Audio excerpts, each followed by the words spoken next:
All right, fuck it. Go for it. We'll jump in. We'll go live there.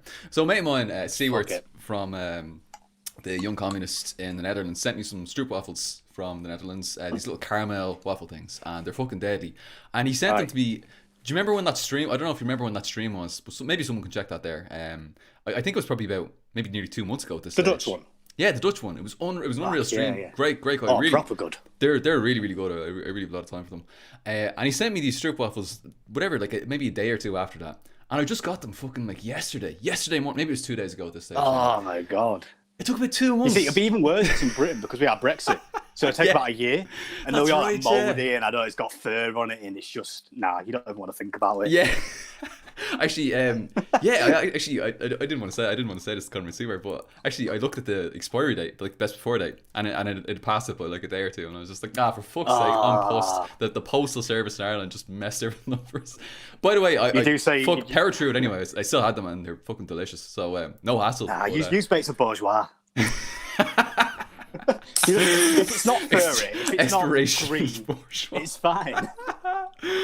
How are you, comrades? To everybody in the chat, good to see you. Welcome this evening for a very fun and relaxed stream. We're going to have a little bit of fun. We're going to take it easy. After yesterday's stream, I think we need to just decompress and take it easy. Have a few drinks. Cheers, by the way. I'll have a little sip of that. I'm pouring my one now. Yeah, absolutely. Get it in there. Get it out there. Come here to me. Hello, everybody in chat. How are you all doing? Hope you are having a good Friday evening or Friday afternoon, depending on where you are. Matthew Calise says, I listen to your streams at work. They make me a little bit less miserable, which is amazing to hear. Comrade, great to see you. Always a regular on the streams and really appreciate you being here. So absolute legend. Is this an NSFW stream now? They all are, aren't they? They all. Yeah. Yeah, within reason, of course. So, but yeah, how are you getting on, comrades? It's good to see us all here. We don't have a massive agenda or anything like that we're going to be going through this evening. We actually have no agenda. None. This is like the anti-agenda. This is the movement. This is anarchism. This is anarchism in motion. But the good news is that it works. We're gonna be taking Q&As throughout the entire thing. We're not gonna wait for like 2 hours and then do a bunch of Q&As afterwards. We're literally just gonna answer them as they come up and as we see them. And I've got my document open, so get the Q&As in. We'll have some fun. If people want to ask any questions or any further questions about Socialist Swann's recent videos or his recent work, then by all means get those in. If you want to ask about my recent work, by all means get them in. Maybe people have some questions about yesterday's stream and all that. Which, by the way, if you missed it, if people are checking this out now and they missed yesterday's stream, please go back and check that out. It was unbelievable. Like, my mind. I'm not a Maoist, but even I learned something, so you know what. Oh, Jesus. You don't even need... He's such a nice guy. He's such a nice guy as well that you can't even be mad at him. You can't. But that's just Josh's for you, isn't it? We're just lovely people. Yeah. Well, you're in the name. I see you're not protecting your identity anymore. I see you're being open. You're in the legal realm. You're struggling in the legal realm. Not clandestine. Yeah, I've reached the Patreon goal to officially come out as my name. So there we go. It's all right, isn't it? Oh, Space Baby's in the chat there. 07. Good to see you, comrade. Hey. Space Baby says, Paul, let's video. Do amazing videos. Yeah, Paul, let's do Utrecht trip someday and we'll get fresh ones if the market's ever open again. Yeah, absolutely. Let's get some stroopwafels in Utrecht. It'll be great. But yeah, comrades, please do go ahead and check out that stream from yesterday with JMP. It was hugely informative. I learned so much. I listened back to it again a little bit yesterday evening, a little bit this morning again, listening to different parts of it, and I learned so much from just listening back to it, to everything that JMP was saying. It was really just fucking blew my mind. And it's like that fucking, like the Dave Rubin thing where my brain's still in recovery after having dealt with so many high level ideas. You looked physically gobsmacked for at least 3/4 of it. Mouth was open. You know what I do want to say with regard to that is a lot of comrades, because it would have been in the afternoon for the comrades in the Americas. A lot of comrades would have joined in like later on, and so they maybe caught like the last third of the stream, maybe the last like second half of the stream, and I sort of feel like a lot of it wouldn't make sense. A lot of it just wouldn't make sense if you didn't see the first half, because the first half really lays the foundations for everything that came later on. Like in regards to like the Q&As that came in later, a few people were making like there was one lad in the chat who was just going mad saying like all this stuff. Oh, you know, Maoists or red anarchists or just this. Oh, I saw that. Just a load of stuff, and but the thing was like a lot of the criticism that he was making had already been addressed at the start of the stream. Like we'd already gone through everything. That was all dealt with in the first hour. And so I came in with my preconceptions about it, and I was only there for the last hour. So watching it back from the beginning, kind of interesting to see the discussion around it. Well, absolutely. Yeah, exactly. Did you get a chance to see that actually later on? I'm sure. Yeah, I watched it back today. Oh, you yeah, did? yeah, Cool, proper yeah. good streaming. Wise Yeah, man. he's just an incredibly articulate fella. You know, Yeah. really. Cheers, just everyone, as well. doing Then one. pints settled. Cheers. Cheers. Have a drink to that. Yeah, absolutely. To a lovely stream. Absolutely. A few comrades are making a few comments in the chat there. Let's just see what the comrades in the chat are saying here. While I have a little read of this and while I take down a few questions and comments. Oh, by the way, thank you, Jolie, for checking the levels there. Glad to hear the levels are good and everything's okay. And Martin Barkov, cheers, comrades. Oh, and Behrmans, good to see you again, comrade. How are you getting on? The Partisan. Oh, hey, legend. So many, loads of great comrades all the in the chat legends. here. Yeah, the full squad's here. This is great. We got 4, Rachel 5, Jose Bogey's Maria, out in force. Pan DDR Pride. Hey. Oh, we got loads of great comrades here. Galileo Carpenters Union. Oh, the squad's assembled. Legend. Oh, this is I'll try brilliant. not to break democratic essentialism this stream. The Engelsist, Livia Gemma Raya. Sorry about the brutal words against Gaddafi yesterday from GM. Even I flinched at that, like, oof. That was tough going. But look, I mean, Gaddafi for most of his life was a progressive anti-imperialist. I mean, I think we can definitely support him in that regard, even if we could be critical. I know. Definitely, yeah. I know. JMP mentioned a little bit about sort of a red-brown alliance kind of stuff at a certain point in Gaddafi's life, but yeah, I don't know if that outweighs all of the other good stuff that he did. Yeah, the solidarity for the miners' strike, never forget, obviously. You know. And for the Say rap. that. of course, I thought I'd let you say that. Is that a knock at my door? Hang on, is that? Oh, shit. That's that police van outside, man. Yeah. The RIC's just come back. Oh, Jesus Christ! I need to have a drink now after you saying that. Community, do you want to do a quick little introduction for yourself? I know you're a regular on show. I'm sure everybody knows you here, but just in case, on the off chance that there's someone who's stumbled in, do you want to do a quick little introduction to yourself, your own work, your own channel, all the good stuff you're doing there? You do some great videos on the GDR and so on. Do you want to do a quick little introduction for yourself there while I have a little look to chat and I'll take down a few questions and comments and all that good stuff. Yeah, of course, yeah. So obviously, I'm Socialist Swann, and I'm a relatively new YouTuber, mainly talking about socialist history. And the main thing I do is about socialism in the GDR, East Germany. And I've got a few videos on that now, talking about things like democracy, how the workplace was run, gender, and sexuality and equality and that kind of term. My most recent one is, I've also did one on Christmas as well, which was, I got told was one of the most wholesome anti-capitalist videos that anyone's ever seen. So I was like, that's a nice little plaque I can put on my wall. I love that. Yeah, and then my most recent one was just about patriotism and internationalism. So kind of covering step by step of different aspects of East Germany. I'm also, I'm a history student, and my main focus is on Ireland. So I do videos about Irish history as well. The one I've done so far is about the 1867 Fenian Rising, and Big King Paul Morin voiced that excellent proclamation as well. So if you should go back and watch that, because good his voice is chef kiss, beautiful. Yeah, exactly. Just go watch it because it's purely educational. Well, I try to make it as deep as possible when I'm doing those. I can't really do it when I'm doing like a video thing, but whenever I'm doing like just a pure audio recording, I can get like real deep. I can go down here and I can tell. Yeah, you got to be forceful. Put the microphone up to your mouth like that. Yeah, super close, like speaking directly into your. I got Sean B. ASMR. ASMR Morin.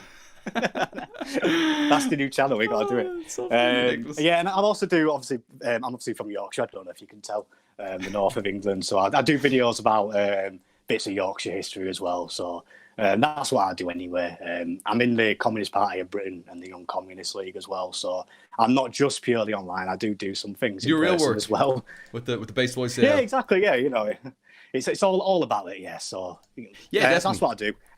And just to set the scene for tonight as well. So imagine it's a rainy night outside. Yeah, it's quite dark, and you're walking around the streets. Yeah, and you see a faint light in the distance. Yeah, and you walk up to it, and up illuminates is a stone house, a proper old local pub. It's got vines down the side of it. Perfect. You look up at the sign. It says 2 Tankies. Yeah, that's the name of the pub. Dude, and you walk your send in. And you get up to the bar. The barman's smiling for you. He's already got a Guinness that's been poured for you. It's just settling away for you. Yep. And you walk up to the bar, and obviously you put your arm on it. It's been dented by the generations of pint men that have sat in this pub. The greats. Jesus Christ! You walk around. I'm too excited about this. Yeah. and it's a dark old room. It's proper dingy. There's shit all over the wall. Not actual shit, but like pub shit. You know what I mean? Like pictures and that. You want a nice grimy pub? That's what you need. Yeah, it's got to be dingy, hasn't it? Yeah. Dingy. And then there's an open fire. Proper open fire. Yeah, that's right there in the nice little snug, you know. Oh, then in the snug, there's me and Paul. We're sat there. Yeah, and we've already got the pints. They're flowing. There's two glasses there or something. And then Paul pulls out a chair for you. You send down at the chair in this little snug, and then the conversation begins. Oh, you can hear the crackling of the fire in the background. The warmth as it caresses. We need some atmospheric like music or something. Oh, no, you can hear someone like playing like some like I don't know flute or something in the background. Like no, the lute, someone like focusing like a fucking lute, pretty medieval. Perfect. Yeah. Oh, we got back to Sky. Oh my God. That's Harry Potter. What the fuck? I don't know what the fuck. Copyright. Oh shit! We just got pulled. Skyrim, Harry Potter, Lord of the Rings. Oh shit! Well, that was a fun stream. What, 90 minutes? It was nice. It was nice while the 5 minutes lasted there. Yeah, really solid. The fun whilst it lasted. Yeah. Holy shit! That was amazing. Guys, was that to bed? That wasn't. Did you just do that off the top of your head? Was that off the cuff, or was that something that you've been preparing for a little while? Did you have like? Do you have like a little script? It might script? be a nice atmospheric little bit of a. Did you prepare that? I had thoughts in the shower. And I thought that I should come on and do a little bit of a story for you. Story time with Swann. Galilean Carpenters Union, by the way. 07 Conrad, good to see you. It's probably the socialization. It's probably the socialization, but I have chills. I think it's chills due to the atmospheric presence you've created. We have been deprived from the pub for the last 3 months or some shit like that. Like I'm starting to get the shakes. I'm missing it. Poor Richard 5 has goosebumps. Oh, beautiful! There we go. So if there's enough support, I'll do a story channel. I'll write some short stories about the pub, the two tankies. Very evocative. I would say very evocative. We need more evocative storytelling on the left, especially on the tanky left. Yeah, especially on the tanky left. Actually, I think the lib lefts are the liberal left libs. I don't know about the libertarian left. Some of those like bread tuber types, you know, the kind of center leftist kind of types. They do some pretty good narrative work in their videos. So they're long, aren't they? They're basically like plays. Yeah, Jesus Christ, philosophy tube and stuff like that. Literally just theater. Well, I suppose she's got. Well, it literally is theater. Yeah. Yeah, she's got that kind of background, I suppose. So yeah, that makes a little more sense. When she walked in as well after obviously in the recent video, a brilliant video. When she walks in after the whole little spiel at the beginning, she's there smiling. She's like, "Oh my God, it's beautiful." Yeah, I mean, I know you're not tanky, but that fair play. Honorary. Yeah, honorary. That's it. Honorary or sevens. And absolutely trans rights as well. And I'll drink to that. Yeah, absolutely. Drink to that, trans rights, 100%. Yeah, absolutely. We there can be no ambiguity on that particular issue. I mean, actually, that's one thing that JMP really hammered to link to yesterday. Actually, yeah, I was just going to say that was great. Link in there about the Greek comrades, wasn't it? Just about how the vanguard should be the. You need to strive to be the most progressive. Advanced and most progressive. Exactly, yeah. Represent all aspects of the working class. Don't neglect parts of it. Don't pick and choose. You've got to represent everybody. Yeah. And fair play to the Greek comrades. Obviously, they're doing amazing work, but there does have to be some serious. Yeah. You have to look yourself in the mirror at the end of the day and think that what are we gaining from neglecting these comrades? Yeah, absolutely. There needs to be some rectification and just some updating and moving forward. You know, and I think that's really, really important. Absolutely. So yeah, brilliant. Thank you very much, comrade. There are links as well to people who are in the chat here, but I think it's a lot of the old friends in the chat here, which is great to see. But comrades, you'll find links to the pub regulars. The pub regulars. This is fucking great. I love how we've got like an online pub here. Isn't this fucking unreal? But yeah, anyway. Anyway, you put it in the thumbnail, so. I worked hard to find a nice grimy little snug like in that thumbnail. I couldn't find it. I was like, that's what I was thinking in my head. Well, that's it. I was looking really hard, and I was googling like pubs and bars and all sorts of thing, and they're all like these really trendy like hipster bars or like trendy. Oh, the chains. Yeah, they're really shiny chains. The fucking the sports bars. You know that really like shiny sports bar thing. I fucking hate that so much. Yeah. Too clean. Oh my God, your pub is supposed to be dingy, dirty, hundreds of years old. Yeah, dirty. By the way, I've been informed. I've been informed. Dirt. Actually, yeah. In Dublin, we have a particularly special way of saying dirty. Yeah, I mean, I wish I could replicate that. I was waiting for it. I was waiting for you to say it. It's like a do. Actually, by the way, this brings me to one point I wanted to address during this stream, because I see some people taking the piss online. Okay, I see some people, and actually a question just came up right here, and I'll come back to all the comments. I'll read out a bunch of comments and a bunch of questions from the chat in 1 second. But Libya, Comrade Libya, I can't pronounce it. I can never pronounce the name. Libya Jamaharia. Jamaharia? I think Jamaharia. You need to practice that one. Maybe.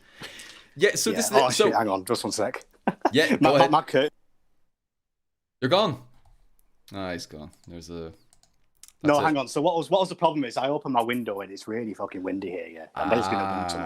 So I opened my window all the way and my curtains were like flying around. The ghost is that's going to knock something. Yeah, Stalin's ghost, he's come over to watch. Stalin smiles on us these days. He knows we're not fucking around, so he's usually pretty good to us. But, he's actually became an anti-revisionist. Now his Warren came around. Just destroying the Menschwiks. Yeah, actually, no, there's a question here. And actually, I can speak to maybe half Libya Jamaharia. Jamaharia? I think. Hopefully that's correct. That'll do. Be right. Paul, what are yours and Swann's thoughts on the CPGB ML and Caleb Moppin, aka the Burger King? Now, here's the awkward fucking thing. This is it. People make fun of the way he pronounced burger, right? They made fun of that so much. And I'm like, mate, you're literally just pronouncing it the way fucking dubs do. The way people from Dublin do. Like, we don't say burger. We say burger. Like, that's what we say. Yeah. We literally say Burger King. You know, so when Caleb Moppin says like Burger King and this and that, and I'm just like, but yeah, that's normal. That's the way it's meant to be pronounced. He's a dub. So he's a fucking dub. Well, he's not fucking. We disown. No, he's not. We don't claim him. We definitely don't come. I don't be too critical, because I know there's a lot of criticisms from the right which are pretty unfounded of his stuff, but there are definitely. This is why I just tend to ignore the whole subject. Yeah, it's probably better. I would say there are good criticisms from the left, which I think are worth engaging with. But, I think there's very fair criticisms from the left. Very fair criticisms from the left, but we shouldn't conflate those with criticisms from the right. So we probably do need to distinguish ourselves from the fucking dickheads who are just making fun of him for wearing suits or something like that, which is just fucking stupid. I mean, to be fair, that video that he did about revolutionaries should wear suits was quite interesting, to be fair to him. I don't know. I mean, obviously, I would bourgeois sensibility, I don't know. It does, yeah. It looks really kind of like middle class leftist kind of thing. Yeah. But then you can also be like too scruffy as well. I don't know, like XR, like Extinction Rebellion. You can, you're just looking motherfucker to quote our king. You can just be some scholarly scruffy bastard, the fucking the white lad, the dreadlocks, the fucking like a joint in one hand. Well, it's the whole thing in it about the great unwashed in it. That's obviously the fucking right wing meme about us. Like, yeah. I mean, have a shower, please. I mean, that'd be nice. But I mean, I think that's probably the. You have to present yourself a bit. If you're able to have a shower, have a shower. If you're not able to have a shower, then of course support, love, everything, no problem. But if you are able to have a shower, fucking. And actually, please do. And if I could just, let me just quickly finish that one up. What are your thoughts on the CPGP ML? Same thing. I'd have a lot of criticisms from the left of the CPGP ML, but we shouldn't conflate those criticisms from the right. I mean, the CPGP ML do some pretty good anti-imperialist work, but that doesn't mean we can write off the blatant chauvinism in there, the reactionary views and social views, and those need to be criticised as well, while recognising the positives and the cons. Absolutely. There's no need to be so absolutist about this. It's all good, it's all bad, so on and so forth. But yeah, a very similar kind of perspective. Many criticisms from the left, but also let's distance ourselves from those criticisms that come from the right, which are not necessarily helpful. Do you have any thoughts? Do you want to give any thoughts on CPGPML and that whole thing? Pretty much the exact same, mate. Yeah, obviously, I think we do have to be critical, because there are many things to be critical about. We shouldn't shy away from that. But also, I would say maybe don't do it in as public a place, because obviously that can be picked up upon by the right, and anyone that's organising in any way is helping. But yeah, I mean, the CPGVML don't organise near me anyway, really. So I've never actually really encountered them in real life, so I can't speak to them properly. It's all been online. But yeah, similar sentiments. Just watch what you're saying in a way. Well, we do. There are real problems there. We have to definitely, yeah. So. We're not backing down on the issue of trans rights. Absolutely. 100% trans rights, LGBTQ rights generally. I think it's really important that we hammer that point on. Yeah, they did do a good thing actually at CPGVML. There was a thing about North Korea, the DPRK, on I think it was like Channel 4 or something, and And they had 5 people on the panel, and 4 of them were obviously anti-DPRK, and then the one guy came in from the CPGML and just defended them like till the cows came home. Nice one. And he was like actually quite good. So I was like, I mean, obviously we have critiques of the DPRK as well, but I mean, obviously the anti-imperialist space on national television, that's something that doesn't get talked about. You don't see the other side. Yeah, absolutely. Oh, by the way, I see Premier Lies is in the chat there. Comrade, good to see you here. Hope you're doing well. Glad to have you in the chat here. I think I saw you there yesterday as well. An absolute a champion of the people. Comrades, do please go ahead and subscribe to Premier Law's channel if you haven't already. It's absolutely it's fantastic. Oh, we should also say while we're talking about the CPGPML and all sort of thing, I definitely condemn the positions that the Workers' Party, the Workers' Party have come out with recently, the George Galloway stuff like that. I mean, just fuck that. I mean, I think that was a really reactionary position to take. I got blocked by them. I didn't even say a word to them.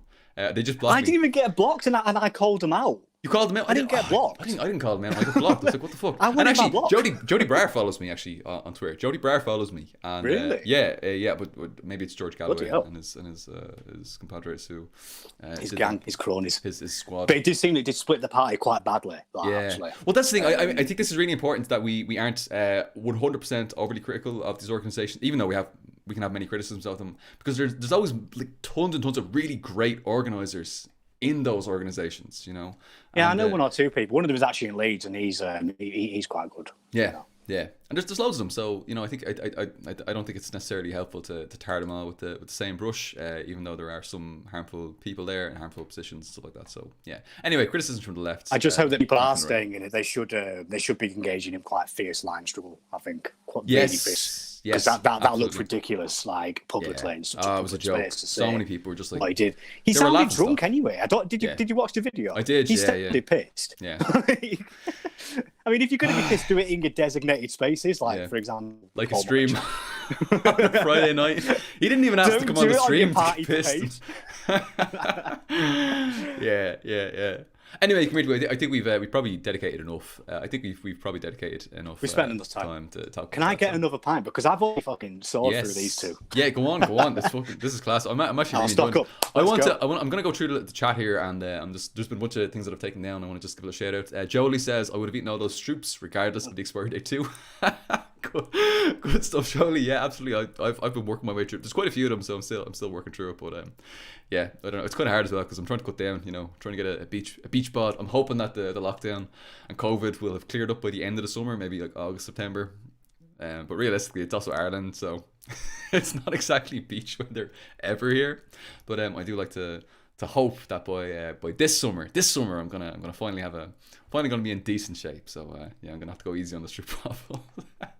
Pan Pride, Pan DDR Pride. Monica says just started to watch again, Paul, and I already missed this place. The stream. It's great to have you here, Comrade. It's really nice to see you. And also, Comrade also asks, what's your favorite alcohol? My favorite alcohol. I am not very picky with alcohol. As an Irishman, I just really fucking love alcohol so much. Whatever the cheapest one, you'll drink it. It's exactly the cheapest one. Whatever the cheapest one that I can get, that's my favorite. Doesn't matter what it is. Whether that's that being said, though, I did get a 15-pack of Guinness. I thought it was a 10-pack, and I was like, oh, there's no way you're working through a 10-pack. And then I was like, oh shit, there's a third layer. There's another level. More. Oh, Jesus Christ. Boss level. Escalate. Special stage afterwards. Yeah. No, that's very intense. The God King level. The thing is, though, I have to work for this rate because I live on that top of a massive fuck off hill, and then the shop that sells the 15 packs of Guinness, the only shop that sells was at the bottom of this massive fuck off hill. So I had to obviously walk down. That's fine. That's all well and good. Then I had to walk up the massive fuck off hill. It's about 30 degrees incline. I don't know, maybe 40. It's quite fucking steep, we're carrying this big 15 pack, I felt like a pack mule or something. I came back. It's like I'm lying down for at least 3 hours. I cannot handle that. But I've worked for it. I've earned it, and now it tastes all the sweeter for it. Would you not just get a tiny little bottle of vodka, put it in the pocket? You won't even know it's there. Lighter than a feather. It actually make you feel lighter, if anything. Yeah, especially we've all seen what happens to me when I drink vodka. On the way. We've seen. You could have had a can. You could have at least had a can of Guinness on the way. You know, you could have pop-eyed and just chuck back a can. I just treated myself. Just stop off. That's it. Skull it. Just neck it and then crack on. I think people might start to be questioning my sanity and maybe my alcoholism at that point. I'd probably question my sanity and my alcoholism every other day, so nothing new for me. God. But it's okay, we've learned it now. I burnt off the relevant calories and it's all okay. Well, fair play to you. At least you're putting the work in that justifies it. I want to say. Oh God, that sounded like that that's went fierce. Everywhere. Flipping. A little bit got my eye there. Hang on. Oh no, it's fine. I caught it. There's only like a little drop on the table that I just wiped away. Okay. You just slurp it. Get the straw. One finger does plenty. It's fine. Molotov Sika, how are you, comrade? Good to see you again. Shout out to everyone who gets blocked without even knowing who the person is. Yeah, that happened to me with Keir Starmer. Really? Well, not obviously him himself. He didn't block me, but there was someone who was defending him, and I put up a video. Have you seen his speech? Yes, I did. I think you shared it with a lot of bots. Bunch of shite. Is this the one where he's talking about the businesses? This is the one about the only way to achieve social equality is by having a strong and healthy relationship with business. And it's like, what an absolute bollocks. You do know you're called the Labour Party. Labour, as in working. Yeah, you know? Exactly. The workers. Yeah, he mentioned trade unions once. And do you know why he mentioned trade unions? He said that trade unions should have a stronger relationship with business. Fucking disgusting. And that's the one time he mentioned it in 25 minutes. But then if you were having shots every time he said business, you'll be dead. Yeah. Gone. Yeah. Someone anyway said it was the best speech they ever heard in 4 years. Total bollocks. Christ. And then they just blocked me out of nowhere. I didn't even get to respond to it. Absolutely. So fuck that. Oh, by the way, Matthew, Premier Laws has sent me a picture of a Guinness glass with what I assume was alcohol in it. So a little shout out to our comrade Premier Laws there on that. Glad to see a few more comrades are participating in the Friday night I see the barman's brought over that pint of Guinness for you. Yeah. Oh, Jesus Christ. That was such a great fucking visualization. It was just so vivid. Oh, I love that. Jesus Christ. That was more vivid than my dreams usually. Do you know? Absolutely love it. We need Swann Dream Simulator. I'll narrate your dreams for you. Oh my God, I'll let you know tomorrow morning if it worked. Yeah. Come here, too. I do want to give a little shout out. Little shout out there to Galilean Carpenters Union. By the way, fucking unreal stream with Galilean Carpenters Union on Welsh National Liberation. You should all watch that. Fucking great. Absolute champion of a comrade. I got my acceptance letter onto a master's at Queen's this week, so shout out to me. Fuck yeah, shout out to Legend. You. Good job, comrade. That's class. Comrade, I've just finished pouring this pint, and this pint's for you. So cheers. Well done. Congratulations. This swig that I'm going to do right now is for you. I'll make it I'm not going to make it a big one, but I'll make it a moderately sized one, okay? I think you should make it big. I mean, that's quite a big achievement. Okay, I made it a big one. Oof, Jesus. Lad, it sounds like it. Oh, Jesus Christ. Fucking drinking nail polish remover or something like that. Do you know that smell? Is it like some kind of own brand thing? It's Rachmaninoff. It's the little, the cheapest one you get in little. That's it. The little one. Yeah. Hey, look, that's it. I had a Tesco one last time. Tesco one. Tesco one's alright. Tesco, literally paint stripper. It tasted like it anyway. It's shocking. That's exactly what this is. To be honest with you. But it's from Little, so oof, there's another bottle, another empty bottle. It's slightly worse paint stripper. Yeah, slightly worse. Jose Maria says, "Congratulations, comrades." I assume that's pointed at Galilean Carpenters Union. Fair play. Well, I don't think we've done anything, have we?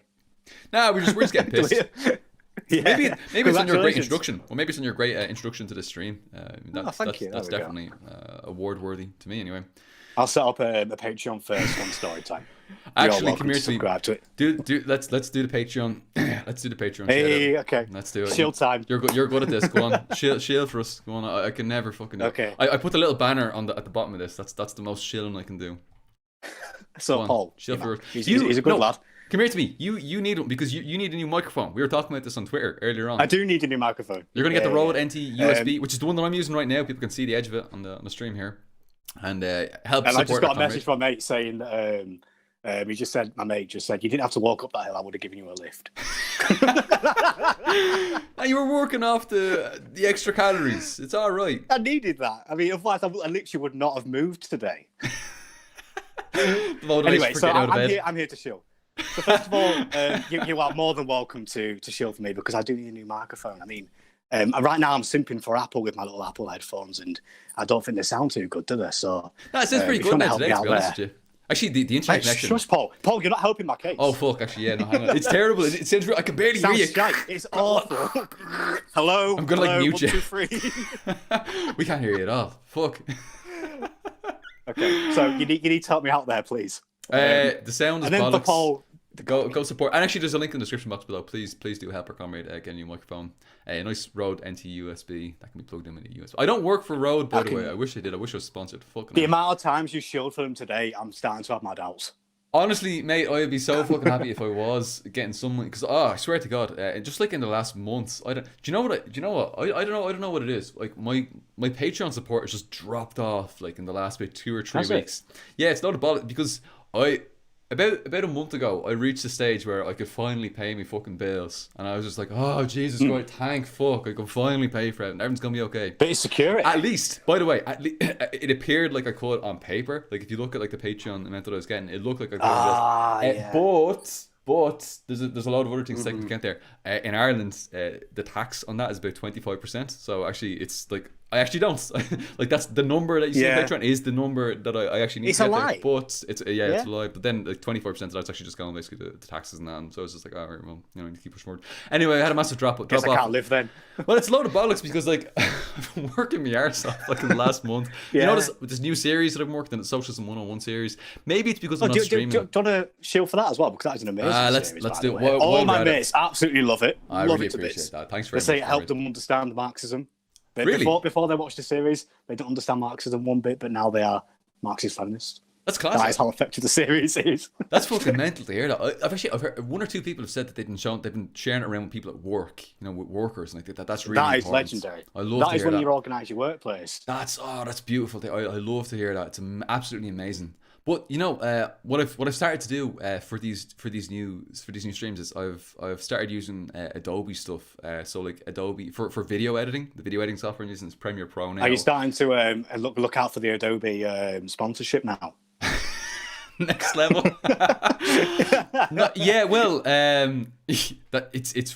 Adobe is very fucking expensive, and you know I have to chill out. That's another. It's like £25 a month for this, and so that's another fucking like hit. And but I'm hoping it's paying off. Actually, it took me way longer to get out the new video. It'll be coming out tomorrow on what is capitalism.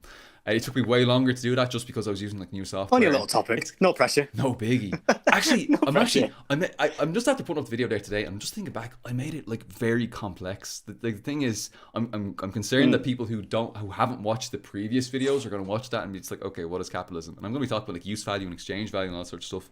And they're just going to be like, what the fuck is that? I don't even know what it is. And in which case they have to watch the previous 3 videos. You could put cards up. You can put cards up at certain points, obviously direct them back to it. Yeah, I'll have to do that. That's actually a good idea. Maybe. That's a good idea. Thanks for listening. I'm gonna put that in there afterwards. Yeah. Actually, I was just content creators supporting content creators. Oh, absolute gents supporting gents. But no, I literally only got that finished at about 7 o'clock. Maybe it was at 6:30, 7 o'clock this evening. I literally got that. So today's been a pretty hectic day for me. This week's been pretty hectic, you know, with the 2 streams and the video and that sort of stuff. So this week's been pretty wild. Anyway, the new Socialism 101 series is taking a lot of time to do, and I'm not doing as much streams. I'm probably not as present on YouTube as I would have been before, so my support has dropped off quite a little bit. And maybe some people. Well, you say you're not as present, but like compared to like say myself or I don't know Hakeem or something, you feel like a massive... you're pumping out so much, you know. But the quality of what you're doing is like next level. Like, and then we get to like Hakeem. Don't flatter me like that. No, you do fucking great work. Really, really great research has gone into everything that you've done. I mean, like you don't just fuck around and get onto a microphone and just talk shite like I do. You know, I don't have an excuse. So I'm just getting on. Like even Socialism 101, it's very basic stuff. Like it's kind of the basics of Marxism. So you know what I mean. But it's important work. It's properly important. You know what was funny though? You started putting out your Socialism 101 and Hakeem came out with the exact same stuff, didn't he? Remember that week?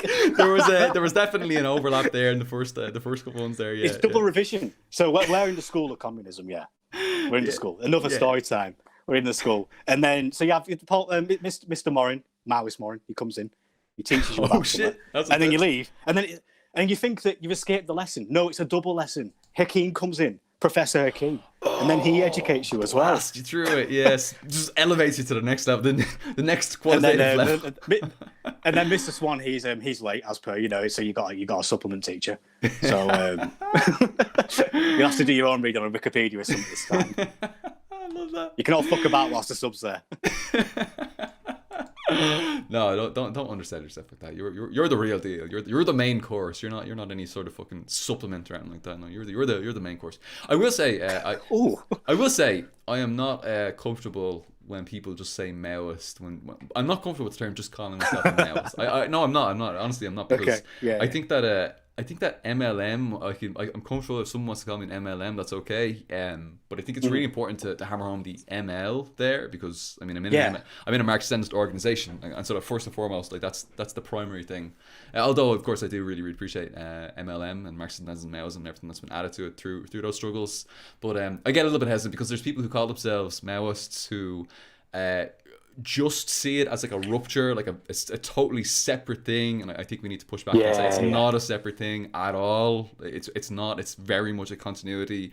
And for me, the only reason I found myself in a position where I'm even sympathetic to that is because of the experience that I had with the Communist Party of Ireland, which necessitated some kind of rectification of the problems that we had experienced with that organisation, you know. And that's what's kind of brought me to where I'm at right now. I'm only joking with you, mate. No, I know. Actually, it wasn't. It's just like a little thing. Like it's probably just like a weird, like little fucking like pedantic thing. But for me, like I think he's right though, isn't it? Because I think MLM's a better shorthand than Maoist, because I think when you say Maoist, it puts the emphasis a little bit too much somewhere where it doesn't. Well, you emphasise the ML, you know. Well, the thing is, I really want to emphasise Marx and Lenin and Mao, you know, as opposed to just Mao. I think Maoist as well has a bit of a negative connotation. Yeah, it does. Yeah, maybe in America. Oh yeah, the Red Guards there, I think. They call themselves explicitly Maoist, don't they? And they do a lot of dodgy shit, you know. Yeah, the DSA thing was pretty intense.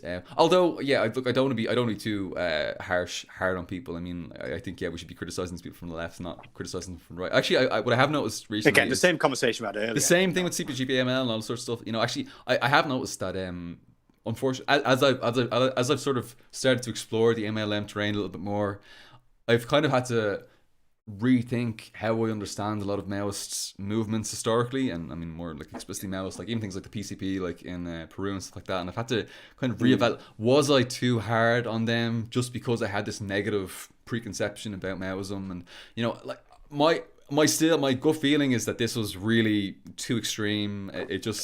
There was too many. It's a cult of violence in a way, isn't it? So much violence when it comes to that kind of thing. And there was kind of this thing like, oh well, there were excesses and so on and so forth. And yes, that was absolutely terrible. But there's only so many excesses you can make in it. This is it. Yeah, absolutely. Your ideology. But you know, here's the thing. We're so willing to admit the excesses there and say, and point the finger and say, bad, thing very, very bad. But when it comes to looking at, for example, like in Vietnam, you know, what happened over there, I mean, under Ho Chi Minh and stuff like that, there were way more extreme excesses in there. There are way, way more extreme excesses in there than Bucanamarca, which we just don't talk about. We don't talk about that, you know, and so I think that unfortunately we're holding it to a little bit of a double standard.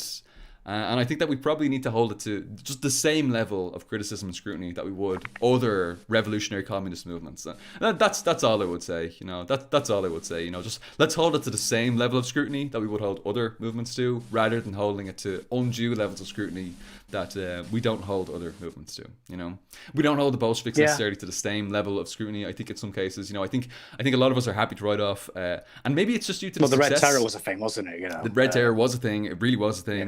Basically every socialist revolution has had many excesses. Jesus Christ, I talk about the IRA all the fucking time, and there have been horrific things that have happened in the Irish Republican struggle. Yeah, you know? But I mean, especially in Britain, obviously that's all we ever hear. Yes, we don't hear it's just terrorists. We don't hear about this or that. Yeah, say the bloody Sundays, the multiple bloody Sundays. Exactly. Yeah. That's right. You only hear about like the Birmingham pub bombing. That's right. Yeah. So I think the mortar strike on Margaret Thatcher. Well, this is it. Exactly.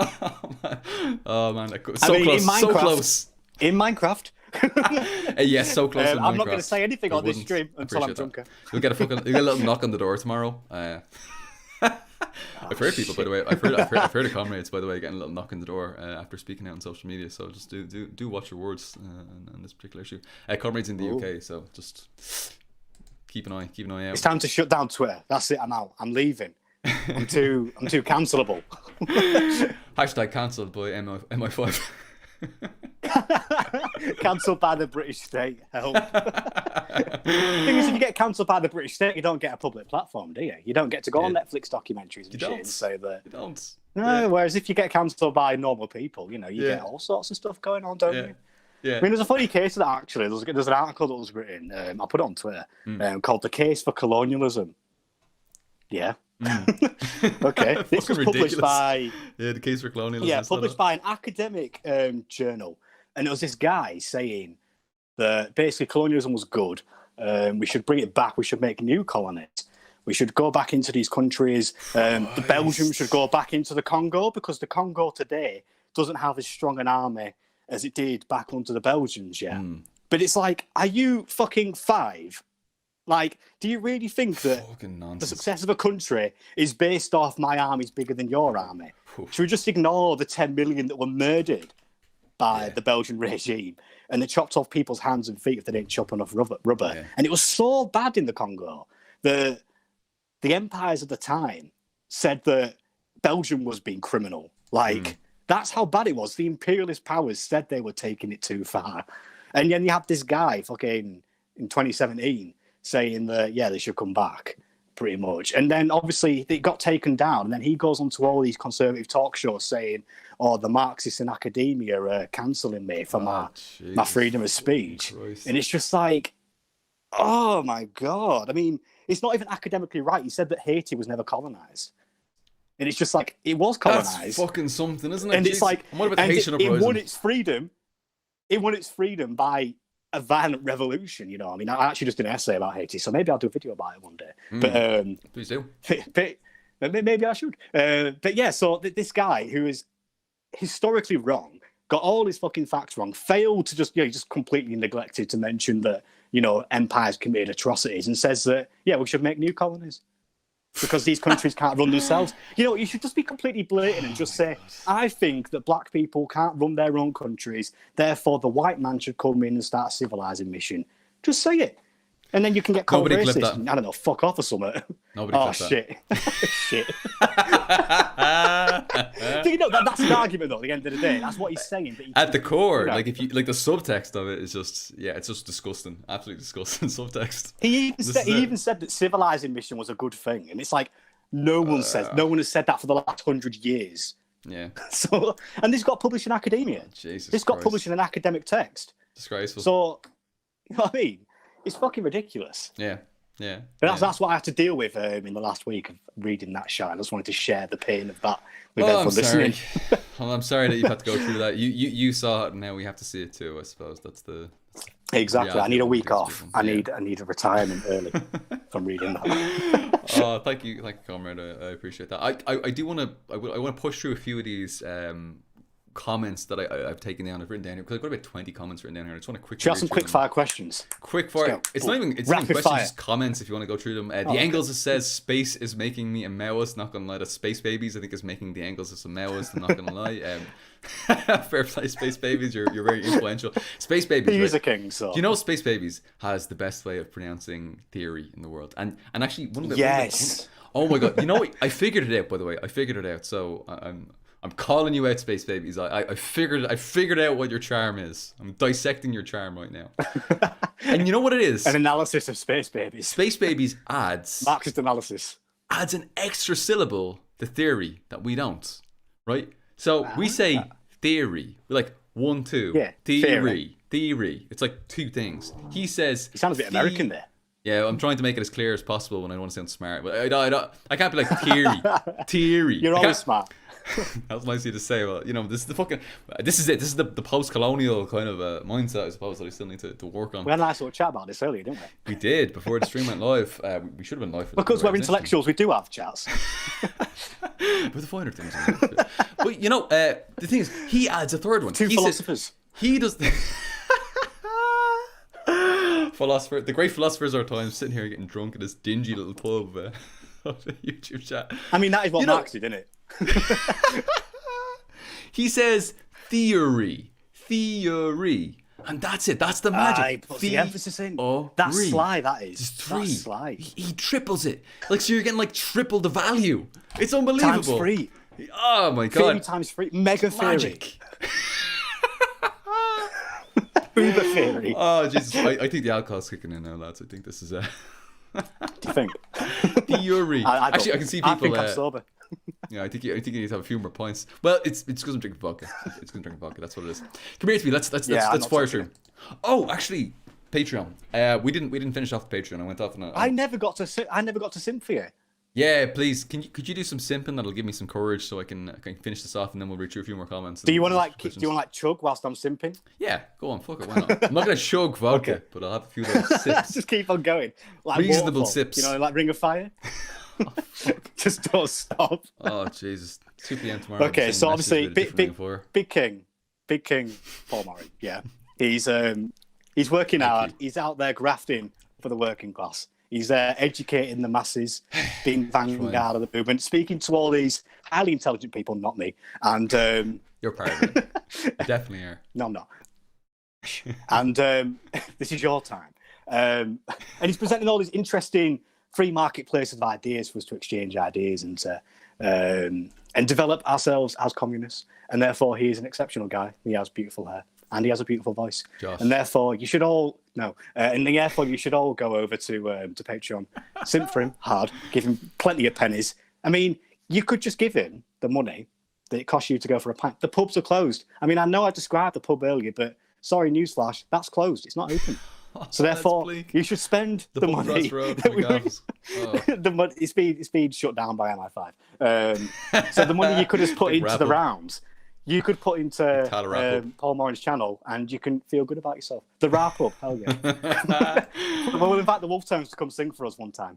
Give out your black and tans. Absolutely, I really appreciate that. Thank you very I'm not much. singing. I'm not drunk enough to sing. We'll give it a few more hours. By the time we get to the 3 hour, that's definitely going to be Commit Your Black and That's when the karaoke stream marks. If you wait, then we'll start singing for you. Yeah. Maybe. Yeah. Hang on. Challenge. So if you subscribe Paul Morin's Patreon, we'll sing you a song. I've made that promise with you, Gopnik, before, and I got to be honest. The most singing we've done is when we're extremely drunk and we sung "Dancing Queen" by ABBA. That was beautiful. That was Comrade Romano, actually. The little clip of that, which was absolutely beautiful. He's a champ. I think that Twitter's not there anymore. I can't believe that's gone out of context. I know, it was beautiful. That was great. I don't know. Yeah. We had to screaming freedom from this one. I think it's because I got my haircut short. Braveheart. That's why. You need to grow it out again. Crappy short Jesus hair. 2. It's getting long again. At least we have that to look forward to. So we're on the way. You see, I'm not showing my face because my hair's long. I mean, if I had a haircut, I would obviously show my face. But, Get a haircut, will you? Fuck's sake. The fucking barbers are closed. They're all closed. Jesus Christ. What are you going to do? They're closed. The pubs are closed. Get the regular haircuts. Closed. Fucking everything. Next you're going to tell me that you need to myself. Brush your teeth regularly or shower regularly or something. Just fucking ridiculous. These unrealistic expectations from the modern left. Just totally ridiculous. This is just white supremacist it is standards of it's misandry. Civility politics. Civility politics. No, great. Let's pair it. Okay, rapid fire. Patreon. Let's go. Let's go. No, Patreon. Everyone's giving you Patreon money. Please, if you can, help me out on Patreon because I've had a massive drop off in the last few weeks, and honestly, I actually can't pay my bills. That's coming up in about 2 weeks. I actually can't repay them, so I'm kind of fucked. But if you can, for a packet of crips, you could save him. I'd really appreciate it if you could. Thank you, comrades. I really appreciate that. Anyway, all right, let's fucking push forward. Fuck this. Let's carry on. Rapid fire. Let's go. Let's rapid fire. Chicano Leninist says, Paul, why is your room so clean? It's not. It's just the part you can see on camera is clean. The rest of it is a fucking mess. Everything's you piled. You get the camera up and you just clean that area. It's like there's like this tiny little portion of the room is clean, and you can actually see there's dust on the fake plant in the background. And there's lots of dust building up there. Look at this. Let me show you the dust. Can you see the dust? I don't know if you can see mate. I'm just going to imagine. Describe it to me. Well, it's very dusty. That's what I will say. It's extremely dusty. That's a really good description. Thank you. Grey. It's grey. It's kind of. Oh, people can actually see that. Can you see like the layer of fucking dust right here? Okay, I'm looking at the camera. They can see that. It's fucking disgraceful. Absolutely disgraceful. So no, it's an illusion. It's bollocks. It's a load of nonsense.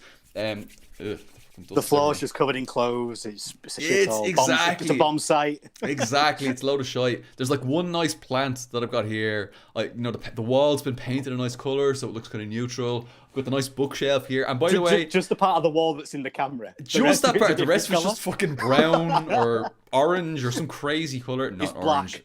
not orange in Ireland. Thank you very much, by the way. And oh, get out! There's this fucking bookshelf that I have right here is a fucking sham, by the way. That's all set up to be as it is right now. Like those books, I haven't fucking read. There those are books. some base books on there though. I literally, they're great books. I've read them, but I've read them in the online form. I've read them on Marxist.org. I've read PDF forms online. Cringe. If I'm to be very honest, I actually can't read books. I struggle with reading greatly. I can't. I've got a little book here. This is actually Kropotkin's Conquest of Bread that I have right here, and I actually anarchism. I know it's pretty shit. It's pretty shit, to be honest with you. It's a nice. Is this the new arc? Oh jeez, this is the red, the red. What they call red anarchists. That's what some people were saying yesterday. The red anarchist arc. Yeah, no, very much no. This is why we simp for our other comrade, Tanky Talks, who obviously does pretty much audiobook versions of these excellent theoretical texts. This is and therefore you should all go watch them.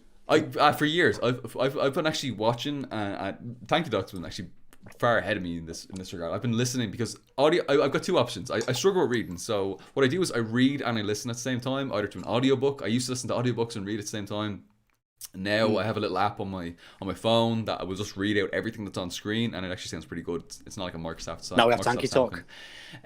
Well, if Tanky Talk has something up, then I'm definitely going to check that out. I'm definitely going to listen again and support comrade Tanky Talk. Tanky Talk is one of my favorite people in the world.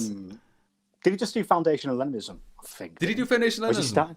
I think he said he was starting it. Finball has quite a good series on Foundations of Leninism, by the way. Finball he's doing a series about left communism, isn't he, as well, which is very apt. Yeah, that's very useful. What's going on with fucking Twitter, but I don't like Twitter. Jesus Christ, I'm leaving Twitter. I'm out.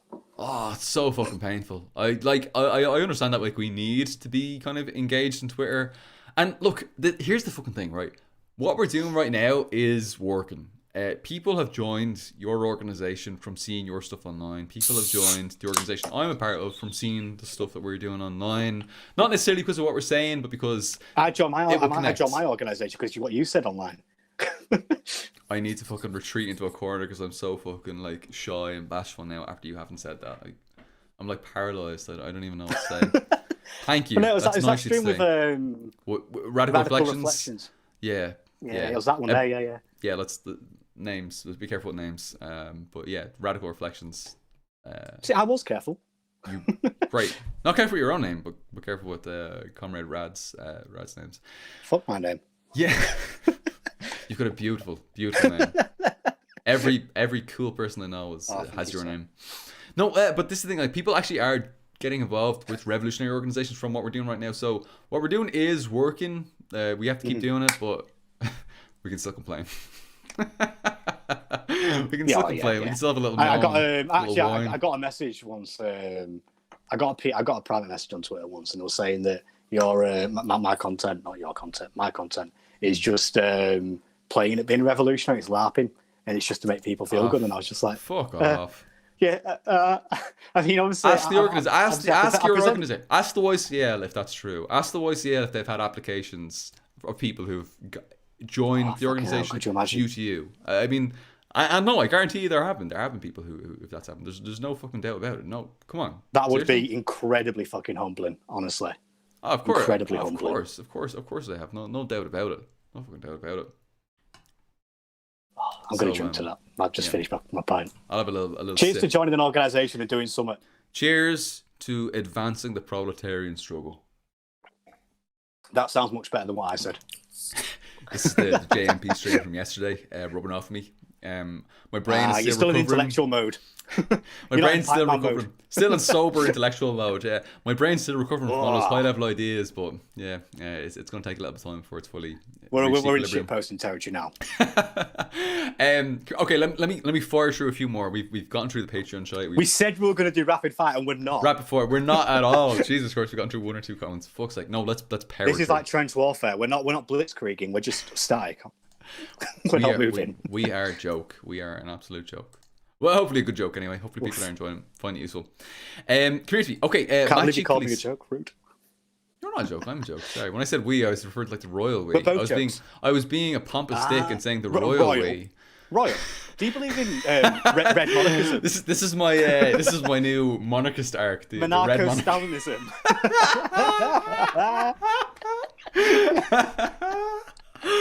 Jesus fuck. Well, I've dug myself into a certain hole now, and there's no getting out of that. Come here to me. That's it. The Republican is a monarchist. Reminds me of these fuck. Actually, this is going to be related to the question that's coming up right now. Matthew Calise says that's incredible that you got him JMP on stream. Congrats on that, mate. I can't believe JMP was responded to my messages on Twitter. That's absolutely crazy. But JMP's a very humble and approachable fella. Very, very down to earth. So yeah, really lucked out with that one. He could. What would you recommend to read anyway? Because I haven't. But JMP, I've never actually heard of the guy before. I won't lie. JMP is a fucking wordsmith. Start off with. I'm well aware the fact he's a wordsmith. Oh, you saw that yesterday, actually. Yeah. Yeah. I'm well start aware off. Come here to me. Start off with the communist necessity. Okay, the communist necessity. It's only 160 pages. The PDF's 160 pages. I think the actual book's only about 150 pages. So you can get through that like in a day or two. And you overestimate. I'd read about 30 pages a day. you need to get the audiobook version. You need to get the little reader, the little screen reader that I was talking about earlier on, and you'll power through real quickly. I'll hit up Tanky Talk. He can read it for us. Oh yes, I gotta get on to Tanky Talk about this. We can make this happen. Look, you can pick up a copy of it. You can get it on Goodreads. You can get it on. I think you can get it on Amazon. Are you on Goodreads? No, me. As in, have I used it? I've got a couple of books from there. Yeah. But I've also used Amazon. No, Goodreads is an app, isn't it? It's kind of like tracking your books and that. It's keeping an eye on things, just like all. It makes you feel good. I've added Spooky Scary Socialist on there actually, so. Well, that's cool. Nice, I need to get into the Goodreads squad in that case. Community. I think you should. We'll make a group chat. Oh, we're getting distracted. No, we are getting distracted. No, come here to me. We're going off on all kind of mad tangent. Start with the communist necessity. Communist necessity talks about the failures of the communist movement over the past 30 years, since the fall of the USSR. Since oh fuck, has there been a few since 1991? Since 1991, and he gets into all the problems that we fall into, like this kind of the fetishization of like spontaneity that we have, the movement, social movement focus of just thinking that Occupy Wall Street, exactly. All this, sorts, yeah. And all these things will come together at some point, and just there's this expectation all these things will coalesce and we'll have socialism and we'll finally overthrow capitalism and everything will be okay. And unfortunately, these things 100 years ago, these problems have already been dealt with. We've already solved this, We've solved this. You can't just stumble into socialism. Exactly. Without this historical material, without a materialist conception of history, you can't move forward. And he makes it very, very clear why we need to be communists and scientific socialists moving forward. So definitely check that out. I might do a video about historical materialism, actually. Please do. That's a historian, that would be great. After you're finished, by the way, with continuity and rupture, with the communist necessity. Spoiler. You preempted. Spoiler. Spoiler. Continuity and rupture is the next one that you want to move on to.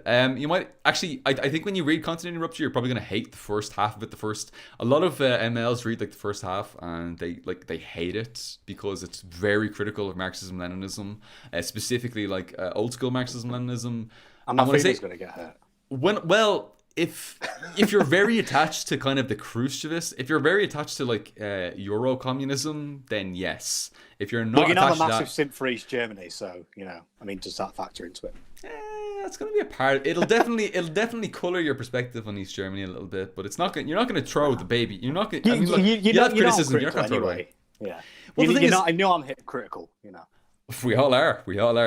It fell for a reason at the end of the day. Oh yeah, absolutely. We all complain about revisionism, so on. We can all point out revisionism in ourselves. This is it. We're all massive fucking hypocrites, but we're always learning from the past and moving forward. And I think that's the important thing. Well, that's the purpose of history. That's the purpose of learning history. And that's exactly. And mistakes, isn't it? That's the importance of dialectics. Yeah, that's what we do as scientific socialists, which is super important. That's it. To make me sound more clever, I'm a dialectical channel. Yes. You're a what can I say? A dialectical materialist, a dialectician. Let's say that. That sounds fancier. Dialectician. There you go. It sounds like a profession. That sounds weird. Yeah, it sounds like I have a job, but I don't. I work at the dialectical factory. Yeah. The factory. I produce dialectics. I work on the dialectics line. The dialectical triads. Boom. Read the communist commodity. On YouTube, it has become a commodity. Yeah, fucking hell. Oh, that is some meta-analysis. There you go. On YouTube, what we're doing here, this has become. No. Are we hypocrites? We're going off. Yes, we're the biggest hypocrites. Don't make me feel bad. Come here to me. Read the communist necessity and then read continuity and rupture. That's it. From there, you'll know where to go. It'll give you what you need to go. But when you read continuity and rupture, Finish it before you make a criticism, because in the first half you're going to be, not only are you going to disagree with it, you're going to be angry at it. You're going to hate it. Every Marxist is it like Settlers in that way? No, it's not. Well, in a sense, it is, because I mean, actually, in terms it pisses people off. Yeah, actually, on Twitter, there was a lad recently on Twitter who was just like, I hate this book so much that I think I'm gonna hate read it and then make an angry criticism of it. And like, just finish it though before you make any kind of judgment. Well, this is the thing. Like, actually, maybe even read the first fucking page before you have criticism of it. That's it. Just read the first fucking page. Read the fucking bio of it. Not just what you think it is. It's that fucking thing that people say about Marx, you know. It's what conservatives say about Marx and Marxism, you know. Well, I haven't actually read what you've said, but I've read what other people have... what other people who have read you have said about your work, and I think it's terrible, you know. And it's like, well, that's fucking ridiculous. That's not to a what scientific... Jordan Peterson said about Marx, who hasn't read it. This is exactly... It's the same argument that Jordan Peterson was making against Marxism, you know. Well, come here to me. As Jordan Peterson says, you know, well, I've read, you know, half of the Communist Manifesto, so I'm a pretty seasoned critic of Marxism. To be fair to the lad, the middle of the Communist Manifesto, you know, the part where it gets into like German socialism and all that kind of thing, is bullshit. Well, Engels the middle of the Communist Manifesto, just don't read it. Read the first 2 chapters and the last one. Well, you know what the squirmy thing about the Communist Manifesto is? That Engels literally said towards the end of his life that it was already outdated. Like, by Engels' time, like when Engels was writing, I think Marx had passed away by this time, but he was already saying that this was outdated. Like, there were some parts of it that we need to throw away and discard with. So we can't be dogmatists and say, well, you know, Marx the Paris Commune. Exactly, yeah. We need to move beyond the Paris Commune. Like, we're not living in that moment anymore. We've had World Circle revolutions. We've had the Bolshevik Revolution. We can't pretend we haven't, you know? I mean, I think it's excellent for describing. Yeah, it's a good starting point, and it's in some ways it's a starting point that might be difficult for people to start with, because the language is. Comrade, I think we've got a bit of a lag on my end. Oh, can you hear me? Okay, or I know I can see my internet's being a little bit funky. Yeah, but... I've got about a 30-second lag. Oh, do you mean? It's mine too. I'm going to end the call and I'm going to start again, if that's okay. Oh yeah, I can actually hear you okay. So if you want to stay there, it's probably going to be okay. It'll probably sort itself out in the next minute or two. I can see actually on YouTube, I'm looking at it. Can you hear me okay now? Yeah, I can hear you fine. Okay, look, that's the important thing. Yeah, I can hear you okay. There's no problem. That's what's coming through for the call for people who are checking this out. I think there might be a slight little lag there. Okay, so yeah, so I thought the lag was quite bad. No, it's actually okay. Do you have the YouTube video open as well at the moment?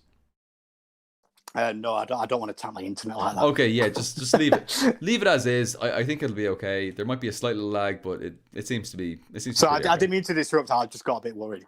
No, I think it's pretty much okay. Yeah, absolutely. Let me just see. There's some dickheads in the chat here who I can hide. Anyway, let's talk about the Communist Manifesto. Yes, absolutely. Engels said already that we need to discard with some points. There's some dickhead. Sorry, there's some dickhead in the chat saying some sort of better dead than red or some shit like that. So I just gulagged them. Better red than dead. No, the opposite. Better dead than red, and we would say the opposite. Yeah, we would say better red than dead. You know.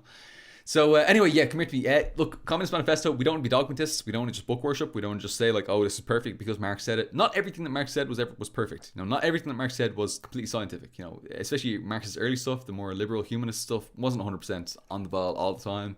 And we need to be critical and always criticize them. And we can't theologically hold up Marx, Lenin, Engels, Stalin, and Mao as though they are these theological figures. They're not Jesus. You know, they're not these figures who we should worship in any way.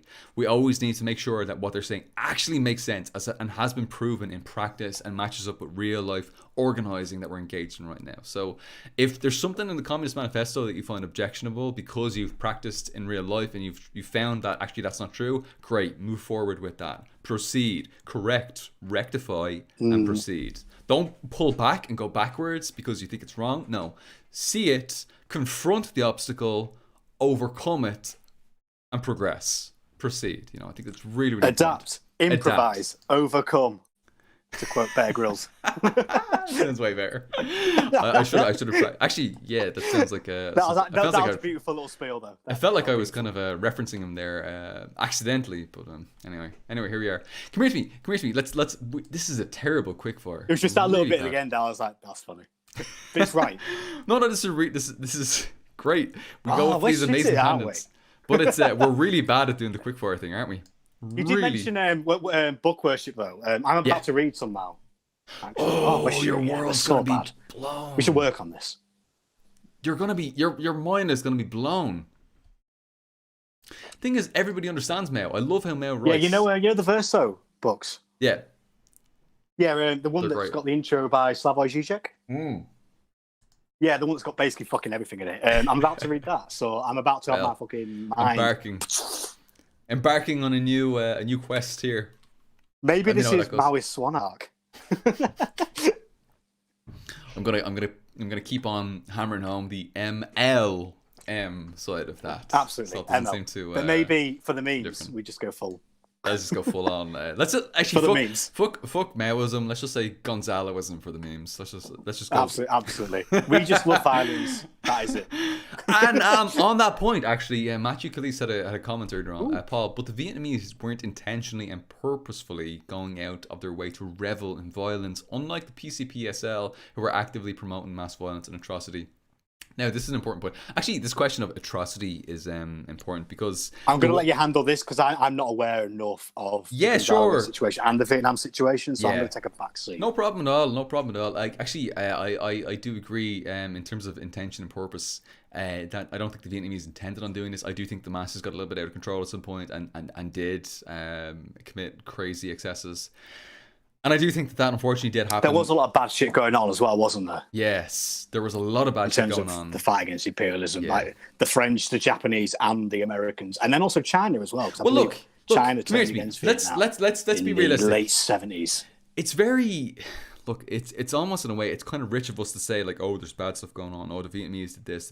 Like, you can't be too critical. I mean, they're in this very, very violent backdrop, you know? Yes. I actually, it's a weird thing. Like, when I was reading about, like, what happened in Cambodia, actually, with Pol Pot and the Khmer Rouge, I remember thinking, like, how the fuck did this happen? How did this crazy atrocity happen? This was horrific. Don't start the Pol Pot chain in chat. No, fuck Pol Pot and fuck the Khmer Rouge. 100%. Let's just, first and foremost, let's just say that. But the thing is, there actually is, from a historical materialist perspective, there is precedence for that violence in that moment in time. I mean, if you look at what was going on before that, what the reactionary regime prior to that was doing, I mean, they're putting heads on pikes and stuff like that, like mass murder, slaughtering. US imperialism did the worst fucking stuff there. It's crazy. So they're in an incredibly violent backdrop, and they responded to that. Well, let's say they fought fire with fire. They met violence with violence. They didn't start the violence. And I think this is something that is fundamentally different. Yeah. And I think that that's important because, like, this is something that fundamentally separates the liberals from the Marxists. Yeah. You know, in terms of because in terms of, like, when a liberal looks at history, they see it from their perspective. Happened. Yeah, they see it from their moment in time. Yeah. Whereas a Marxist will see say in the Russian circumstance, you know, you obviously had the authoritarian Tsar. Exactly. And he was there committing pogroms against the Jewish people and against all these different minorities, Russification, eliminating their culture. That's right. And then you obviously see what happened under the Bolsheviks. There were atrocities that were committed under the Bolsheviks. You have to be real about that. Absolutely. There was atrocities against the Cossack people, who again were very supportive of the old regime, but there was a targeted campaign against this ethnicity, yeah? But you have to understand why that happened. They were in a very violent society.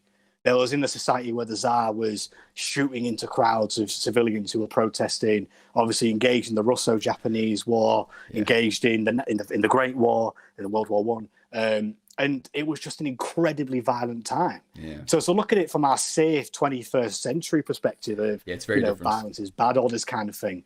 We cannot put ourselves into that context of how violent this situation was and how people can easily turn to violence when times are violent. You know, if the state is suppressing your communist organizations, not letting you be legal, because a lot of us, luckily, are quite privileged to have a communist party that can operate legally. That's right, you know? So we are very fucking lucky with that. Whereas the Bolsheviks, they had to be underground, exiled, abroad, all this kind of shit.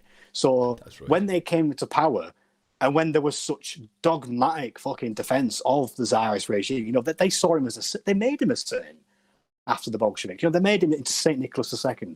Yeah. When these people are willing to make this man into a god and they're willing to put their lives on the line, you can't solve that through debate. there has to be violence in Minecraft, such as civil war in Minecraft. You know, like we can't say this thing is bad without because of understanding violence. history, You know, yeah. but if you're setting out, if your entire ideology is based on we want to create as much violence and terror as possible, that is wrong. We as communists should not set out to be hurting people. We should not set out to be ruining people's lives, destroying people's property. And can I say, not people's homes and that. Yeah. Go on. Can I say, actually, I was just going to talk about the IRA then, the example of that, you know, like. Well, you know, this is interesting because this can lead into a whole conversation about Irish republicanism and the Irish national liberation struggle. We love talking about Irish republicanism on this. Jesus Christ. Who doesn't love going off on a rant for an hour or two about Irish republicanism and unfortunately, I think it was 3 hours. and unfortunately alienating some comrades in the process. I apologies to Comrade Ugopnik for maybe venturing outside. Comrade Ugopnik is a fucking king. Absolute king. I love Ugopnik so much. He's one of my favorite people. He's a legend. He's a great friend of mine as well, and he knows that we just kind of you know, obviously we got excited and stuff like that. But come here to me. Look, the thing is, I was dead by an hour and a half in, so. I was dead by fucking 10 seconds in, but I was probably dead before it happened. But I mean, that's why we're here doing it. Can I say? Down a bottle of vodka before we started. Yeah, go on. Sorry. Jesus, yeah. Actually, I'm gonna have a little sip to that. Actually, I have massive We'll circle back to republicanism right now. I hate when I read and this isn't like bourgeois propaganda or anything like that. This isn't like fucking. This isn't stuff that I've read. This isn't like other people who have read about this stuff who I've read what they've said, and like there's like a chain of things on. I will say I actually have a big issues with the general political line of the PCP, SIL, the Shining Path in Peru, with this fetishization of violence that I saw, because there's a few points in that where there is kind of a celebration of blood, the need to spill blood in order to make revolution happen. It kind of sounds like blood in the soil rhetoric in a way. I mean, I don't want to make that comparison. Yeah, no. It's not. It's no. Look, they weren't fascists. No, we can't. But there's elements. I'm not saying that, but you know what I mean. No, I know. Yeah, I know what you mean. You weren't saying that, but this reference to blood, actually, you know, there are points where, you know, they will talk about, for example, like if we want to get communism, we need to pass through this river of blood. There's all this kind of stuff that really preps people for violence, and which I think in a way desensitized a lot of people to the realities of violence. And unfortunately, like although there is revolutionary violence, which is necessary and which is going to happen in any revolutionary situation, there is also excesses which are never to be tolerated and never to be praised. Like, for example, I mean, you need to look at the purges in the USSR. Yes. Understand that, 1936, 1937. Yeah, no, we need to be real about that. We need to be absolutely real about what happened there. Even Stalin and the USSR did that wrong.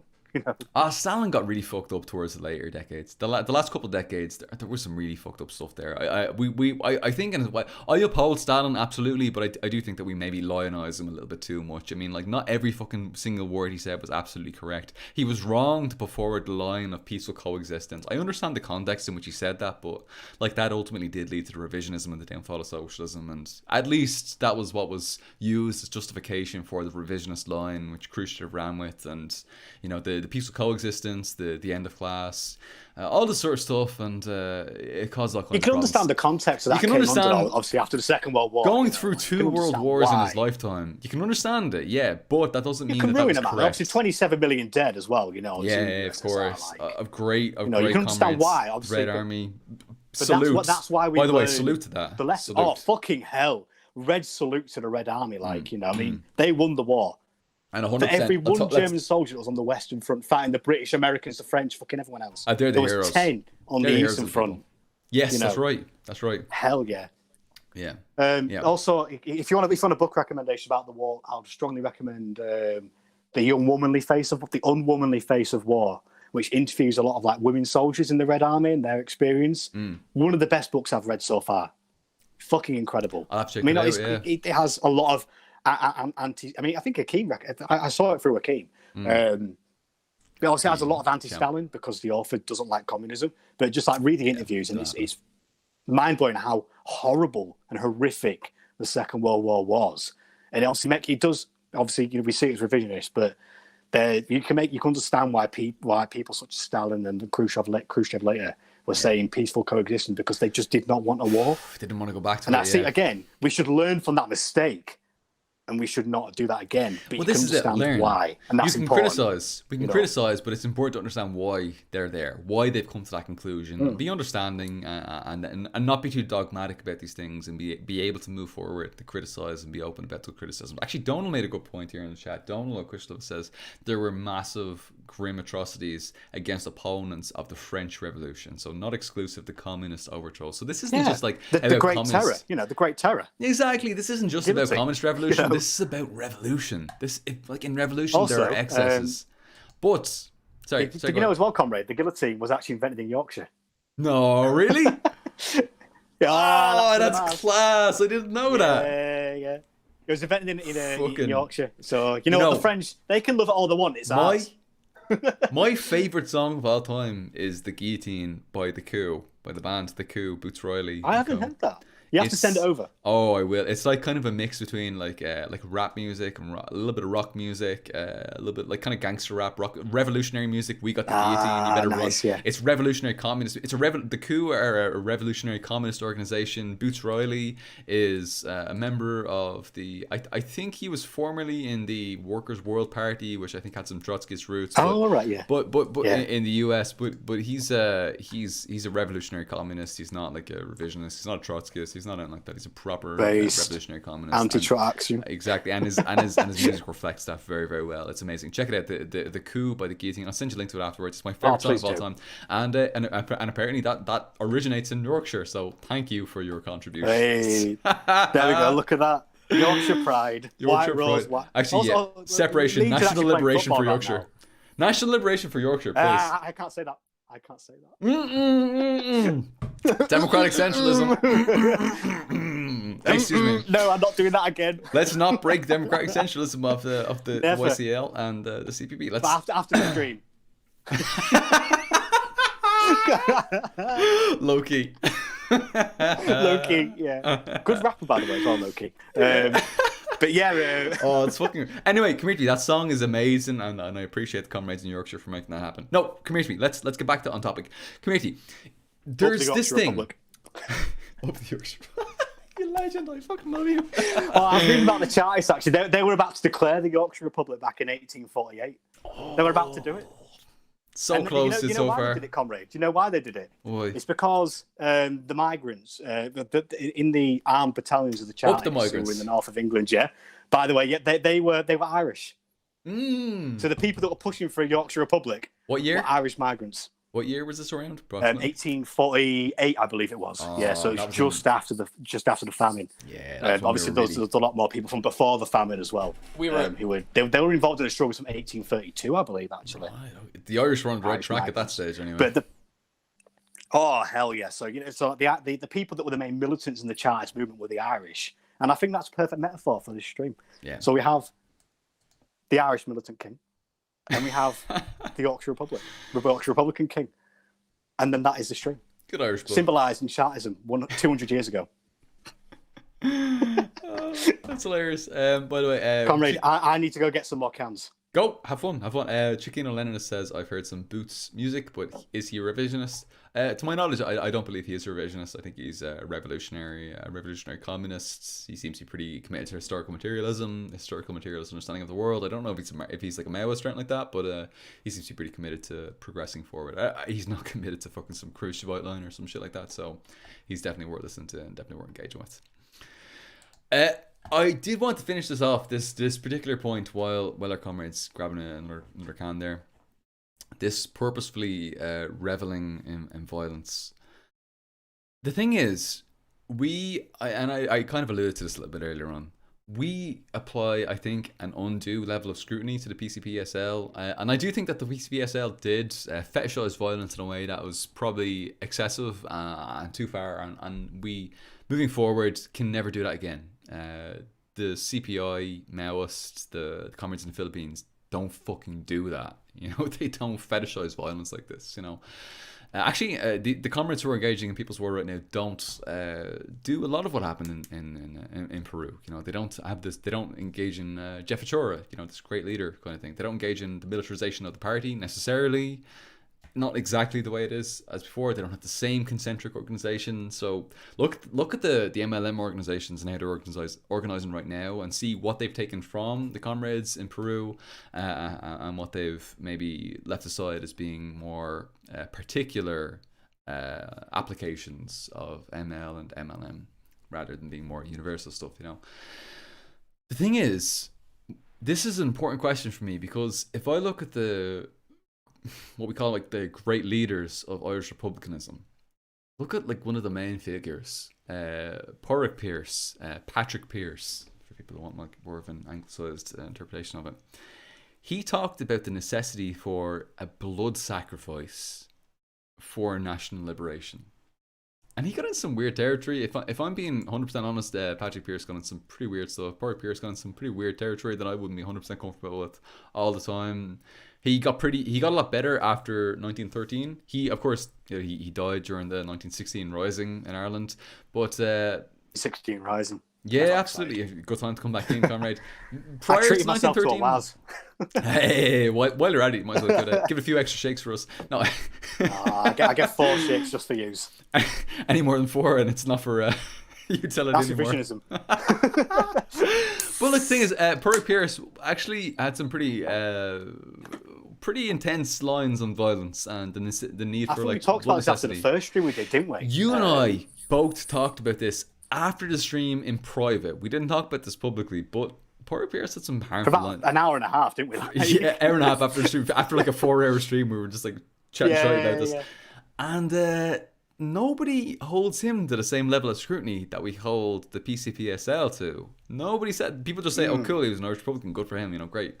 The whole blood sacrifice thing. The blood sacrifice thing is so. The blood sacrifice. Like, why? Why is that like a fucking? There was a whole debate about how. Yeah, there's a whole debate about how much Connolly bought into it. I personally don't believe he did. Just no, he was of the way leading Connolly Pearse. was. Pierce learned from him. That's the thing. Like even Michael Collins in a way as well. I don't think it was. I don't want to say like it was like a dialectical thing, like where it was like back and forth and they were coming together. No, I don't actually. I don't think so at all. I think that Connolly was very much at the forefront, and in a sense, kind of like a vanguard of the vanguards as existed. He was very much forefront, and like so many I just think when it comes to 1916, he tends to make much more of a focus on the national question rather than say workers' issues. So there is obviously very real criticism of 1916 with the Easter Rising, why he didn't bring the trade unions in. That's right. Actually, and that's a really good point. But that's because the IRB refused to the IRB said if the trade unions are brought in, we're not doing the rising. Yeah. So there is that very real criticism there. Right, that's why I say it's kind of useful. Each way thing. Yeah. It's kind of a problem actually. But again, Pearse became kind of left the line because of Connolly. Supporting. Yeah, that's right. The Dublin lockout and obviously after 1913, after that lockout. For like the last 2-3 years of Pearse's life, he became a lot better politically aligned than he was before. But before that, obviously, very shaky. In terms of his policies. Especially looking back retroactively. Honestly, if you look back retroactively, there are some arguments you can make, like a third positionism. Like he was kind of concerned with workers' rights, but there's kind of like he's very socially conservative, but he's also conservative like workers' rights, national liberation. A little bit of there is a lot of concern about like social liberation and stuff like that as well. But I can kind of see. I hate to say this, but I can kind of see where the so-called third positionists starts when they really focus on Pearse. I can kind of understand like why they get to that point, and unfortunately, especially if you look at Pearse's work prior to 1913, you can find a lot of uncomfortably verging on ethno-nationalist stuff there, which I think we need to be very critical of. Even though there's especially some good stuff there, especially in the context of the Gaelic revival as well. Yeah, I mean, you can understand why in terms of the revival of Irish culture in the face of oppression. By the way, can I just say, I really want to say just before we go, like. This is before fascism. This is before fascism was a thing. Fascism was like a reaction to the failures of the Second International of socialism and communism. So this is way before that had actually come to full fruition. So we can't say that they were like fascism. But I mean, I think that on some level we do need to accept it edges on the border of it, doesn't it? There was kind of like there was an uncomfortable bordering on some in some regards, that I think we need and to again, deal with. you can understand the context in terms of bringing back Irish culture from, the death of it, bringing the language back and the sports back and all that kind of thing. Yeah. But Pierce obviously takes it a step further than it should have been, really. I agree. There's an interesting quote by Trotsky, actually. No, Trotsky stop. Take it back. No. Take it back. End the stream. End it. We're done. God, Cancel. God. Stalin. There's some errors in the line. The internet's not working. Muted. Which you mute? No, but the thing is, Kornilov, the Kornilov coup in 1917. Yeah. He says that if that was successful, then fascism would have come in English language as a Russian word rather than an Italian one. Okay. So it's like, they were very clear fascist. I used to be a trot, obviously, so I know this shit. So there was very clear fascist tendencies. Well, I was a big trot. I was an uber trot. I was like a baby trot. I was a baby trot. Then I was like, fuck that, ML. You know what? I've just finished my pouring my pint. So cheers to not being a trot. Cheers to not being a trot. That's look. Whatever it might be, whether you're an ML, an MLM. Well, that's pretty much it. MLs and MLMs. Whether you're an ML or an MLM, that is the only thing. That's the spectrum. The only we can all acceptable ideology. That's the political spectrum that we allow here. We can all drink to that. We can all drink to not being trots. Well done for not being a trot, boys. I'm proud of you. On the front of the bar, going back to the pub, and on the front of the bar, the two tankards, it says no trots. That's it. No libs, no trots. No libs, no trots. Unless you're like ML curious libs, then we'll cautiously. Critical support for them coming in. I wouldn't even say critical support. I would just say cautiously we'll let them in, but we'll chuck them the fuck out if they start melting off. Anyway. Only to be radicalised. If they start chanting shit out, you're barred. You're barred. Absolutely barred. Simple as. Come here to me. Yeah, brilliant. Okay, thank you very much. Yeah, so look, that's the thing. That is not to say that I just want to sort of round this up. That's not to say that anything that the PCPSL, the Shiny Pats, Gonzalo, and so on and so forth said with regard to violence was correct or that we should uphold right now. It's okay.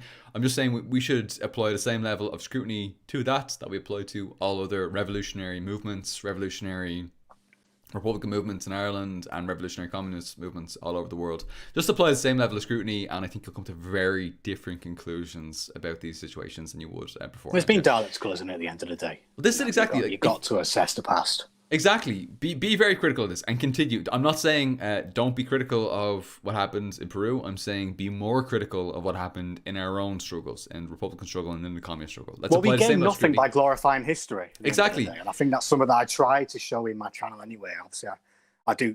I mean, I've been accused of glorifying the GDR, but I always make sure my videos I do present the critiques of it.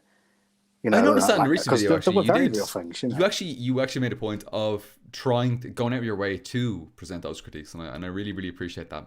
I think it's something that we unfortunately don't do. I did in the democracy thing. In the first video I did, the first proper video I did. I was talking about how by the late 1970s, early 80s, the leadership of the GDR was very much out of touch. It was old. It was mainly white old men. They were very much revisionist, they could have benefited massively from the mass line. Yes. I mean, obviously, I'm not an MLM. But I do firmly believe in the mass line as a principle that should be applied fucking everywhere. Well, the thing is... Because it's just basic common sense. Engage the working class. You know what? Actually, what's so funny? The mass line is something that everybody agrees with until you say the word, until you say the term. That's it, exactly. It's like, the way everybody, like a normal working class person is going to agree with communism until you say the word communism or until you say the word socialism. Yeah. Everybody agrees with it. It's like, oh, you want better conditions for working people, for normal people, rather than these capitalist elites who are kind of pulling the strings in society. Yes, absolutely. And then you're like, that's communism. Well, that's communism. We've got a whole movement dedicated to that, And then they're like, oh, communism? Oh, weird. The same thing happens with 100 MLM. Gorillion dead. Exactly. The same thing happens with MLM. It's the exact, even within the communist movement, the exact same thing happens with MLM, where it's like, oh, well, yeah, I agree with that. I agree with mass line. I agree with cultural revolution. I agree with this. I agree with that. I agree with A, B, C, D, E, F, G, all the way to X, Y, and so on and so forth. But the second you say MLM, they're like, no. I don't agree. Yeah. I agree with mass line and I agree with cultural revolution, but I don't agree with Maoism. And it's like, well, okay, what do you disagree with exactly? And it's like, really, they kind of, it's like, that's it. They kind of, it's like, it's kind of a disagreement with the title, with the term, rather than it is actually about the principles, because everybody like at least everybody I know, every communist I know agrees with mass line. At least the principles of mass line. I've seen this exactly. You should hope so playing out. anyway. Like, At least, I mean, look, come here to me, for fuck's sake, especially like in the Connolly Youth Movement, I see comrades, just my personal perspective, of course I'm not an elected representative, I always have to say this, you got to specify that, yeah. Always have to say my views are my own here, whenever I talk about like real world organising, but I see me in the last comrades stream where I was thinking I was fucking Billy breaking from no, always just saying this is my personal perspective, but comrades are coming independently to the conclusions of Marxism, Leninism, Maoism without having studied Marxism, Leninism, Maoism. They're suggesting all of the solutions that MLM gives us without necessarily through.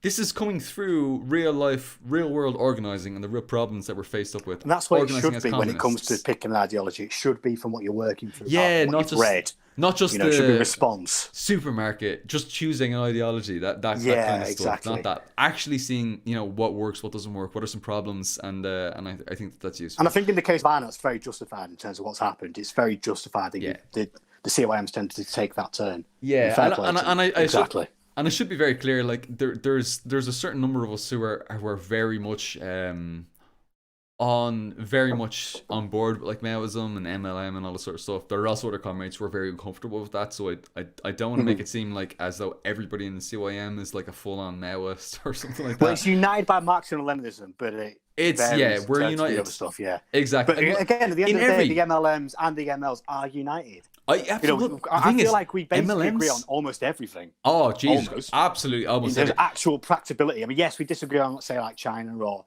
the Eastern Bloc or the USSR post 1956, but that is the past. Mostly it's the past. The thing but is, in terms of what we do today, we're not in China. We don't decide what the CPC does. We're in Britain, Ireland, fucking anywhere else in the world. We decide what we do today, and we can learn from all these different tendencies. And sorry. Thank you for separating Britain and Ireland, by the way. Wow, the bare minimum. Fucking hell, wow. Oh, Jesus, some people on the stream haven't. Oh, it's time to join the Socialist Party of Ireland and create a socialist United Kingdom of Great Britain and Ireland. Not reunite Ireland in the UK. Oh, fuck that. Get out of it. I've heard that before in Britain, actually, and that was just like, fuck off. Scummy. Nope. Not hearing it. Not even fucking giving that the time of day. People fought and died for about 26 counties. I mean, exactly. Obviously the free state isn't enough, but it's something.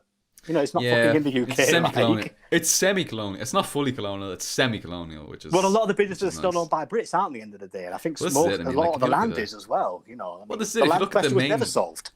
The thing is, like, if you look at the main street in Dublin City Centre, if you go to fucking like main, Grafton Street, exactly. Like every fucking building on there, like I'm not sure if it's the full building or like the top floors of the building, but I remember being shocked when I learned that every fucking building there is owned by British capitalists. Does not surprise me. Honestly, does not.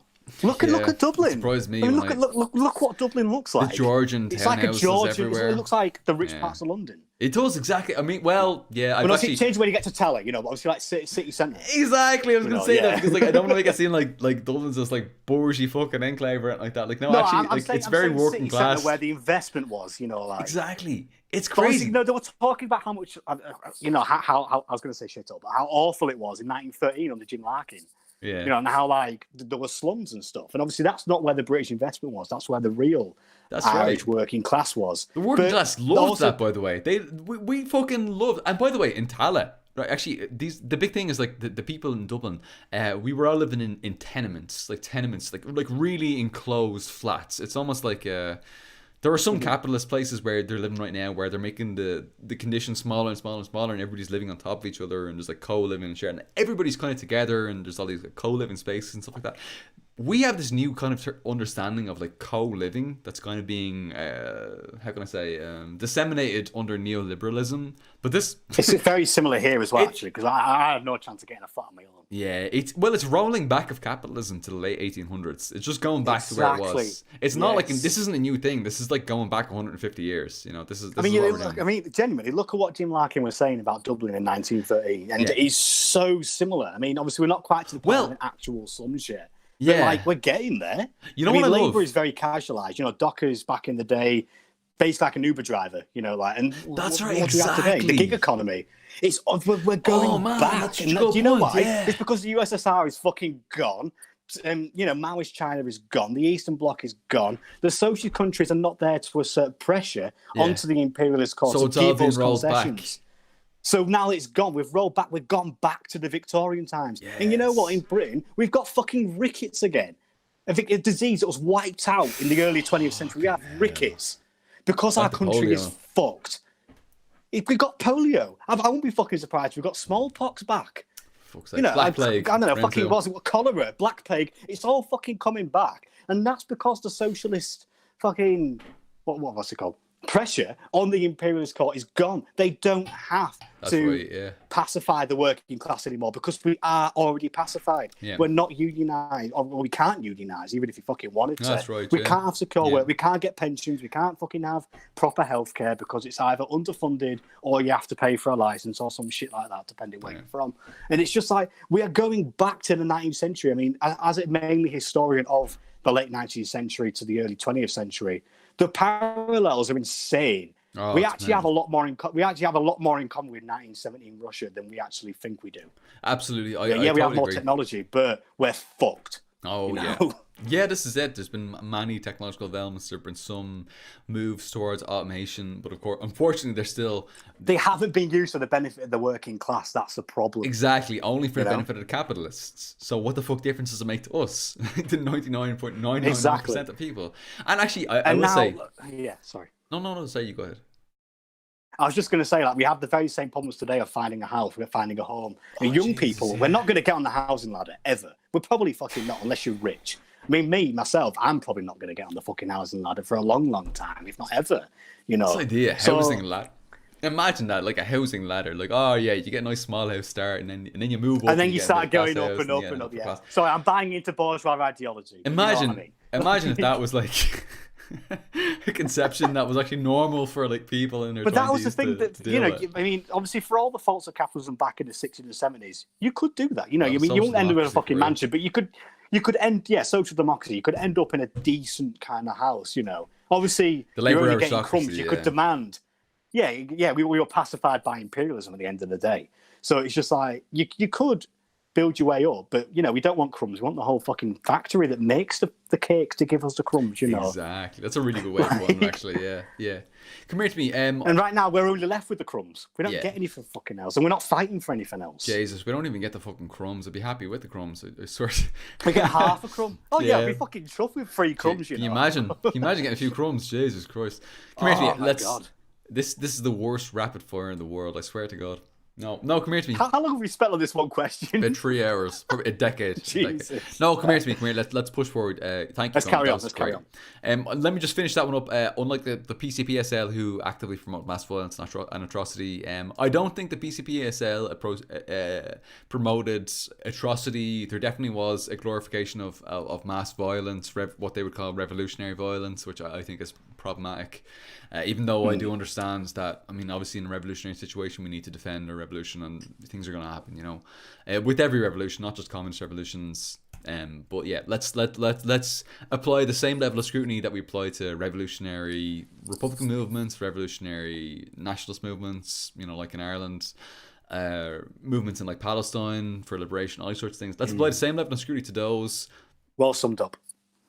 That we apply to places like Peru, and then I think we'll have a more accurate understanding of what happened there, rather than having like a revulsion kind of approach that we do have right now. Like we're almost like it's almost like, oh, that's revolting. I can't even talk about what happened in Peru. It's so disgusting. We can't even. But like in reality, probably things as bad as that, if not worse, happened in Vietnam, and certainly some things happen in Ireland that will be verging in similar territory that we need to be very. We could talk about that forever. Yeah, we could.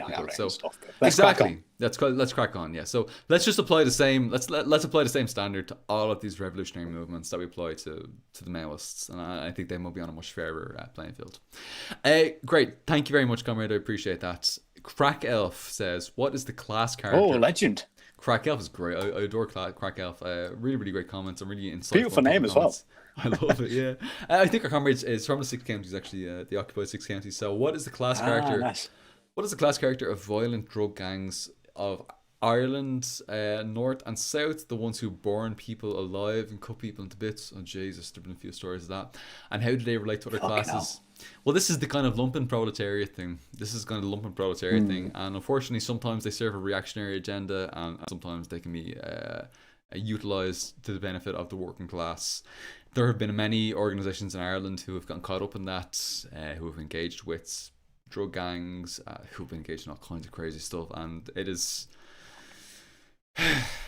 You got to be careful with what you say here, because again, we don't want to be too critical of these things, because all over the world communists have engaged with like what we call the lumpen proletariat, you know, people who are engaged in like petty crime, people who were like drug dealers, engaged in like prostitution, all this kind of stuff, and this kind of black markets, selling drugs, all this sort of stuff. And yes, we need to be super critical of the capitalists and explorers within those, you know, for example, be super critical of like the pimps, the pushers, so on and so forth.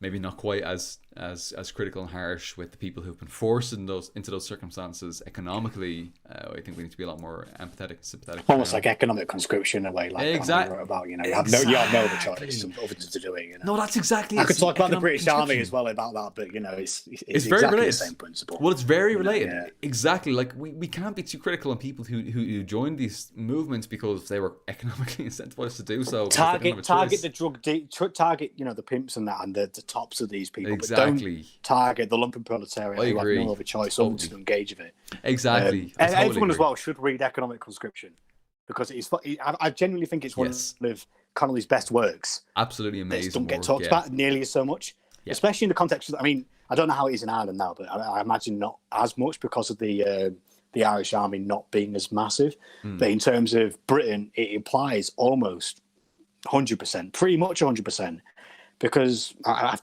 talked about this fucking hundreds of times. But you know, it's like whenever you go to a job fair, you know, in Britain, if you're in a working class area, you've got very low chances of getting proper qualifications going to uni. I mean, I've been quite lucky to make it that far. But if you're most ordinary people, you're going to go to a careers fair at your school, and what's the first stall on that careers fair? It's the British Army, and they're going to enlist you, and they promise you, you know, the good pension, the good. All these benefits and stuff, and that was very enticing to me as well. I think I've said almost everywhere that I wanted to be in the British Army at one point, just because of the benefits, and also because I was a cook for the fucking Queen and all that kind of thing. But can I say I get ads for that on Facebook? I actually literally get ads quite regularly to join the British Army on Facebook. The British Army. Actually, I've got recently. There seems to be a campaign launched recently to join the Irish Defence Forces, but yeah, I mean that's a comprador Defence Forces. It's essentially serving the Empire. Yeah, exactly. So it's not exactly. But they work for NATO. Is Ireland in NATO? I don't think it is, but the UN. They did the UN through the EU. It's kind of like partnered, but I don't believe it's a direct member. Let me actually double check that, so I'm not saying incorrect things. Yeah, I don't think Ireland's in NATO. I don't think, but obviously there is the plans to make an EU army, isn't there? You know. Yeah. No, there are plans. And that's obviously fucking bad, you know.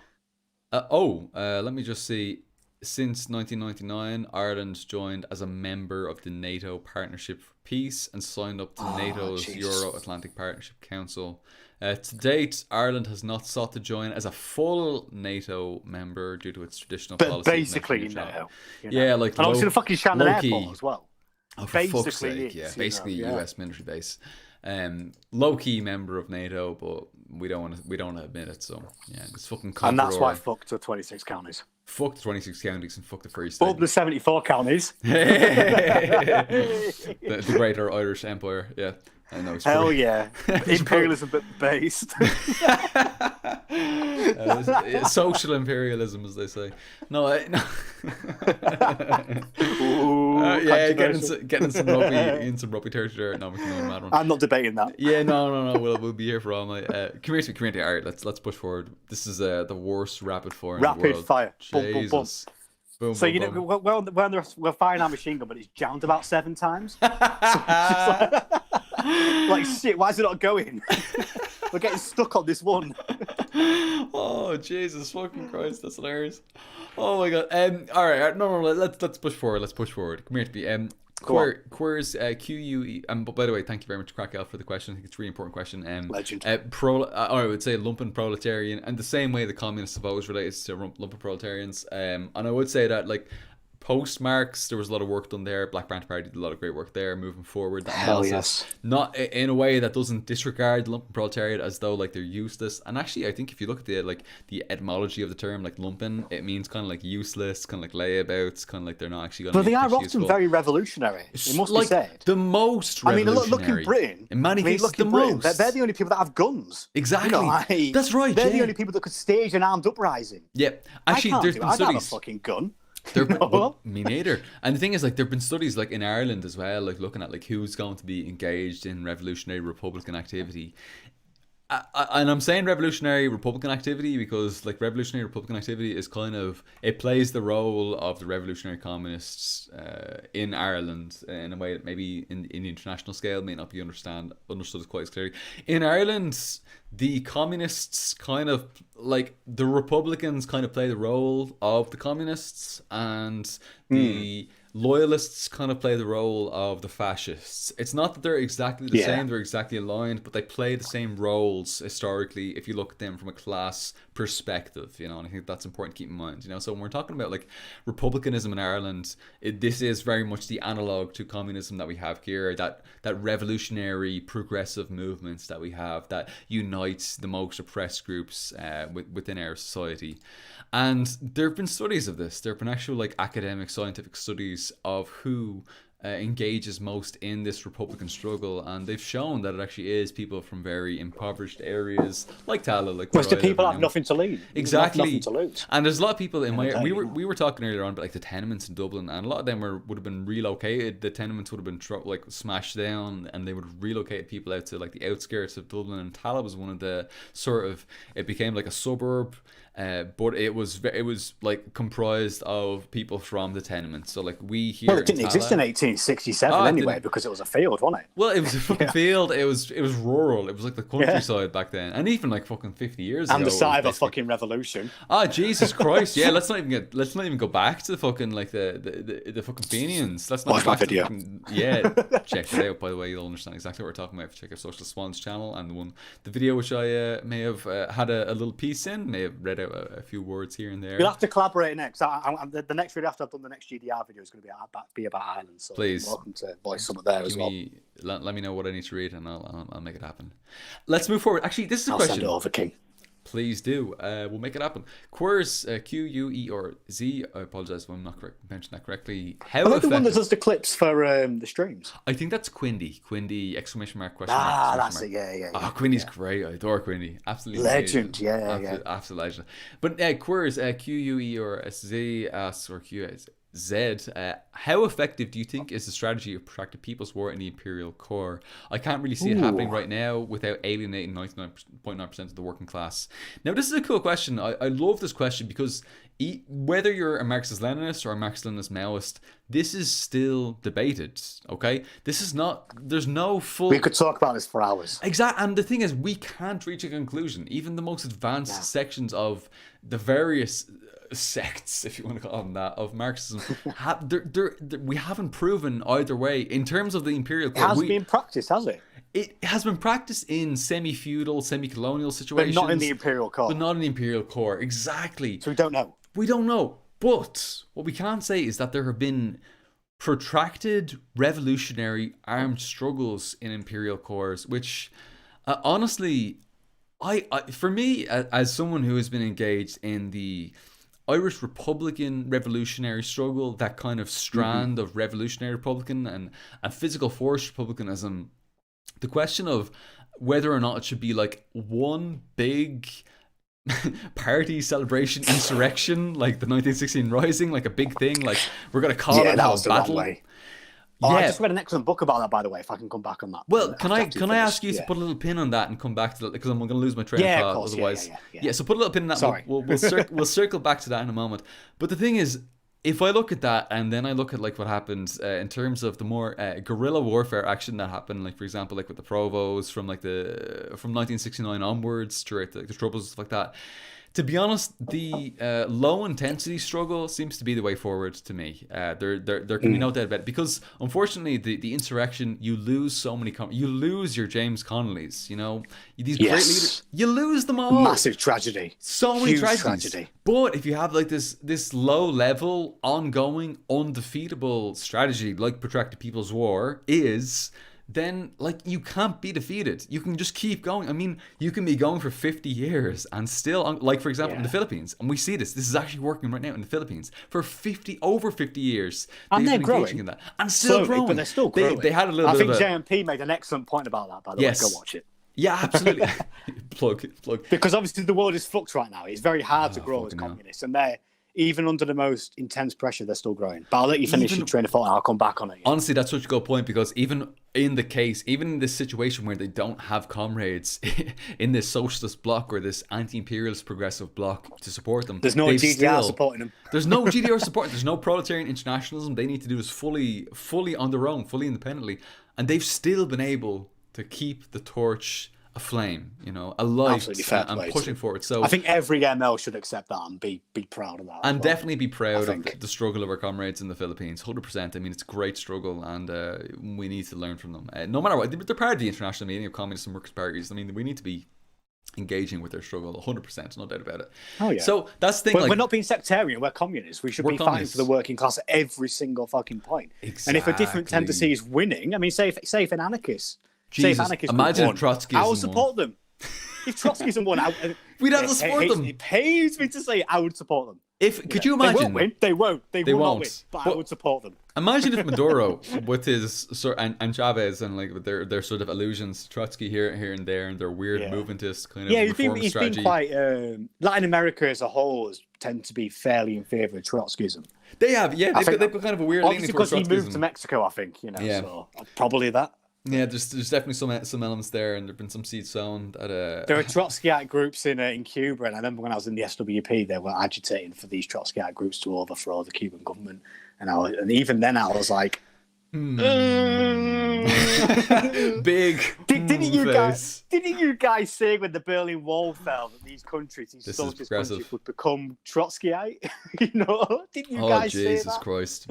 Now look at him, like Poland, basically semi-fascist, fucking, you know, Belarus, semi-fascist, fucking that's right, Ukraine, Russia, fucking. Can I clarify? Even the east of Germany, you know.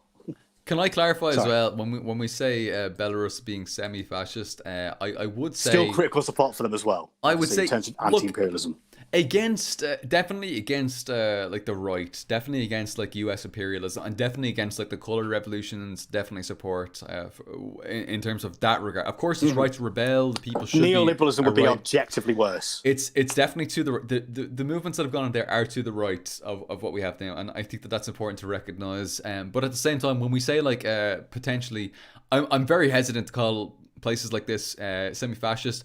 It does align with the old definition of fascism from the Comintern, but when we say fascism right now, that's a very loaded term that means very different things to what it meant right then. Like when we talk about fascism with Comintern, it literally there was two things. Like if you had a bourgeois society, you could either be a liberal democracy or you could be a fascist society. And like a liberal democracy, you have your votes, you've got your bourgeois elections, so on and so forth. And then of course, like in the fascist society, you have like the open dictatorship of the bourgeoisie. And so that's a very different thing to what we're talking about when we're talking about. Fucking hell.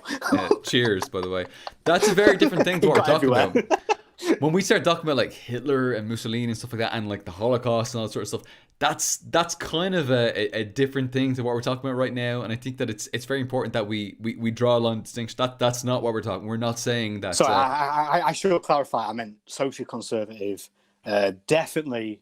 Oh yeah, super socially some kind of dictatorship anyway. Definitely some kind of dictatorship. I would say probably some kind of reactionary dictatorship is accurate and probably correct. Definitely, even if there are some economically progressive elements there which are useful. There's some support for unions, stuff like that, which may be used kind of a little bit.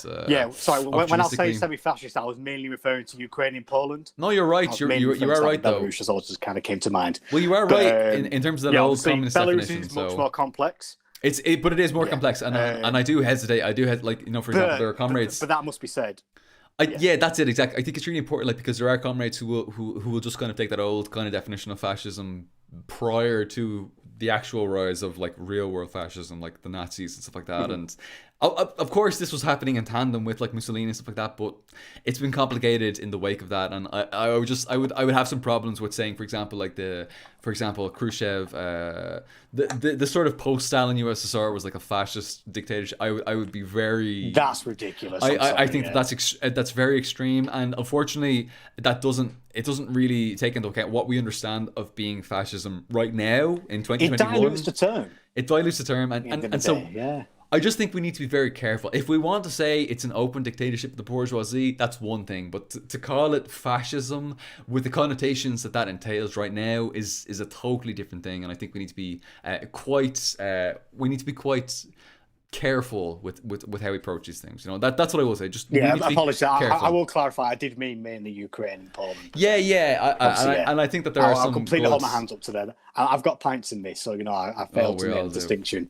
But I did mean, obviously, Belarus had made a social conservative. Actually, if I could just say, probably one of the big reasons why I'm being a little bit more careful is because in the last stream that I had with Ukopnik, where we were having a few drinks, we were having some fun and taking it easy, and I made that statement that actually if you held it up to the same scrutiny that the old Comintern held up to fascism, you got a lot of shit for that, didn't you? Oh, for fuck's sake, I got so much shit for that. So I just want to be very careful. I had people telling me not to speak to you, actually. Really? Yeah, literally. Cancel culture. What the fuck is a mate? I'm not fucking not going to speak to a mate. Yeah. No. There was, you know what's really crazy? Like when I was a lot more like pro-China, there was like this prevailing attitude that the Maoists were all like these crazy, foaming at the mouth, like just these wild bastards who didn't have any clue. They were so detached from reality. They wanted to cancel everyone. They wanted to cut everybody off. Ultra left, ridiculous weirdos. And then the second I'm like, actually, I've kind of updated my position on China, and that's all. I didn't go into like a full. They went mad. They went absolutely crazy. They were like, oh well, Paul must be having some relationship problems. Oh, I saw that. What the fuck? Are you serious? Oh my god. Paul disagrees with me on China, so he must be having relationship problems. And then they brought alcohol into it. It's like, oh, he's an alcoholic. Well, I mean, it's part of our history. Be a historical materialist about it. So I didn't mean to be stereotypical there, but it's like I'm the exact same. I'm also a pint man, so I completely share the culture. But it's like we're working class. We're pint men. I've just poured a drink as well, comrades. That's perfect time. Absolutely, cheers to being a pint man and a communist. I'll take the shit off any man's back. Look, bastards. Anyway, look, I just want to say, and I don't want to be too. I don't want to be too critical on the comrades who were very critical of me, because I was actually very critical of Maoists beforehand as well, in a way that was unjustified. It's easily done. It's easily done, and I think it comes from, honestly, from a place of like fear, in a sense, like there's we're threatening the sense of stability in this worldview and the sense of being able to sleep easy at night because, well, China's winning, China's getting bigger. That's something JMP said quite well as well, actually. You know, it tends to be resting on our laurels when it comes to. It's a case of who can we support rather than how can we actually liberate ourselves. But it gives us hope. Yeah, because China's going to win. Power that's fine for us. Communism is going to win because China's getting bigger and bigger, and it's going to be okay. But the second you say, well, what if China isn't actually moving towards communism, then that completely, and unfortunately, like the problem is it's you can't have like a middle position, because if you admit that China isn't communist or isn't moving towards communism, it isn't socialist, it isn't on the communist path, then unfortunately that pushes you down a very different path, because you understand that they are expanding, they are growing, they're getting bigger and bigger, and the implications of that.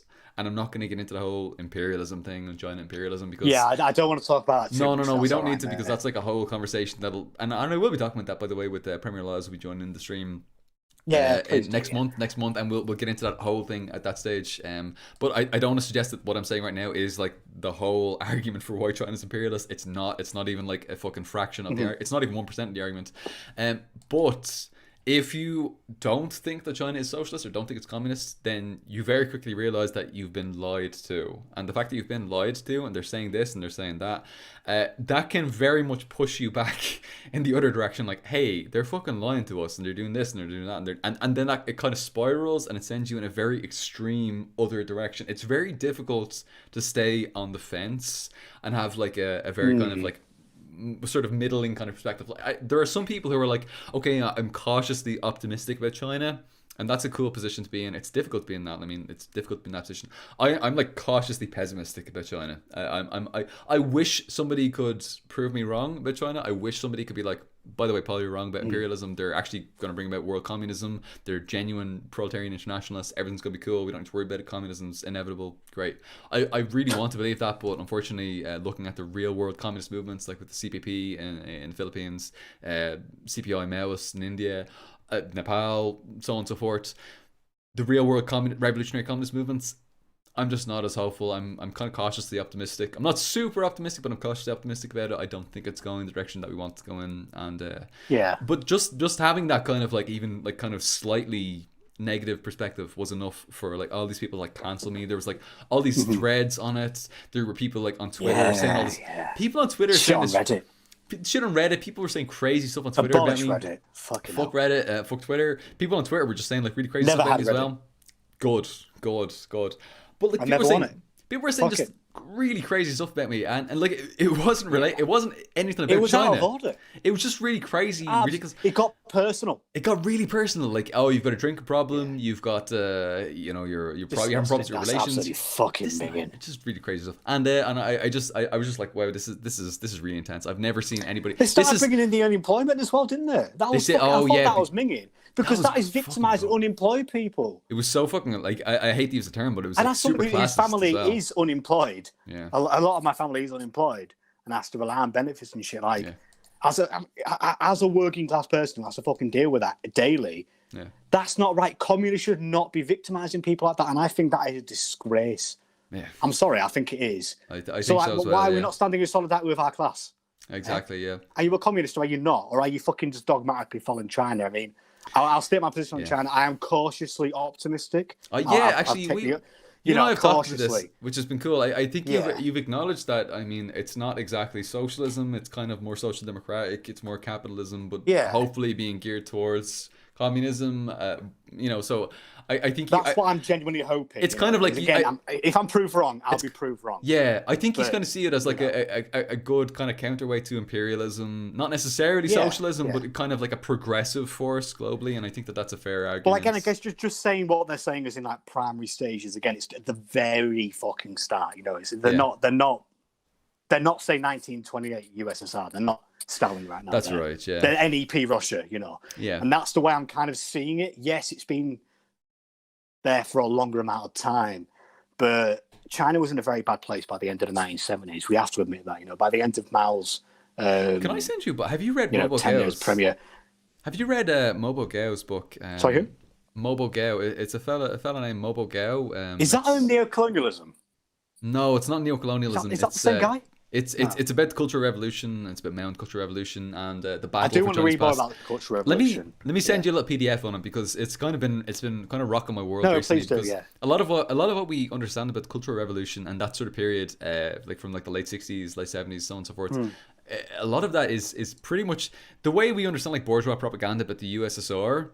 About how the USSR was like this terrible mess and everything went wrong, and then when you become a communist, you're like, oh, that was actually bullshit. I didn't realize I've been misled by all these people. Okay, so actually, pretty much, it's the same thing applies to China. Like literally, exact same thing applies to China from like the post 1956 period onwards in particular. Yeah, like pretty much all like from when China really became socialist post 1956.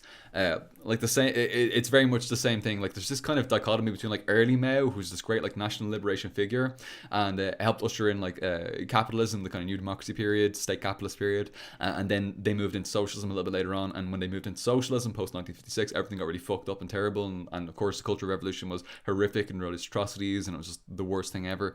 But that's actually not necessarily. That's not what I mean, by the way. I know you don't mean that, but this is kind of like the cultural backdrop within which we're operating, and so a lot of this there's a lot of hangover from this, even in our left-wing discourse, and it's true actually that like the first couple of years, I think maybe the first between 1 and 3 years of the Cultural Revolution were pretty rough, but after then it got pretty good, and even like economically there were massive gains and improvements within China. So anyway, community, I'll send you on that link.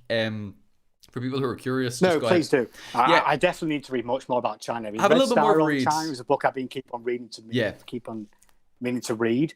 From the way I've seen the Great Proletarian Cultural Revolution, if you want to give it its full title, is a kind of similar way to the purge of the Stalin in a way, in terms of the idea of, say, a purge is theoretically desirable, in terms of you do have to purge a communist party time to time, but there was excesses in terms of the masses took the movement too far, which definitely happened in Stalin's purges. You had people calling out people left, right, and centre, and obviously we have to recognise that. That's the way that I understood the Cultural Revolution in terms of the idea of a cultural revolution. Eliminating bourgeois culture and replacing it with a proletarian one is absolutely desirable. It's the way forward. But amazing, but the mass movement that engaged in excesses, and that's the way I always saw it. The idea is good. The idea is great, and I've always agreed with the idea, but the application went too far, and therefore there has to be much more checks and balances on that. That's always been my view. That's a good point, on it. Yeah, I think we do have to recognise where atrocities occurred. Yeah, definitely. I mean, obviously, I know you may not be too favourable to Xi Jinping, but his family was victimised during the proletarian Cultural Revolution. What's really very, very much victimised for it. Yeah, and Deng Xiaoping as well. His family, of course, there have been crazy stories about that. Actually, I mean, I'm not too favourable towards Deng personally, but you do have to recognise these things as well. It did happen. What's interesting is that if you look at the records and the data, there's a lot of conflicting information, and a lot of what we take to be like truth and fact about. There always is. There's a lot of fucked up stuff. Honestly, reading about the Cultural Revolution for me was like when I learned about like the Holodomor and what actually happened there. It was like, whoa. I mean, look at Robert Conquest figures. Where fucking time. What did he say? Like 20 million people died or something in the Holodomor. Yeah. And it's just like that. This is based on local data that's been extrapolated to a fucking ridiculous level. And but when the Soviet archives opened, you have Robert Service, I think his name is. Hang on, there's a Robert Conquest and a Robert Service, I think. Yeah, they're both anti-communist dickheads. Both work for MI5. And coincidence, I think not. Fuck them both, yeah. So they're giving these ridiculous numbers. When the Soviet archives opened, we could get a much more balanced picture of it. And yes, there were. We have to be honest. There were many deaths during the famine, but you do have to look at the reason why that happened. I know it's a fucking meme, the kulaks. Yeah, fucking disregard everything I'm saying, but there were very real shit committed by the kulaks. Burning crops, killing animals, all this kind of thing. Oh, that was but also, the fact that the weather was shit, and it's like, do you? I mean, here's a fucking question. Yeah, there's been drought. What do you do? The anti-communists would call it. Yeah, I mean, did Stalin pay the fucking rain to fuck off? No, I don't think he did. He told the clouds to fuck money off. For that. He was like Kirby eating up all the crops. Just slurp them all up. You do have to ask the question. You do have to ask the question to these capitalists, of if the Holodomor is a genocide, and obviously it's been particularly named to sound the Holocaust, we have to admit that. Holodomor, that's the way it's called that. Yeah, exactly. So I don't want to fucking minimise the crimes of the Holocaust. That is fucking disgusting, the worst chapter in human history. But do you have to ask the capitalists this question of why do you excuse the Bengal famine in 1943 in India? Which was literally caused by Winston Churchill's direction of food supplies from India to Britain to support the war effort. Yeah.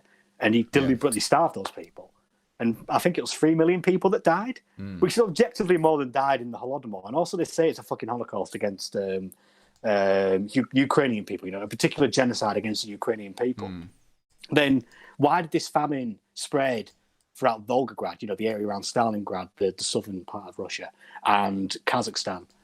So if it was a particular genocide against a specific ethnicity, why was it spread around areas that Stalin supposedly liked? Do you know what I mean? So is it not more likely that this is just a normal famine that occurred under Russia anyway? Because in Russia before 1933, there was a famine every 10 years in Russia because of how inefficient agriculture was. Yeah, so is this not just a normal part of Russia's agricultural development?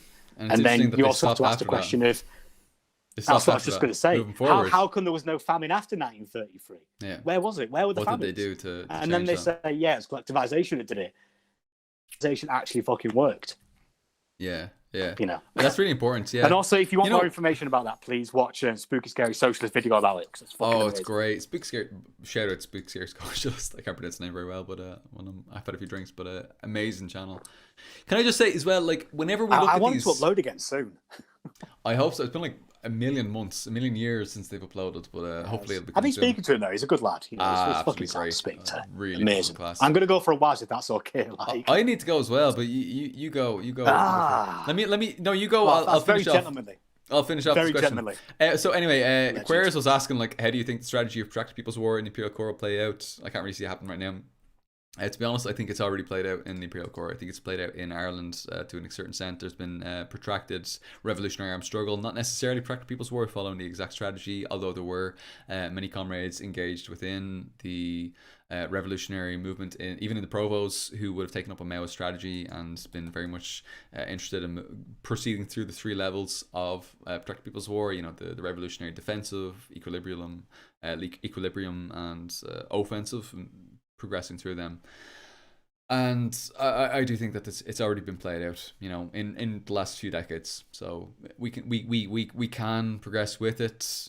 It seems like it's this crazy, unbelievable thing. It seems like it's way ahead, like it's too far ahead of the masses. It's like commandism, like we're too far ahead to engage in an armed revolution. But every armed struggle and armed movement has seemed that way, you know. So that's what I would say. I think that, imagine trying to do what's the alternative is insurrection.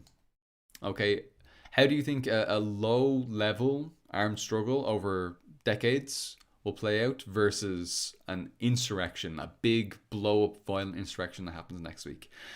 First of all, there's going to be no people who are ready to actually fight in this battle against the bourgeoisie next week. That it just can't happen. Even if we look at the history of insurrectionary struggle, it's not quite as clear cut as we imagine it. Like, we imagine sort of like there's this one day in Russia prior to the Bolshevik Revolution, the October Revolution in particular, where all of the peasants uprose. They all just suddenly had guns in their hands and were able to fight this war. And just like in one day, they could seize it. They could take the Winter Palace and they could seize power. And there you go, USSR straight away done. That's not how it happened. It was actually it was a protracted war that took place over years to get to that point. There were many struggles within that. There were many labor struggles, all kinds of struggles, you know. So these things do happen over time. And when we talk about protracted people's war, that's really a way of formalizing everything that's been learned historically and cohesively putting it together into one coherent ideology that helps us to move forward as a proletariat and to advance towards proletarian revolution in a way that's capable of delivering socialism for us. So that's what I would say. Even in the Imperial Core, I do think that protracted people's war probably is, generally speaking, the way to go forward. Of course, it's going to be different depending on different materials. Yeah, we never actually answered that question, did we, in terms of the Imperial Core? Just finished it off there. I do want to say, like, these are just my initial thoughts. You can give your thoughts now. I'm going to run to the bathroom as well. You can give your closing thoughts, your final thoughts on it, and then we'll push forward to more questions. Will I give you... Yeah. I'm going to run to the bathroom. I'm going to give you another question. Let me grab another question. Don't quickly answer about protracted people's war, but in case, obviously, you know, give me another question. Yeah. Okay, come here. So I'll run out quickly. Yeah, definitely. Okay, so 2 questions. I'll give you, just if you want to power through them. 2. Hang on. Let me fucking write them down. Write them down. Quick, easy questions. First one is. Okay, go on. First one is People's War. Do you think that People's War, protracted People's War, is relevant to people living in like imperialist core, places within the imperialist core, even within like the periphery of the imperialist cores? And here's one for you. Detoadsrune asked earlier on, what does Swann think about the Northern Independence Party? Oh, and also, what's your favorite alcohol? There's a big one from Pan DDR. Oh, my favorite alcohol, Guinness. There you go. Base done. Community, I'm going to run to the bathroom and I'll be back in a few minutes. Yeah, please. Hopefully less than a minute. Fucking hell! Could you imagine having a was for a few minutes? I'm back tomorrow. You've got to have at least 17 shakes for that. Well, I've had a lot. Yeah, that's beyond utility. Okay, I'm back in a moment. Cheers. So, protracted people's war. I mean, I just want to preface this by saying that I haven't read too much into Miles' theory, so I just want to, you know, no investigation, no right to speak, that kind of shit. But obviously, I've read the Little Red Book, so I kind of know the rough idea of it, and I've read into movements that use protracted people's war. Its applicability to the Imperial Court, I do have my doubts about it personally, just because I'm going to speak on the British circumstances here. Britain isn't exactly a rural country. There's not exactly many places that a guerrilla army could retreat to in Britain. I mean, maybe you have the Pennines, which is a mountain range in Britain. Maybe guerrillas could chill out there. Or maybe in the Scottish Highlands, they could go up into there. But again, these are very small areas compared to the amount of cities and towns that are in Britain, and therefore I do personally have my doubts about protracted people's war as a strategy within Britain. And also, it's a very small place, so you have that kind of problem as well. I'll be much more in favour of the kind of tactic of mass general strikes or an insurrection even. I think that, the kind of Russian style of revolution that happened, I think that's personally much more applicable to Britain than protracted people's war is. But again, if I'm proven wrong, absolutely fucking fair enough. And I do need to read much more on the topic as well. Countries, say like Ireland, obviously they used protracted people's war. They used it during the Provisional IRA and the Troubles. And protracted people's war was also a strategy that was actually used from the 1880 skirmishing fund that the Irish Republican Brotherhood used. Hey up, Paul, welcome back, mate. I was just talking about protracted people's war in Ireland. I came to the conclusion that it's probably not so useful in the Imperial Court just because it's not so rural. It's much more urban, and there's not too many kind of. I've got some articles in Britain, but I've got some articles to send you actually. No, please do send them on. You know who? Yeah, I just wanted to say that. Actually, Joma's written about this. A few MLMs have written about this, and this kind of how could we engage in protracted people's war like in sort of urban areas, because there is this kind of idea that like protracted people's war is just the kind of thing that you do in like in rural areas. You kind of encircle the my perception cities and so on and so forth. But there actually are ways of conducting this in urban areas. But this hasn't actually been proven through World Historical Revolution just yet. That was my thinking. So obviously it's fine in theory. The concept of an urban guerrilla, the RAF used this in West Germany. Yeah, exactly. All this kind of thing. So obviously that's where I'm coming from in terms of my critique of protracted people's war in Imperial Court, because it hasn't seen any results at all. I mean, again, my case study is the RAF in that front, because they were universally lambasted, they were hated. They actually sought sanctuary in the GDR for a certain amount of time, which is quite interesting. So yeah, that's where I'd be happy to read articles about it and learn, because obviously I preface my response to the question by saying I haven't read too much on it. I've only read Miles' little red book, so I haven't read too much. Well, I'm glad you've read that anyway. It's definitely a very good start. But I've said this to you several times. My target for this year is to read more Mao. So that's yes. Yeah. Read Mao and read JMP. Read Mao and JMP, and I'll you're do going to be an MLM by the end of the year. That's my homework from Mr. Murray. That's my homework. Well, actually, it's funny I'm because just talk about Ireland. Sorry, go on.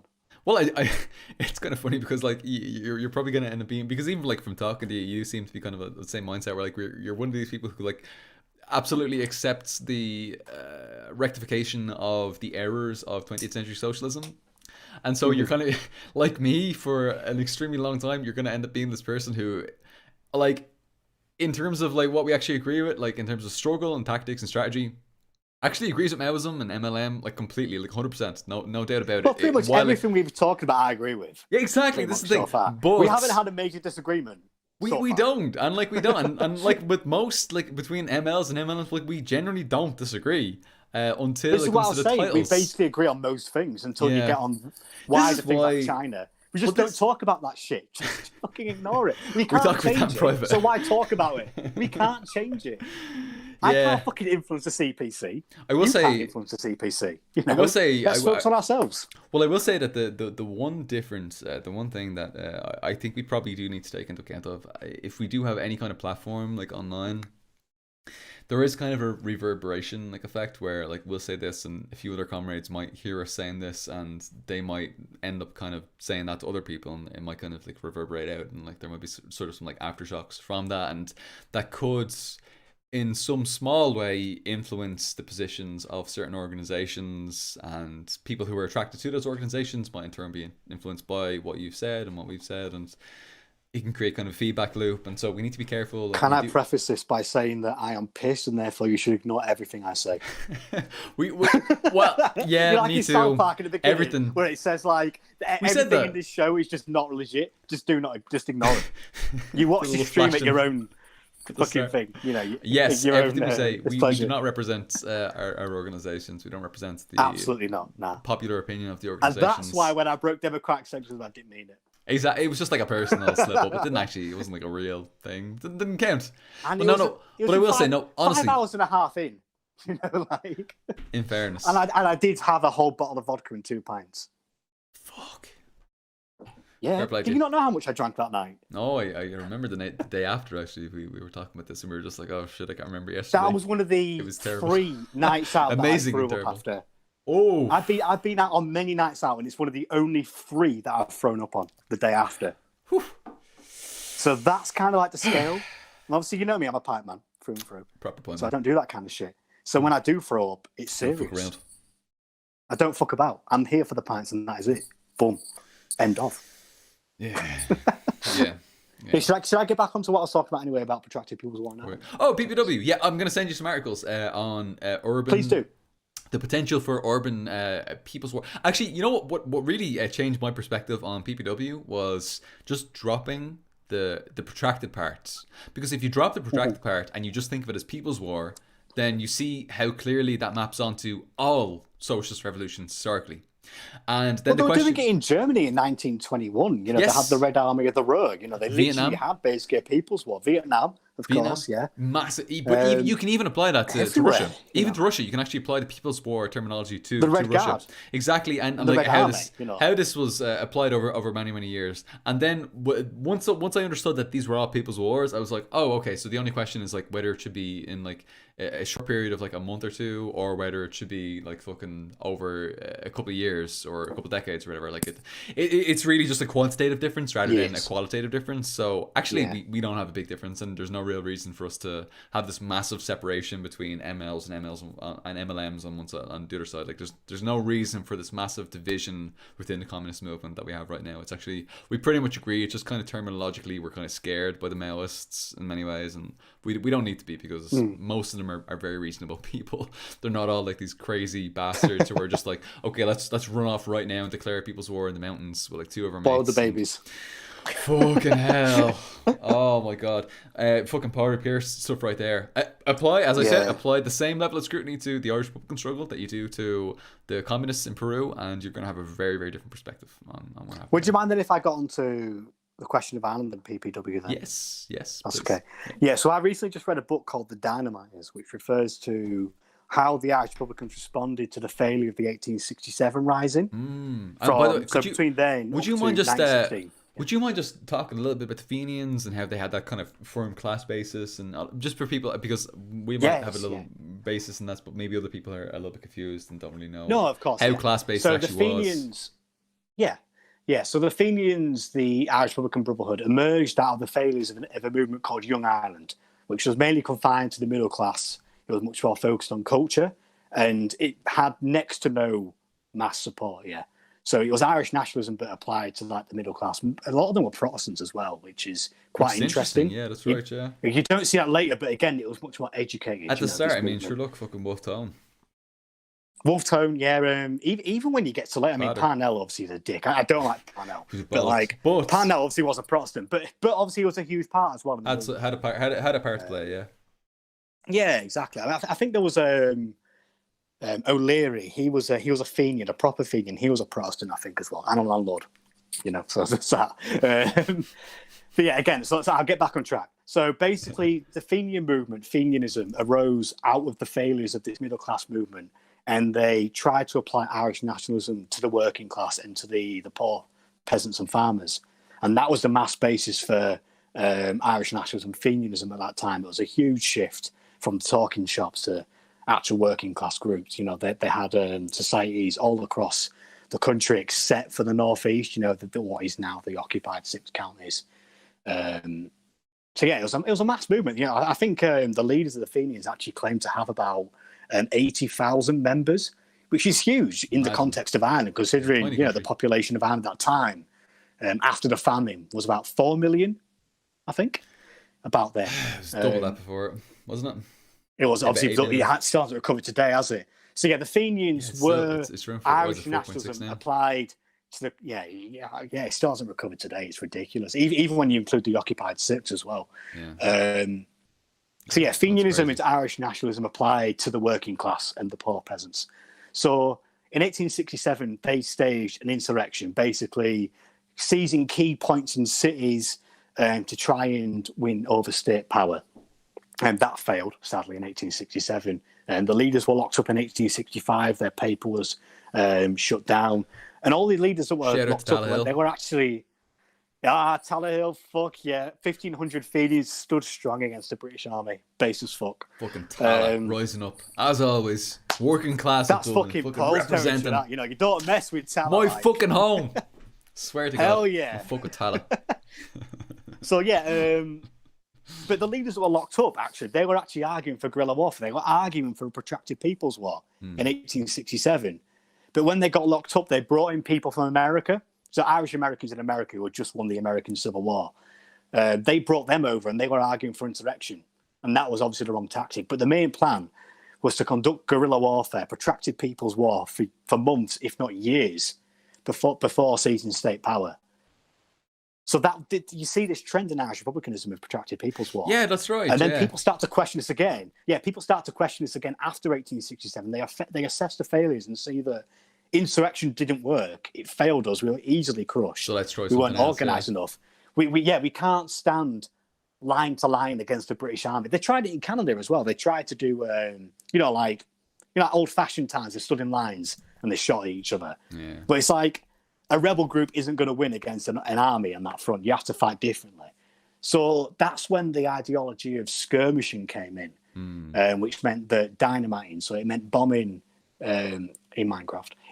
Key economic targets rather than civilians or armies. So what they did, they bombed in Minecraft police, RIC barracks, they bombed barracks in the UK, they bombed Parliament, they bombed loads of different economic targets, but they never targeted civilians. I think throughout this whole campaign, they never... I think they killed two children, I think they killed overall, which is obviously a massive tragedy, and these are accidents. That wasn't meant to happen. As is the case. This was entirely accidents. Even throughout like the Troubles in the 70s and stuff, that was the same. Well, it was an accident. But I do think that, unfortunately, I do think that people got a little bit desensitized by the time the 70s had rolled around. They were just like revolution or nothing, free Ireland or nothing, and like there was Brits out kind of approach, and it Brits out only. Brits out for some, but like I don't want to be too critical because there were organizations like that were actually like proper Marxists, like the IRSP, the IRSP, yeah, who kind of jinx, who maybe were a little bit. Some people might say they were. How can I say this sensibly? A little bit trigger happy maybe with the bombings, and they were very much willing to accept in some ways that these deaths were inevitable, so let's not get too caught up in them, and if people die then that's fine because twice as many British state agents British state agents died, whether they're like soldiers or like police officers serving the crown or whatever it might be. So yeah, I mean, like we can talk about like the dropping well bombing and what happened and so on and so forth, and like there's a whole story there. Bombings, yeah, exactly. Personally, 110% condemn that personally, because obviously it was a needless target. They didn't need to do that. I can't condemn anything. I can't condemn anything in the Republican struggle, but I can't. I get why. Obviously, it was an incorrect. It was incorrect to do, and it's horrific and terrible that they attack. Like working class people died, and that's always fucking terrible. I get the reasoning why was obviously that there's so much suffering on civilians in Ireland that why can't we do that to the British? I mean, I personally think bring it to the doorstep. Wrong position to. It's that idea. Let them feel what we feel, and unfortunately, I see why they did it. But I don't think that's the way to be. I mean, I think it's incorrect, the strength of the Fenians was that they united the Irish and the British working class together into a mass movement. Yeah. And that was one of their massive strengths, that solidarity, whereas that was very much permanently broken by the time the IRA started bombing working class areas. But sorry, yes, go on. No, I totally do. I totally agree, and that's one of the really special things about the Irish struggle. It's this blending of the national and the social struggle together for socialist republicanism. But the thing is, that is so fucking hard to do. And I see this fucking playing no, out. it is. I understand. Yeah, I see this playing. Like, I understand why. Like, there are certain people who just maybe weren't able to, and how difficult that might be. And by the way, I see it's in the chat so there, easy. the Engels list, by the way, says, how you comrade? Yo, just finished streaming with Anti-Conquista. Great comrades. Go ahead and check that out after the stream. Hey, he's a legend. Angus is cool. Anti-Conquista is very cool. So go ahead and check that out after you're done here. Go ahead and subscribe to those channels. Very, very useful anti-imperialist work there. But yeah. So wait, what was I saying? Struggle in Ireland. Just his contribution about, and we'll talk about the national struggle, the social struggle in Ireland. The thing is, I see so many chauvinists in imperialist cores that I can understand the sense of, well, fuck it. Well, I can kind of understand. Yeah. Can I just say, like, I see this all the time right now with people in imperialist cores where they will take on this kind of idea of like imperialism with social democratic characteristics, and I'm seeing this fucking Attlee, Oh, for fuck's sake! I'm seeing this really playing Keir out. Starmer. I'm not gonna name names, but yeah, Keir Starmer would be one of them. Some we prominent left wing. He's a dick. Some prominent left wing YouTubers talking about this kind of stuff. It's imperialism with social democratic characteristics is the only way of describing it. They're not talking about socialism. They're not talking about the same thing that revolutionary communists are talking about. And unfortunately, they're talking about pushing forward nationalism. They're talking about uniting people under the settler colonial identity rather than the oppressed national identities. Uniting people under, for example, imagine trying to unite people under a UK identity. Imagine trying to unite Irish people under a UK identity. Yeah, we had a really great conversation about this, didn't we? Actually, you and I did, video I just put out, and it was great. Yeah, it was really, really useful. Yeah. And this is actually one of the reasons why I've kind of shied away from the question of nationalism in these spaces, because unfortunately, I'm actually a really big left nationalist. But unfortunately, when I talk about left nationalism within these spaces, a lot of the people who engage with this content that I put out happen to live in like imperialist core countries, and that's understandable, like the demographics and stuff and so forth, so on and so forth. You have a lot of people from like the US, from the UK and France and Germany and stuff like that, and they engage with it in a very different way to which I'm coming with it. I'm coming at this from, and unfortunately, it actually fundamentally contradicts the position that Stalin put forward, like in the national question, Marxism in the national question. Absolutely, where he talks about, for example, the idea that, like, the point that, like, we can't unify under the bourgeois flag. We can't. Absolutely. We can never unite under a bourgeois banner, and it's so important. Like, we can never, for example, the oppressed nations can't unite under the oppressors' nationality, the national banner of the oppressed. That's going back to Marxism, the national question. That's the great. It's basic. It's bread and butter, isn't it? Bread and butter. Day, And yet you have people arguing for American nationalism or UK nationalism or French nationalism or German nationalism as it stands right now, like these bourgeois states. And unfortunately, that's completely detached from the proletarian nationalism that I'm talking about, which proletarian nationalism. And when I talk about proletarian nationalism, I mean a nationalism that is always secondary to a historical materialist analysis of class struggle as the driving force of history. Always. It can never Completely agree. Well, it can never be this question of nation being a driving force of history, which is unfortunately where a lot of the third positionists and the fascists kind of get in, and where you see a lot of these kind of red-brown alliances kind of coming forward from that position. And I think you made a really good point. Actually, you were talking about the GDR, and you were saying that it was this kind of socialist state, and that in this context, patriotism made sense because we kind of transcended the bourgeois state, and so it made sense. Now we can actually they were also in direct context as well. That direct conflict with the West as well. Obviously, there were two Germanys. You have to recognise that. That's right, yeah. And therefore, the concept of patriotism as being the true Germany kind of took on an extra character because there was always that conflict. I mean, I was going to talk about British patriotism in a way, but I'll come back to that later. I'll put a pin in we can that. circle back to it. But, actually, you can go ahead, but you you can fire away. I think it'll actually lead in pretty well after this. Fair enough. Yeah, I mean, I made the point in my video that the way that a British Socialist Republic should deal with patriotism is quite similar to how the GDR did it. So the way the GDR had to function in terms of patriotism was that they were in direct conflict with the West. Obviously, they had the shared culture in terms of both being German. German speaking, German culture, that kind of thing. And the way they used their patriotism was by emphasizing how the GDR was the most German state. So they kind of funded like kind of traditional culture, like traditional dress and dances, all this kind of thing, traditional music. Even in the military as well, they emphasized like German uniforms, so they took the piss out of the West for like dressing like Americans and not dressing like Germans. So like, I mean, obviously today to us it looks really kind of yikesy that, you know, oh, they were dressing like the Wehrmacht, you know, Hitler's army. But they also made very clear distinctions as well between that. You know, they wore like shirts and ties underneath, so it kind of looked more like a civilian army. So they had the same kind of grey tunic on. It's like but they have the shirt and tie underneath it. Yeah, like the DPRK, exactly. Like that's a proletarian. I would say that the DPRK is a proletarian army. It's a proletarian. Well, I think that actually the DPRK is pretty, like, whatever you want to say about the DPRK. I've made criticisms historically of the DPRK. I think there's very fair criticisms as well. I mean, there are there are issues with abandoning the army, class struggle, and the fact of defending themselves. I would just say that, like, I absolutely support the DPRK from an anti-imperialist perspective, and I absolutely support a lot of what they've done, even if I have critiques of the economic system, so on and so forth. Okay, yada yada yada, whatever the fuck. They do a good job of embracing proletarian nationalism as opposed to a bourgeois nationalism. Yes, absolutely. They do it perfectly.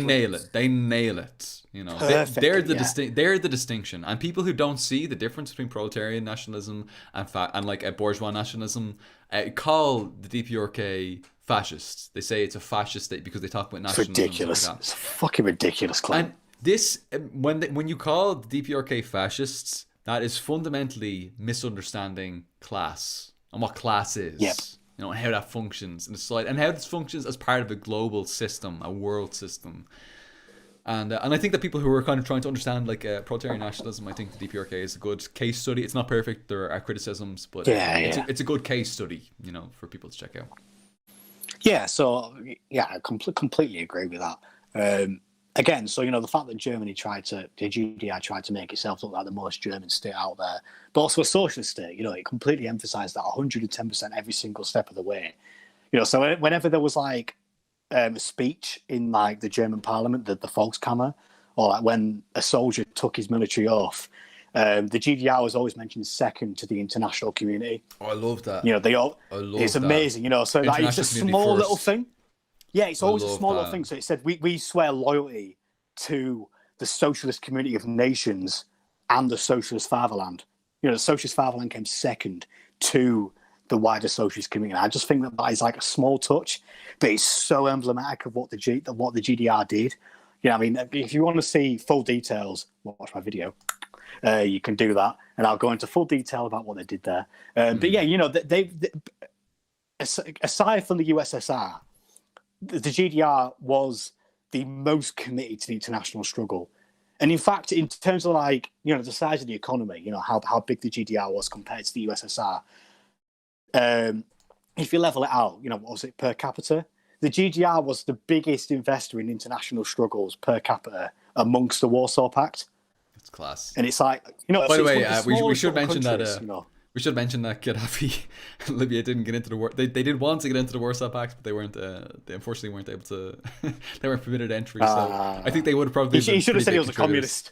Yeah, he should have been more constant on that. I mean, he kind of flip flopped a little bit on that particular question. He did a little bit, but also fair play to him for supporting my people. You know, so he supported the fucking Steinen path, which is mental. He supported like did he? I didn't know he did that. Yeah, that's crazy, isn't that? That's crazy? It. We're cancelling Gaddafi. That's it. Done. He supported like the hardcore fucking communists. He was he was there. Yeah. But he was quite eclectic, you know. It seemed in many ways. He was very all over the shop, wasn't he? Yeah. He wasn't quite as principled, maybe, as some of us might expect, you know, from. But yeah, if I can apply what I just said about the GDR, and if you watch my video about the GDR's patriotism and internationalism, I think that there can be direct comparisons made to Britain, in terms that both have very dark histories in terms of imperialism and atrocities in the colonial sense, and obviously Germany went a step further in terms of, you know, full-on Nazism, and obviously Britain committed genocide as well. But you know, the Germans committed quite industrial genocide. You know, Jesus fucking Christ, Germany took it to another level. Yeah, unfortunately, that was they took it up to 100%, didn't they? Yeah. But in terms of how the GDR created a patriotic culture that was in favour of the working class and the international community, I think that's something that Britain could take pride in, because Britain has a very proud history of, a very proud radical tradition from the English Revolution, the English Civil War. The levelers and the diggers, British working class movement. Can I just say, I think that's so important. That's the thing I mean. Yeah. What you say, because I meant to clarify that. I think that's so important that we don't confuse the British, including all classes, for the British workers, the British working class, because the British working class has an incredibly beautiful tradition, and a beautiful the miners' strike, amazing stuff. But, but the British, if we're including all classes, fuck the British state. Fuck the Brits. Fuck them. If we're not talking about class, fuck the Brits. If we are talking about class, fuck the British bourgeoisie, fuck the imperialists, fuck the monarchists. But absolutely up the working class, 100%. No, sorry. Thank you for clarifying that, because I meant to say that. Well, that's the thing. I mean, and unfortunately, just clarifying it. Well, the thing is, I know that's what you meant, but unfortunately, there's a confusion and a conflation that happens there with many very well-meaning comrades and even communists. I've actually seen this, comrades, and I mentioned this to you before, like comrades who kind of supporting the monarchy. This is it exactly. They kind of they start going down this road where they're like inbreds. They start off with let's British. Well, this is the thing. Like they start off with like let's support a little bit of proletarian nationalism. Let's support a little bit of progressive patriotism, and then it's like, oh well, let's support the monarchy. Let's do communism and support the monarchy, and let's support the Queen. Let's embrace this. And it's a very slippery slope, and I don't mean to use it's a slippery slope. I know that's a fallacy, the slippery slope fallacy. I don't mean to make it seem like that's no. He's completely right in this case. So, it's just that I've seen so many people do it. So many communists do this that I need to keep saying, lads, be careful, be very careful. Like when it comes to nationalism, comrades, you're completely right to say that. When it comes to nationalism, when it comes to patriot, the devil is in the dose. A tiny little bit. Yes. Yeah. A tiny little bit in the right context is great. It's brilliant. If you're an oppressed nation, you need it. To lift you up and to say, we exist, our language is okay, our music, our culture, our poetry. Our culture's okay, It's okay. It's okay that we exist. We don't need to be assimilated into your imperialist culture, And solidarity with the Palestinians, the Gaelic revival, the Irish. Of all things, Exactly. We need to bring back the Irish language, and people need to be okay with the fact that there is an Irish language, and we're not all just going to speak English, and we don't need to bow down to British imperialism and so on and so forth. But when you venture down that path, it can take you to some pretty uncomfortable places. So you need to be careful that it's always grounded within that class-based historical materialist analysis. Always, that's primary. And I don't mean to say that is what I was going to get on to. I know that's what you meant, and I just wanted to clarify that, because unfortunately I've seen very well-meaning, good-intentioned comrades take what we're saying right now and go down a very in the wrong direction. In the wrong direction, this very third positionist kind of direction, which I really don't want to see comrades going down. And there's no space for a red, brown, we're not taking pride in the nation as an ethnicity. The GDR didn't take pride in Germany as being German. And I have to say, though, the working class history of Germany, Sorry. Well, can I just say, like, on this question of like ethnicity and stuff like that, we need to be also careful with that as well, because like when people talk about like, oh well, okay, ethno-nationalism and stuff like that, this is also kind of complicated, because like, for example, black nationalism. How do we conceive of that? Is that ethno-nationalism? I meant that in the imperial context of that not being proud of like. Yeah, that's right. Yeah, it's not. But like, say like it's not like a white nationalism. The Sorbians, the Sorbians were a oppressed minority within Germany for centuries. Yeah. And the GDR empowered them as a nationality within Germany. So like they're kind of like a Slavic people within Germany, in the east of Germany. So that's what I mean by saying that. We should, if you're an imperialist nation, you shouldn't empower your nation as an ethnic state or something like that. I sort of feel like not wrong. But if you're an oppressed minority, we should encourage that culture, and that's what the GDR did with the Sorbians. They funded cultural efforts with the Sorbians within the GDR to have their own movies, to have their own plays, to have their own culture. Which didn't happen before the GDR. The German, obviously the Nazis completely fucking ignored them, obviously. The German Empire before them completely ignored them. And Prussia before that completely ignored them. Only the GDR actually invested into this small minority, which I don't think nearly anybody has actually heard of outside of Germany. So I don't think many people have heard of the Sorbians before. So no.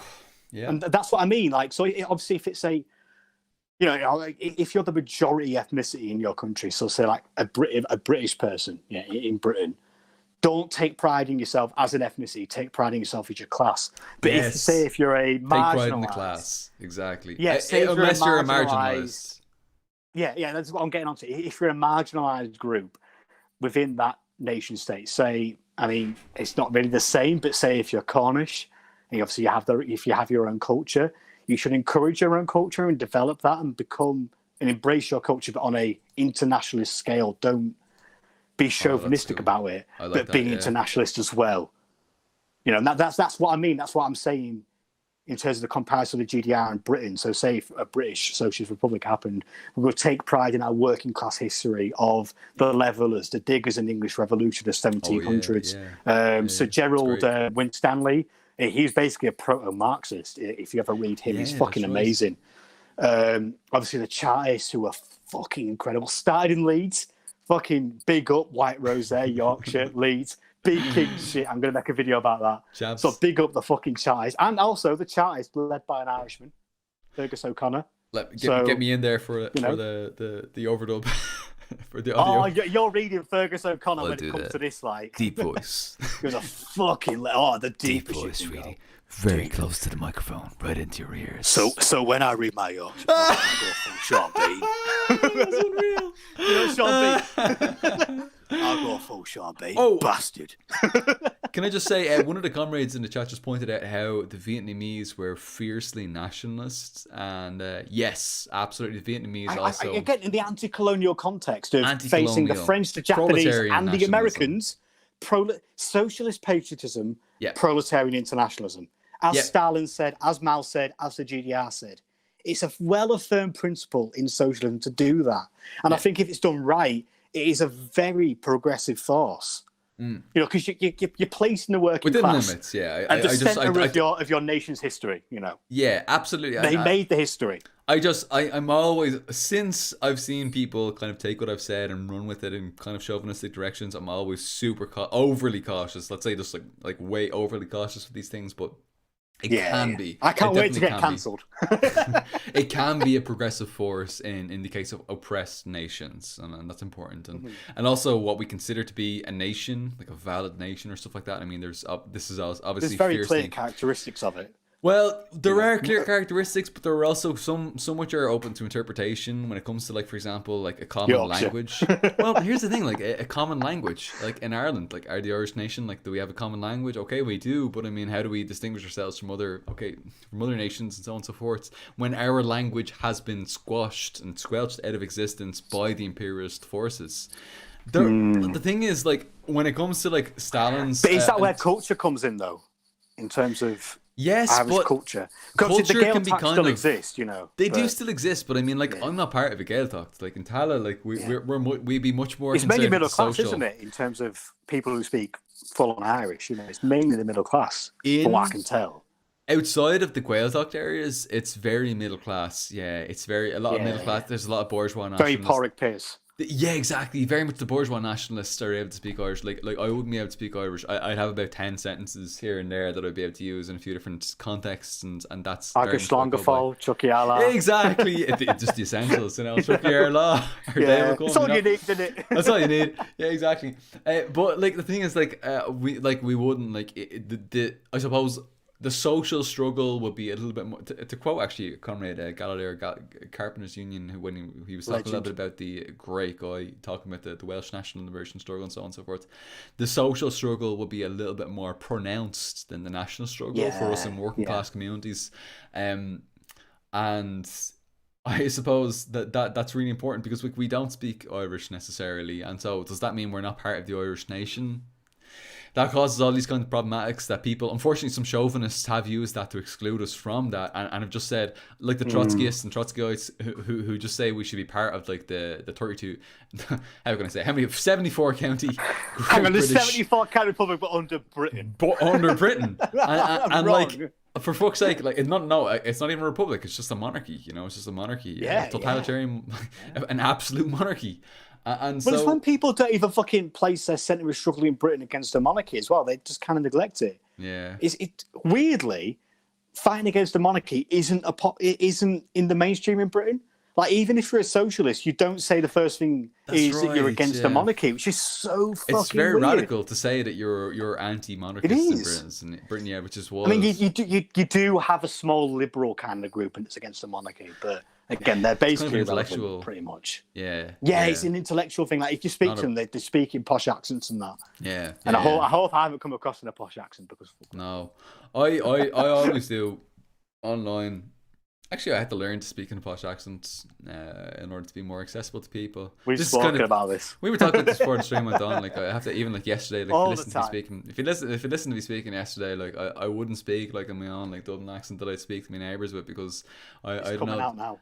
There's a sense that, like, fucking, it's just people won't understand me. I sound stupid. I sound like this fucking idiot. But this is kind of like part of like the colonial mentality, like understanding yourself. You don't sound like an idiot. You sound like a fucking legend, mate. Well, the thing is, like, there's a sense that, like, we feel like we're lesser than the intellect. There's this intelligent. There's the intelligent posh, like, Londoners who speak with a certain accent. Yes. Or nowadays, it's more like there's the intelligent, rational skeptics in the US. And so we have to have like more of like a US kind of so-called neutral accent. Though? So obviously when I go to uni, obviously I'm a Yorkshireman. I go to uni in Yorkshire, and there's very few fucking Yorkshire people that go to uni, because I guess I recognise I am fairly privileged to have come from a working class background into a university. I'm very fucking privileged on that front. But when you get into a seminar, like, you know, like speaking to people and stuff in uni, and they are all really fucking southern.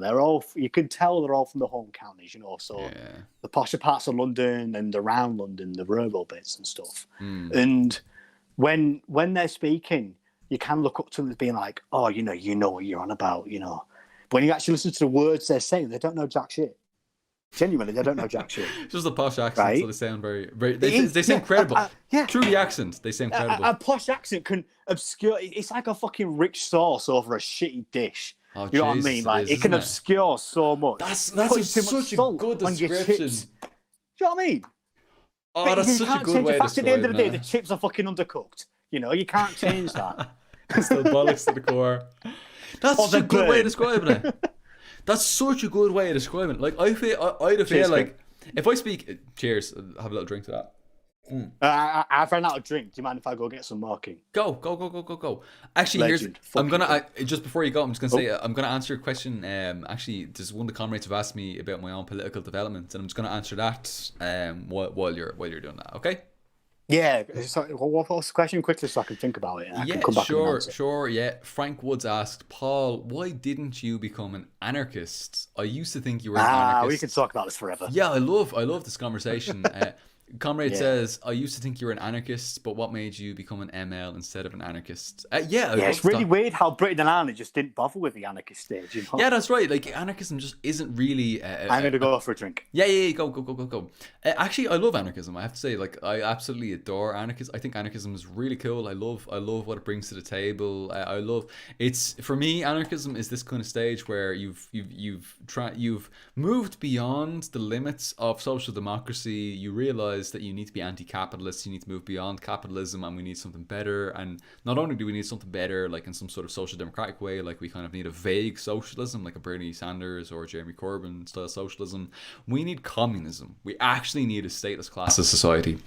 And anarchism gives you that without the troublesome history of 20 gazillion deaths by the right side of Stalin's mustache, so on and so forth. You don't need to deal with the history, and so anarchism provides you sort of that avenue for radicalism beyond the capitalist ideology, the kind of centrist and right-wing ideologies that are prevalent within our societies.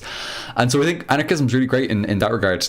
Actually, a lot of the criticisms that anarchism offers, I think, are actually very, very relevant for Marx today. Actually, maybe some anarchists don't come at these questions from the right perspective, but I feel like anarchists' hearts are generally in the right place, and maybe I am getting into some, how can I say, metaphysical or idealist territory right now when I say this, but I feel like anarchists' hearts are in the right place when they're always siding with the oppressed and they're always rebelling against authority and stuff like that. I feel like anarchists are really very much on the right track, and so I would often vibe much better with anarchists socialists than I would with some MLs and some MLMs who don't really side with the oppressed in a lot of issues and a lot of occasions. And when it comes to like criticisms of ongoing, oh shit, there's some sort of audio problem here. Let me just have a little look here. Let me just see what I can sort of set. Oh, let me just double check that. I think I know what happened. One sec, apologies, comrades. I'll try and stay quiet for a sec.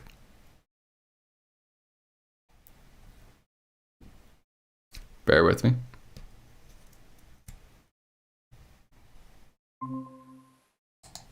Okay. I'm back. One sec. Okay, I had a little bit of an audio issue right there.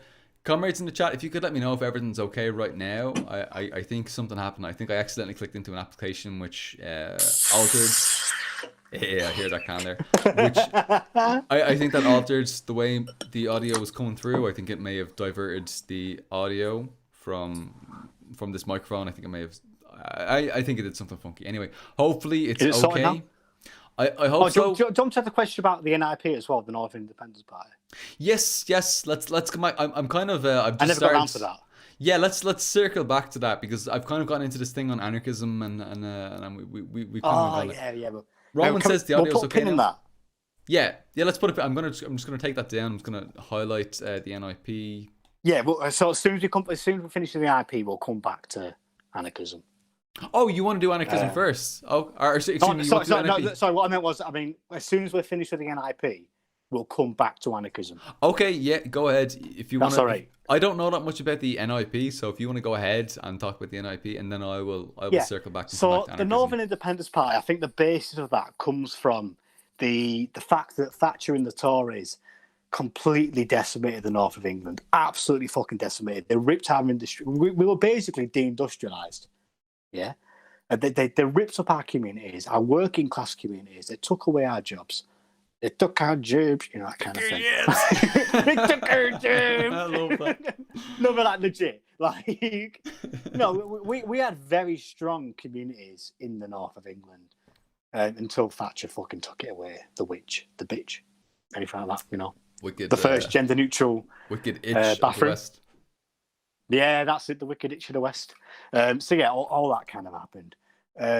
And obviously the Northern Independence Party comes from a background of working class people who are sick of Tory rule from London and think that we could be better alone doing it ourselves. And whilst I completely sympathise with the cause, and I'm happy to talk this with you after, comrade, I think that the material basis for Northern independence is no longer possible in terms of the way that we are right now. I mean, say back in the 70s when we had the industry, we had the agriculture, we had the sea trade routes, we had the fishing, we had all sorts going on. The north of England could well have been independent. Yorkshire could have been independent, never mind the rest of the fucking north. I mean, we don't talk about Lancashire. Fuck them. So yeah, I think back before Thatcher, the North could have basically run itself. But now we have been stripped back so far. Our people are so undereducated and so underlooked after. We don't have jobs, we don't have homes, we don't have fucking anything. The 10 poorest towns in Britain, the entirety of the United Kingdom, are excluding the north of Ireland, are in England, in the north of England, yeah. I mean, there's obviously much poorer areas in the 6 counties because they are under all sorts of shit there. And that's why we should have a 32-county social republic. But if you just include Great Britain, the poorest areas are in the north of England. Yeah, and that's a real fucking issue. And that's why Northern independence has emerged as a response to that. And they have my sympathy in terms of just emotionally. I'll talk to you later. And maybe they'll institute a 5-year plan to build up Northern industry once again. That'll be fucking based. But the fundamental thing is that in terms of Great Britain, we can be better together. We can work together. We can the people of England, Scotland, Wales can work together to be a socialist republic and build up our own infrastructure once again, and shift the balance of power from London, which it very much is right now. The people anywhere outside of the south of England get very little say in Britain's democracy, very sadly. That can be reshifted into a socialist republic, which is built on a voluntary basis of all the peoples of Great Britain, and that's obviously the aim. I can see why people want Northern independence under Tory rule right now. But if we have that wider vision of a British socialist republic built on working class tradition and built on benefiting the working class of our island, that would be much more beneficial than splitting away. Again, I'll talk with you after. Yeah, definitely. We can dive into that a little more. Thank you very much. Great stuff. Anarchism. So circling back to that, I don't know where we were. Yeah. I was talking a little bit about anarchism. Comrade, I fucked his head. Yeah, I'm kind of off in space at the moment. Fuck the head. Well, I am conscious that like it's been 3 hours. It's so crazy because I took down a bunch of questions at the start of the stream and a bunch of comments. I was going to read through them all, and we got through about like. Sorry, I meant I fucked the head on my pint. Oh. Well, you did fuck the head on me as well, so you know. Did I fuck the head on you and all? No, I meant like the head of my pint of Guinness is like half my thumbnail, which is Pics or it didn't happen. Kosher. Pics or it didn't happen. It is not kosher. Pics? You want to pick on my pint? You'll cry. You know, shit London Guinness. It's like that. No, I do wanna duck with this question of anarchism because I anarchism, honestly, yeah. As I said, I actually really love anarchism. I think anarchism is really great. I do think that many of the impulses that anarchists have are generally correct, even if they're maybe misguided in certain ways, or maybe idealistic or utopian or this or that or the other, whatever it might be. Yeah, individualistic as well. There is a point of individualism. I would say mostly with regard to our comrades over in the US. Do you think that's why it's picked up? Yeah, I was going to say, do you think that's why it picked up in America so much? Yeah, it's not. That's the thing. Like in Ireland, we don't have this ultra like hyper individualism, so maybe that's why it didn't really pick up as much here. Like anarchism just doesn't in Britain as well. We didn't have it here. I mean, yeah, the only time I've ever seen anarchists was at a May Day parade, and it's like the biggest May Day parade in the north of England. I only saw 2 of them. And I was there with my fucking USSR flag with a Lenin face on it. And I was marching next to these anarchists. And where was that? London, was it? No, it was it's called Chesterfield. It's in oh right, yeah. I know there's a few kind of around that London-y kind of area. Yeah, I don't know. Yeah, maybe there's like obviously London is the big one. London's the big one. But maybe it's a Labour aristocracy Chesterfield is the bigger one. Maybe it's Labour aristocracy. I think it might be. You know, I don't know. Maybe that's what it is. Maybe it's kind of people who are quite comfortable where they are, like who are interested in kind of intellectual experiments where they I don't know, challenge the dominant culture purely on the theory way. Because in my whole like I say, the only time I've ever seen an anarchist in real life was at a May Day parade, which again is a very ceremonial thing. You know, it's very showy. Yeah, it's not organising. It's a celebration. It's not a big thing here. But I don't see them in I don't see them at trade union meetings, and I don't see them in the community meetings. I don't see them in, say, Unite Community, which is like a trade union for unemployed people. I don't see them there. I don't see them organising anywhere in my area. The only time I see them is when they get to wave a flag and be happy about being working class, if they even are fucking working class. Yeah. I don't see them doing the actual fight. And that's why I think that anarchism is just irrelevant in terms of Britain. It's not it's a trend. It's not an actual real fight for the working class in Britain, at least. I'm sure there's maybe similar things in Ireland. In America, maybe it's fighting for the working class. It's fighting trade unions. It's doing stuff. It's organising. But that isn't the case here. Is obviously the very the way that most people tend to go to, and I don't know why that is, but it just is. No. Can I do a cheers anyway, toast? Yeah, absolutely. Cheers. I'll have a little drink to that. Cheers, comrades, to everyone that's watching this and everyone who's a based Marxist Leninist king. Absolutely, 100%. Or queen, or monarch who's non-binary. No. Doesn't monarch? It sounds so much worse when you say monarch, because we think king, we think queen, we think just great person. We don't have a non-binary. Monarch, yeah. Monarch really gets into the system. It sort of relates to the system rather than like this individual who's kind of cool. Chat, can you come up with a non-binary term for king, please, or queen, but like not monarch, and then we will toast to chairman. That pint. No, chairperson. Let's just go for chairperson. Sorry, chairperson is not a king. It's not the same level, is it? It's not quite the same level. Yeah, chairperson implies being elected or something. A king isn't elected; they're just a king. They're just legendary. Naturally born into this position. Naturally born, fucking legend. Oh, natural born legends. Yeah. Many natural born legends. We need something to it. Maybe just like a demigod. You know, like go back to the Greeks. Oh, I love that so much. Okay, demigods. Let me finish this off.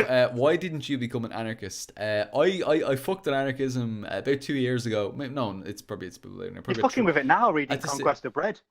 That's a few years old at this stage. Red anarchist. It was probably red anarchist now. Apparently I'm a red anarchist now. So there you go. No, it was probably 3 years ago. Whenever it was that I left the Trotskyists organization, I was in a Trotskyist organization before. I was kind of a general movement to socialists. Then I left that. Was it the SWN? Yes, SWP when I was in it, and then I think towards the end it became SWN.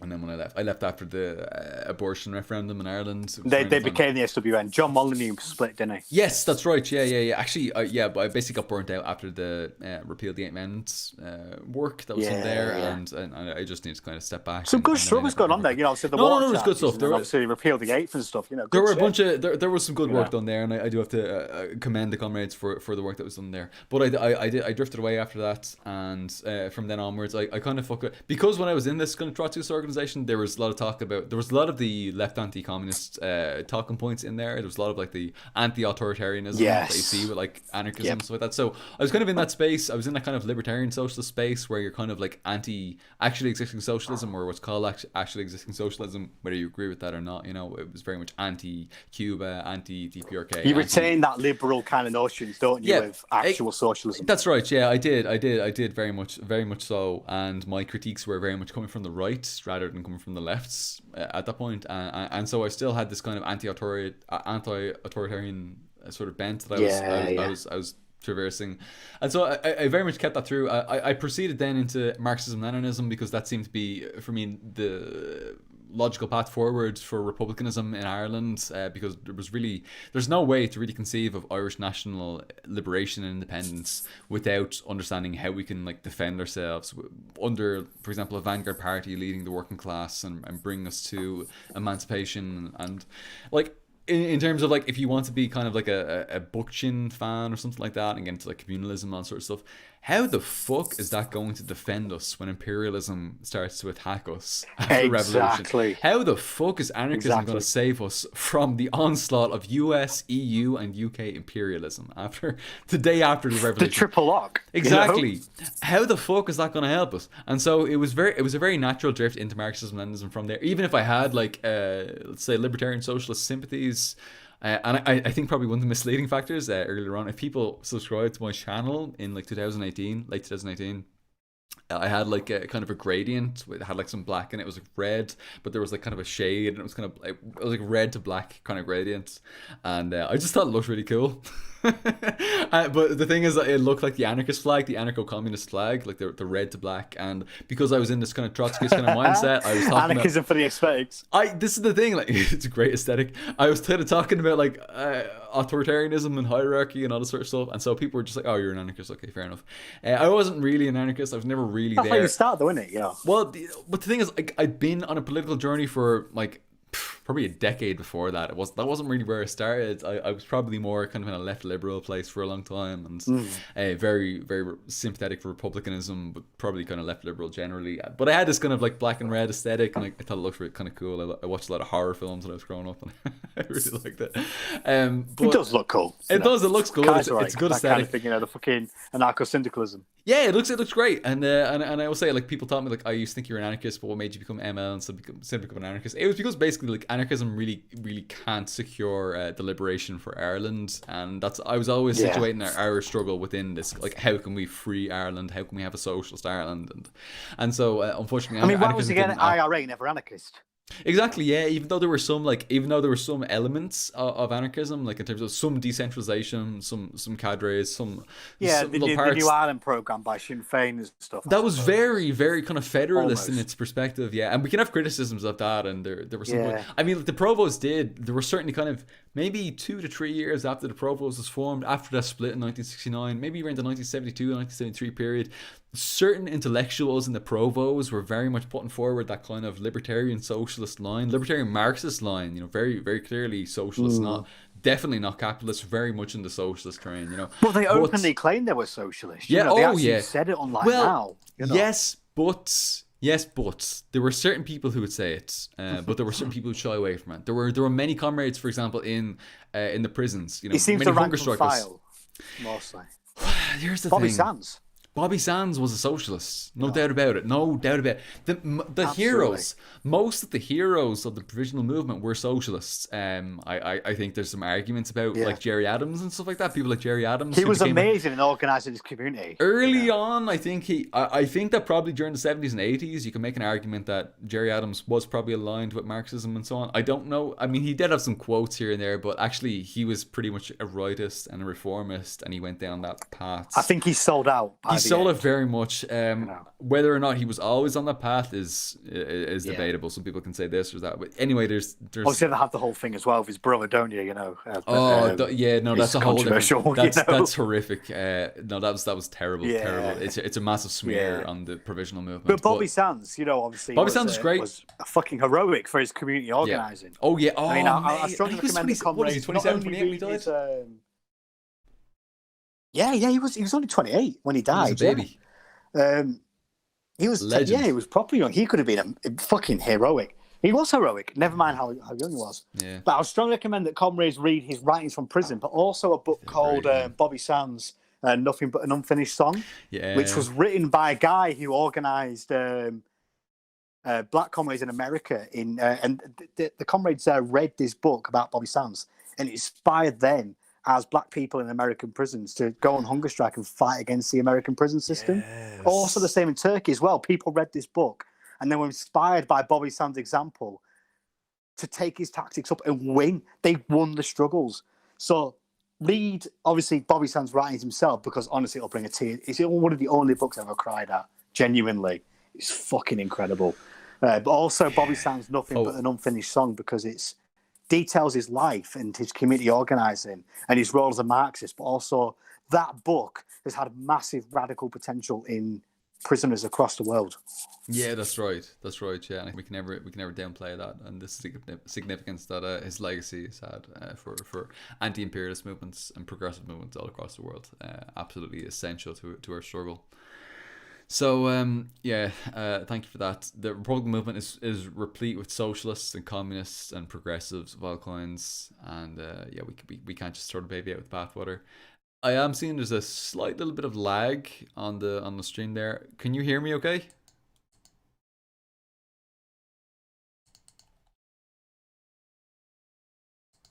Can you hear me?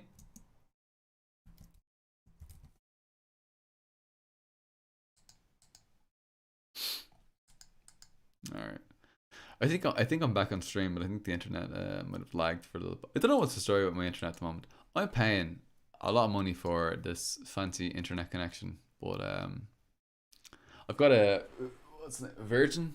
Let me just double check the provider of my internet. VM, yada yada yada. I think it's Virgin internet, and it's like a wired. It's meant to be like this fancy. This really fancy, like, fiber powered internet connection, and it's just not delivering. What a disaster! What a mess! I got a stronger connection through Wi-Fi in many cases. Sorry. How are you, comrade? I apologize for the issues with connection. Yeah, we're back. We're good. It kept going. I'm glad that YouTube kept going with it, but I mean, this is just the internet problems that we always have, you know. Yeah. Welcome to be working class and not having good internet. Oh, could you imagine having perfect internet? the privileges of the bourgeoisie. Could you imagine being bourgeois and having fucking fibre optic or something? Could you imagine? I actually paid so much more. I paid so much more to get like some kind of fibre optic connection, and it's like 40 quid a month, and it's not working. Yeah. It's not working. we pay more as well, but like the speed is basically the same as just like normal Wi-Fi. Yeah. Because in our area they don't have fibre optic, so we're basically being fucking mugged off here. And the landlord is like, "Oh, well, you signed up to it, you can't change it." And it's just like, well, what the fuck? There's this little test. You know what? Landlords are bad.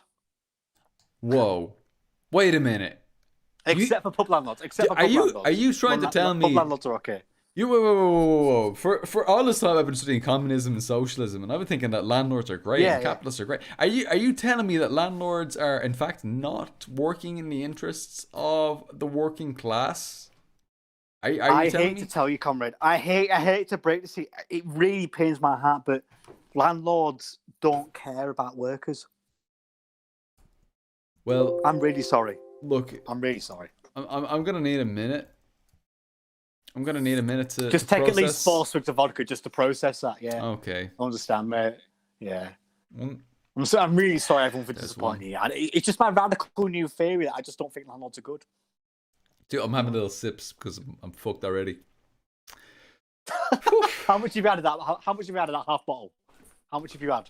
I'm finished. You finished? What? Let me drink some water because I need to fucking. The bottle's finished. There's no. Fuck it! How you legend? I've got this tiny little. No, there's a probably bit of mouthful left here. Woo! Sorry, by the way, sorry to the comrades in the chat who had the unfortunate the bass boost. Problem is, thing is, based. There's actually there's a little application that's beside my Internet Explorer. How can I say icon at the bottom of the screen here, and if I click that by accident rather than clicking the Internet Explorer icon, then it gives this crazy bass boost and so on and so forth. Nahid Ahmed says you make me hardball.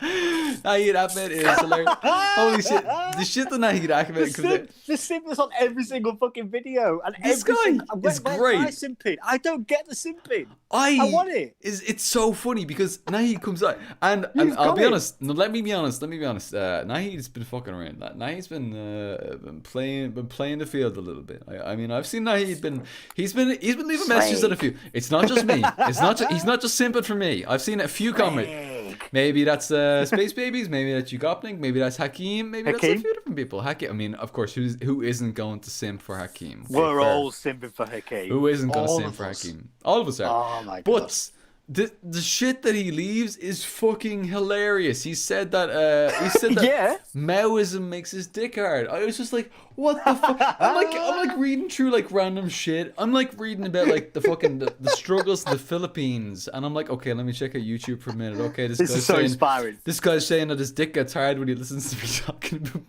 Maoism. Okay, I guess I better keep talking about Maoism.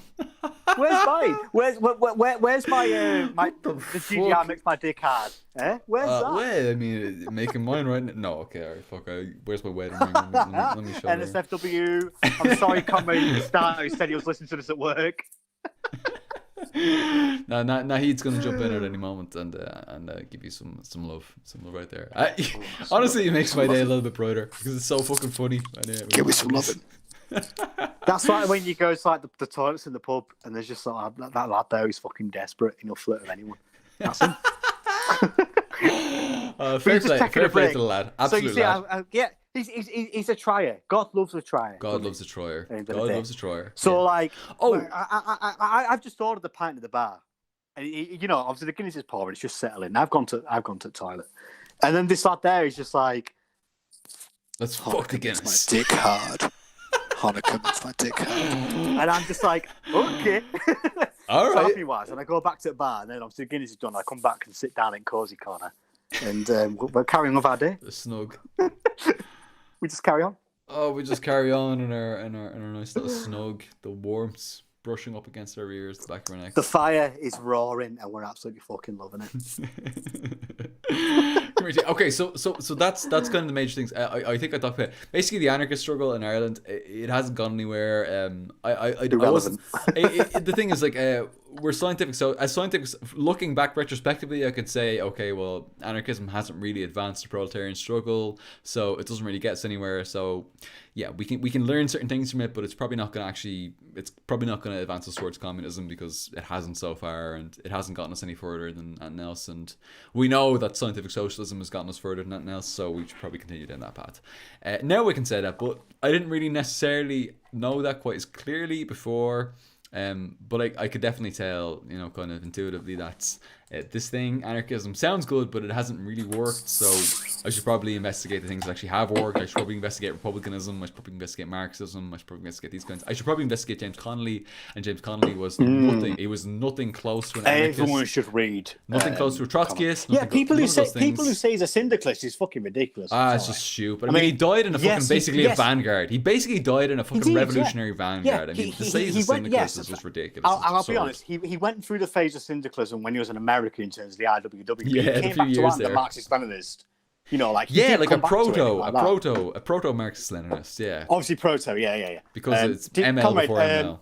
My phone's about to die, so I'm just going to shift over to a different device. That's okay. Absolutely, give it a go there. I'll see if I can power through a few more questions while you're showing. I mean, I'm fine for like the next 5 minutes. Just once I set it up, I'm just letting you know that I'll probably disconnect for like a little bit. No problem at all. I am conscious that we've been going. Oh Jesus, we've been going for over 3 hours. That's fucking crazy. Fucking hell. I feel like we're just starting. Oh, we are. Oh man, I'm so sorry. I'm so sorry. We're gonna need to do this like every second day, because this is it just flows so naturally. It goes so quickly, and we're talking about all kinds of nonsense all over the world. So, mate. No, okay, come here to me. No, we need to wrap this up kind of in the next 10 to 15 minutes. We do. We shouldn't. Okay, fair enough. We do need to wrap this up. We shouldn't fuck around too much, because people get mad when it gets over the 4 hours. If people post angry. Would you mind talking for a little bit after?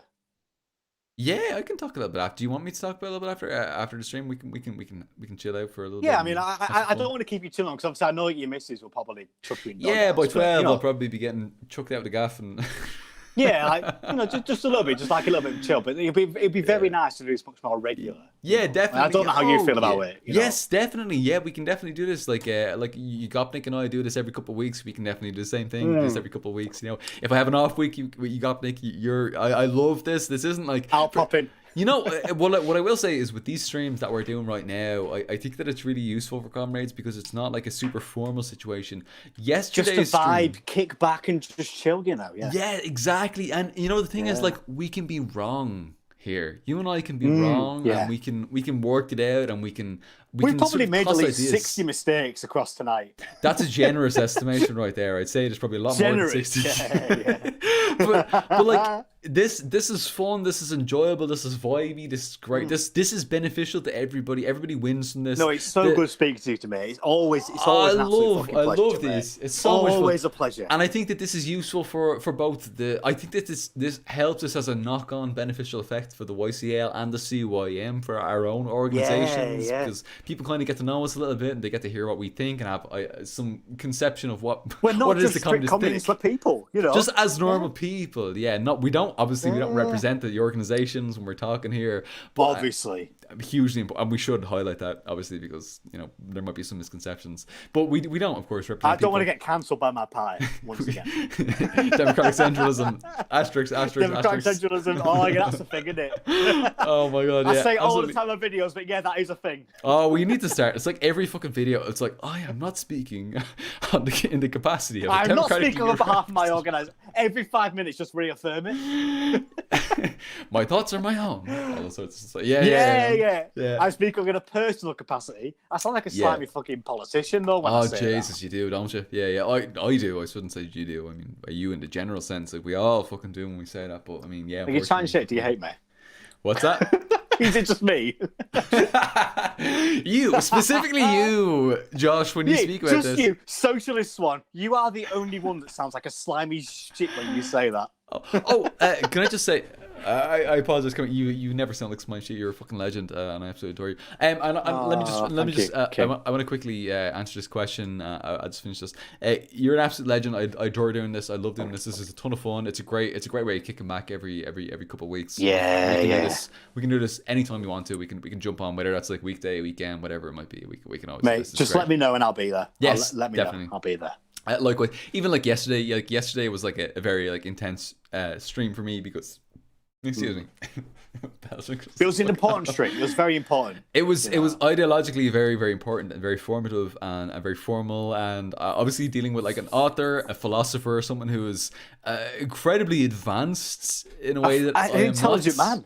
Super intelligent and also super wholesome as well. So like you can't even you can't even put him up on like a super high pedestal where it's like he's like this detached sort of entity that exists away from us. He was like so fucking he made this effort to be super relatable and cool and kind of nerdy, and at the end of the stream he was like, oh, I'm just this fucking nerd, like check out my t-shirt. I'm like, he talks about D&D and shit. That was sick. And so I was like, you fucking legend. Someone who paints models and shit, you know, like I don't know if you say Stalin. Yeah, I love those models you do on Twitter. They're amazing.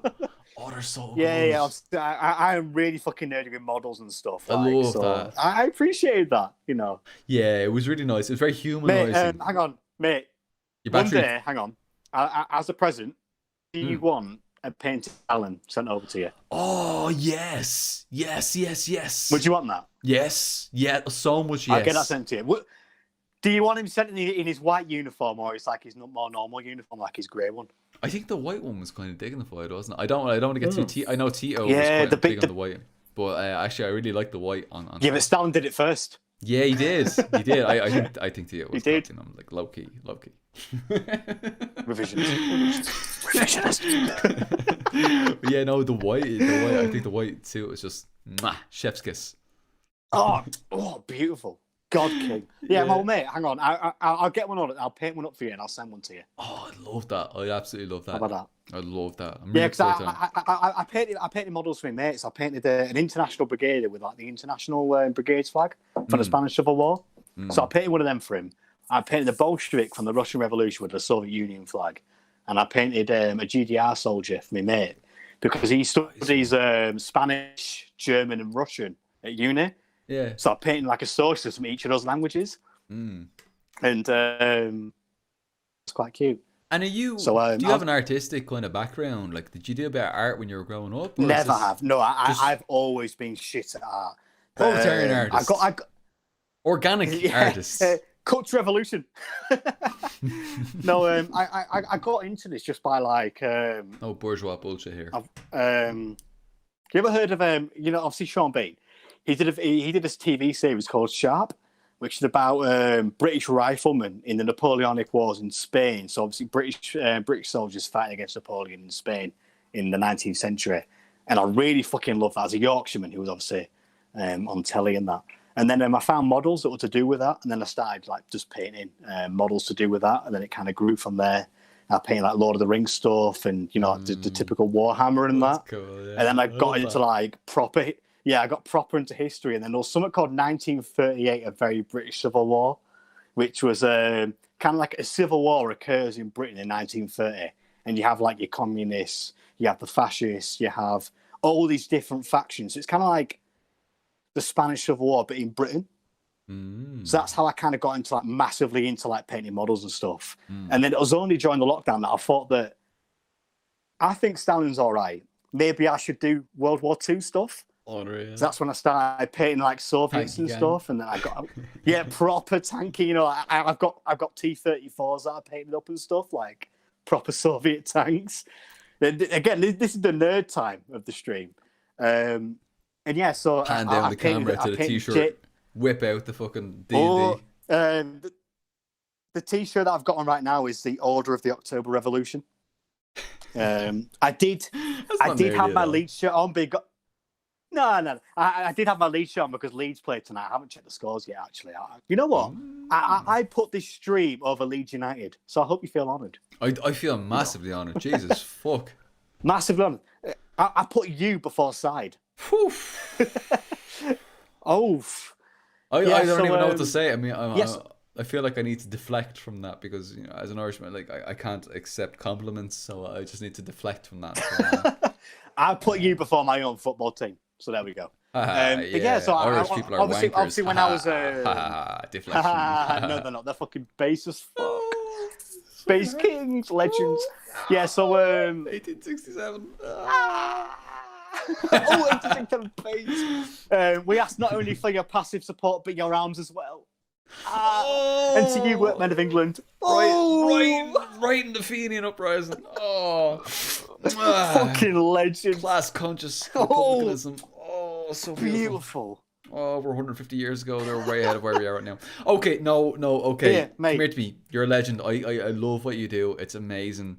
We need to wind this down now. And there's a couple of comments. My phone's about to die anyway, so yeah. Let's match this up with your phone dying as we wind this down. Come here to me. I'm on 2%. Okay, we've got 2 more percentages to go. Let's power through this. Pan DDR Pride. Right. Paul, I asked a long time back on the stream, and I'm repeating this because I think it's been asked a couple of times, and I think it's important that we get through this. There's been a few comments, and I apologise to the comments who haven't gotten to this evening. We will get to them in future I'm so streams. sorry. We'll do it again. We will do this again. It's probably going to be more regular. Probably once every couple of weeks we'll make this happen. It's been a few months, hasn't it? So we'll too many months. I don't even want to think about how many months it's been. Too many months. It's been since November. Too long. Yes, power through. I asked a long time ago back on the stream. Like a couple of hours ago. But how can I educate my mom on Marxism? How can I educate my mom on Marxism? She doesn't educate herself and doesn't listen to me when I try to educate her. This depends on where you are and how deeply ingrained the anti-communism is. If you're in the US, you're going to have a really tough time doing this. I believe the comrades in Britain. Yeah. The comrades in Britain, okay, I think you're probably better speaking to this. I would say don't use the term Marxism, don't use the term communism, don't use the term socialism. Speak around those terms. Use the understanding that comes from those terms to bring them over to them, and then after they're already at the conclusion of, okay, the thing that you're talking about, we need to do that, then give them the word socialism, then give them the word communism, then give them the word Marxism, so on and so forth. That's what I think. Socialist Swann, I think you might be a little bit better. Josh, you want to take that? No, mate, you said that exactly perfectly. Don't start coming in with the scary words like communism and socialism and Marx and Lenin. Just do not mention it. Just start off with the fundamental contradiction of your boss and the worker. Who makes the most money, that kind of thing. And is it fair that they make that money in the fact that they don't turn up to the workplace? Because I remember when I had a job. Back in the fucking days when I had a job. Back in the good old days. Imagine having a fucking job, you privileged bastards. Imagine being working a normal worker instead of being lumpen. We're lumpen. People talking about lumpen as though we're not fucking part of that, for fuck's sake. Well, we are, I'm quite lucky to be a student that obviously get money, and in terms of partially poor family, I get more money. But obviously, I finished being a student in June, so I'm on my fucking own after that. So that'll be a laugh. Oh, that's hard. It's going to be harsh, mate. It is going to be harsh. But I'm fucking mate. I grew up working, so I'm used to it. Yeah, same for me.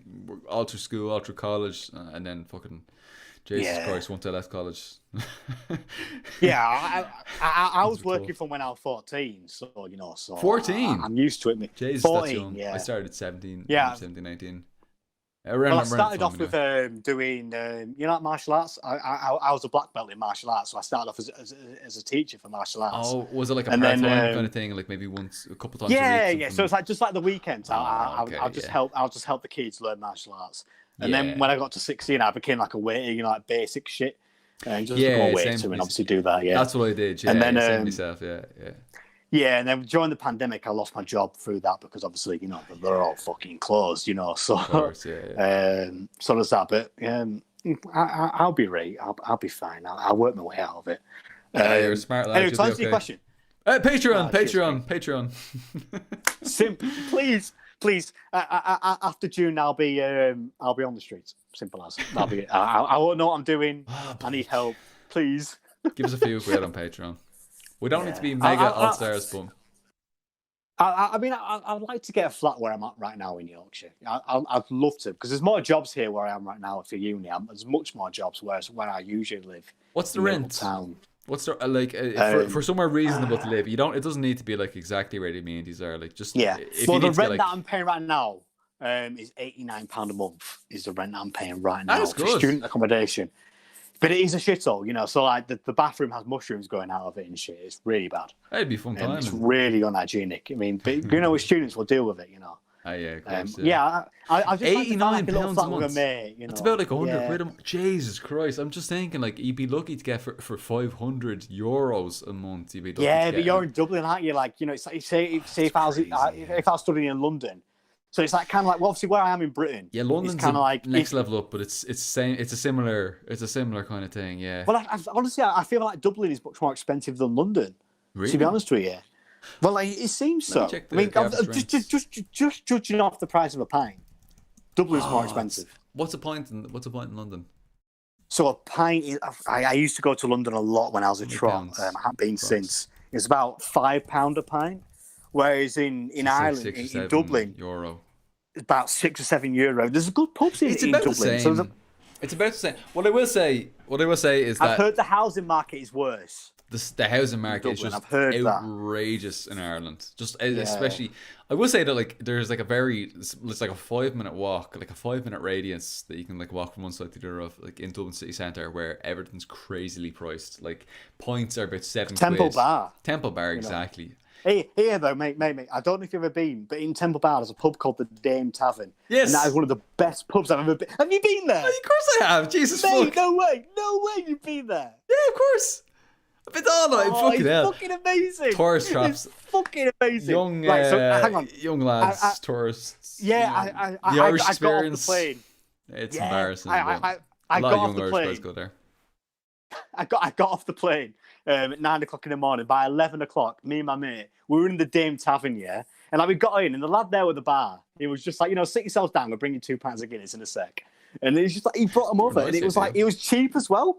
And obviously, outside, it's got the picture of the proclamation. Yeah. So that's really fucking nice, you know? Yeah. And honestly, it was one of the best pubs I've been to in Dublin, except for maybe the Gravediggers, which is near Glasnevin.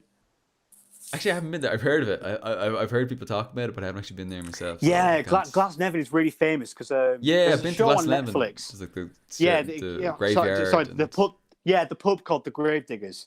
It's really famous because you know the TV show called Rebellion on Netflix. Yeah. About the 1916 Rising, and it also does one about the War of Independence. The scenes that they film in the pub with Michael Collins, that's the Gravediggers. That's the pub. Yeah. And Michael Collins actually went to that pub. Obviously, Michael Collins was a bit of a dick, but you know, it's fucking old pub. You know, you got to recognise that. Yeah, that's right. And it's a beautiful pub as well. It's an amazing fucking pub, and it's well priced. I think it was €4.40 for a pint of Guinness in there, which is quite good for Dublin. Guinness has always been fairly cheap in Dublin. Like I remember when I was at the height of my pintmanship. A wee lad. When I was a wee lad. No, when I was between the age of like probably like 18, 20, probably a little bit younger than 18, but let's say 18 for the sake of preserving the legal age of drinking. Let's say that. Let's say 18. No, I remember it was about £3 for a pint of Guinness. Anywhere you went, most expensive pub really? £3, €3. So that's probably like £2. Yeah, most here is about £4 for a pint of Guinness. But of the main alcohol I drink is Guinness.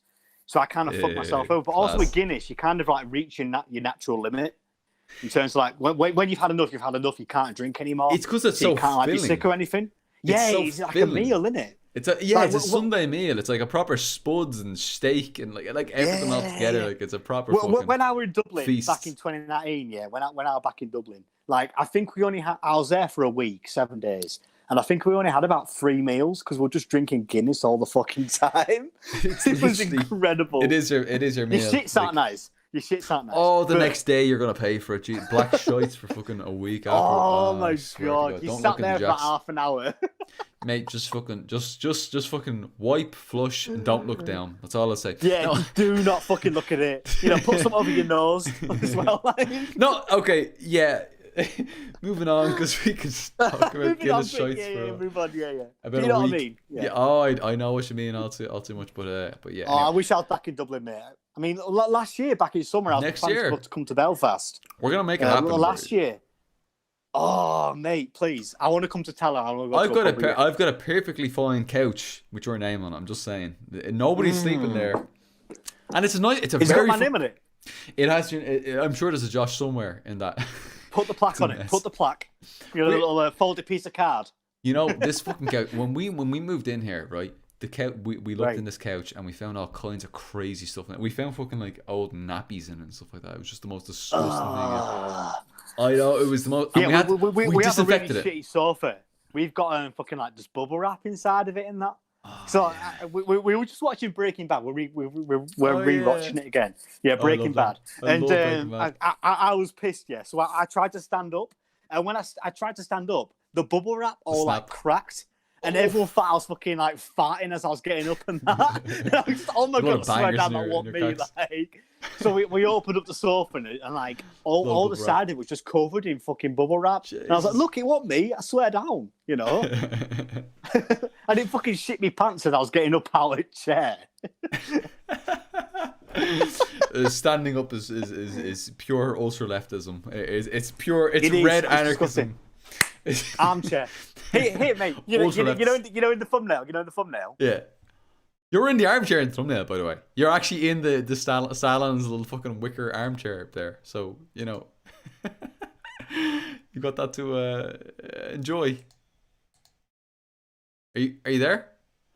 Oh, our comrade's battery. I think our comrade's battery has probably died. Ah, okay.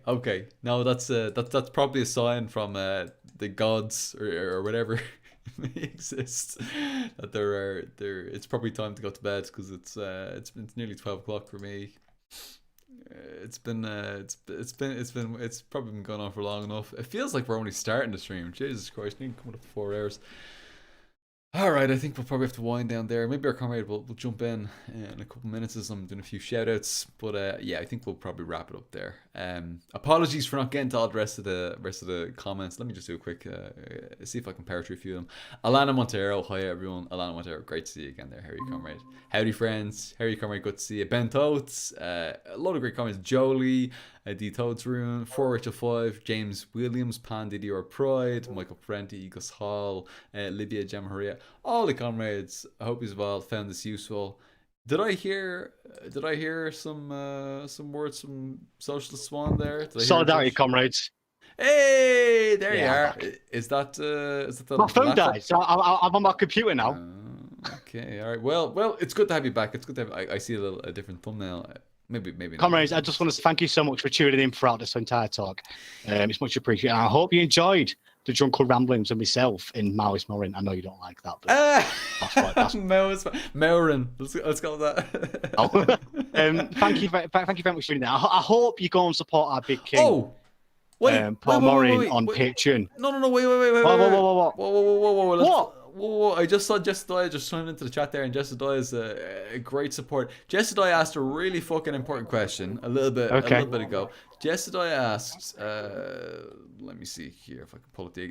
Well, maybe I can't find the exact words. Maybe it's too far up in the conversation to find the exact words. But Jessica asked, oh no, I found it here. Can you please say you and Swann's favorite drunk food? The world must know. What's the best food? After this, after getting pished on stream, what's your favorite fucking food? Spice? Did you say spice bag? Spice bag. Oh, spice bags are fucking great. I've only had one in my life. Only one in my life. Oh, mate. There's a place. There's a place in Dublin. The spice bag made my fucking life. You know? Mate, come here to me. Did you try? I don't know if you ever tried this. This is maybe a little bit outlandish. Maybe it's a bit too particular. Maybe not. Maybe it's not universally applicable, but it might be particularly applicable. This is like spice bag thought right here, as well as Marxism and as well as spice bagism. No, but okay. There's a place. Yeah, I was going to my bio on Twitter. There's a place in Temple Oak in Dublin. It's quite near to Tala in Dublin. It's called Temple Oak, and there's a place called the Sunflower, and there they have the original spice bag. Really? It's heaven. I can't describe it any other way than to say it's fucking heaven. It's the best thing ever. It's like a bag of chips with a load of bits and pieces of all kinds of veg. If you want chicken, yeah, you got all the shit on it and everything. It's fucking good. I don't know what fucking spices they put in there, but it's fucking majestic. It's the best thing. It's probably the best thing I've ever tasted. It's amazing. So if you ever come to Ireland, it's God's gift. God's gifts to the proletariats. You know.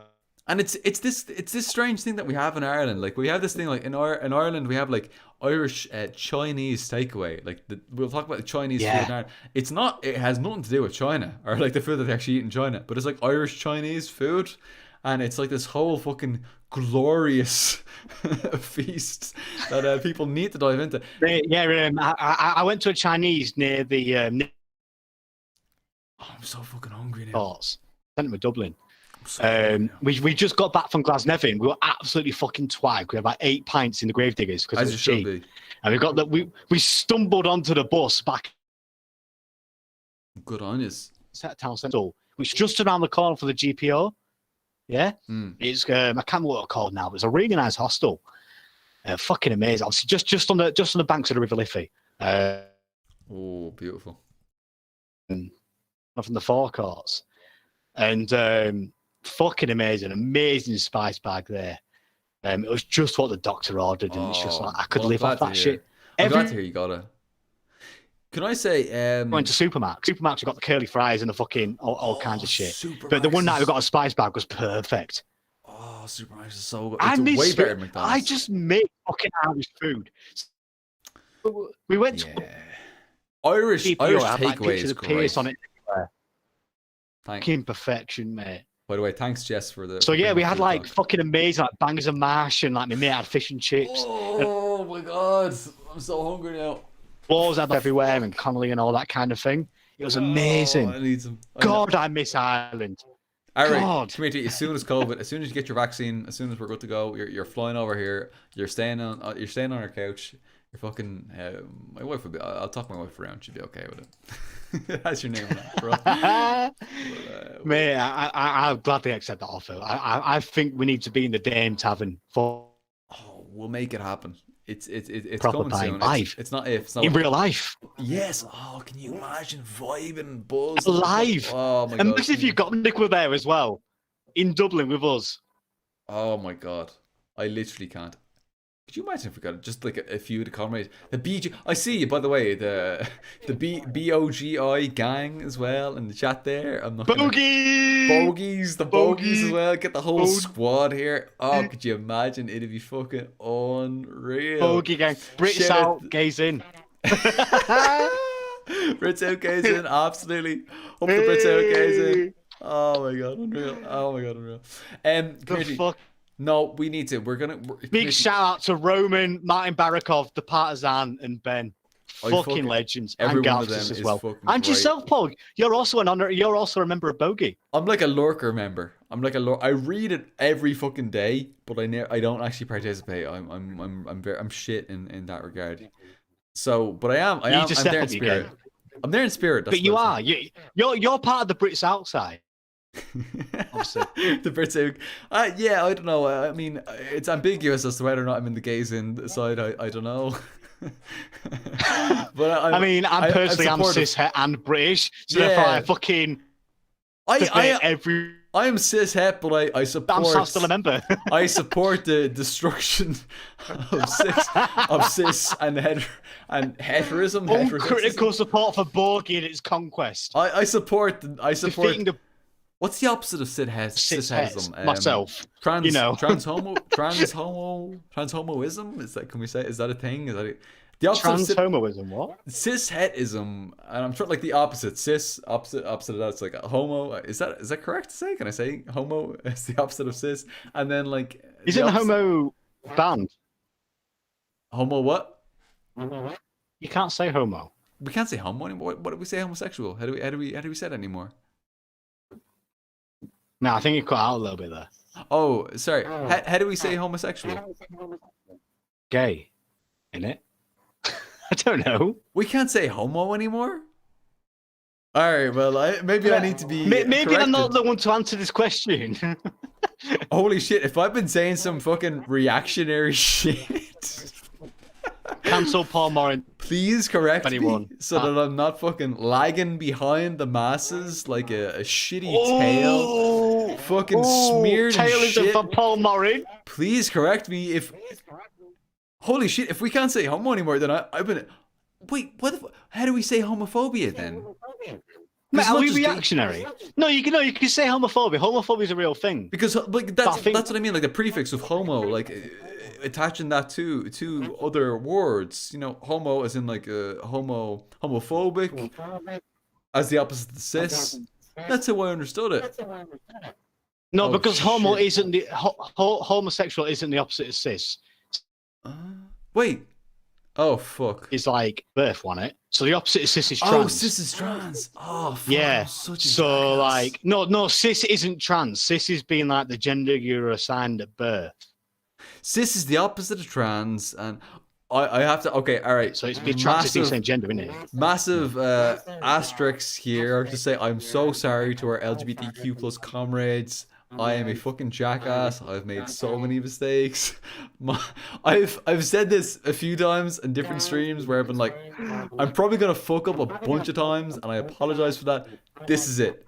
This is right. We're on the pints, mate. It's fine. We're on the pints. This is me fucking up.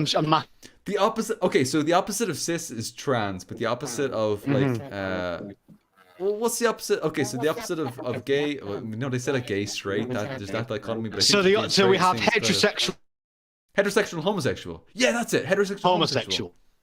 But then you also have like pansexual, bisexual. You also have a lot of these different sexualities, don't you? But in terms of, I guess, like the binary, you have homosexual and heterosexual. Okay, so that's like maybe I'm not the person to fucking describe this. You know, maybe I'm not the person. This is like opposite ends of the spectrum, but the spectrum is kind of bullshit. The spectrum's bullshit. Yeah. But there's so much more. But there's a little bit of echo actually. I think coming through there at the moment. Oh, is it? Oh, sorry. Wait, can you just try something?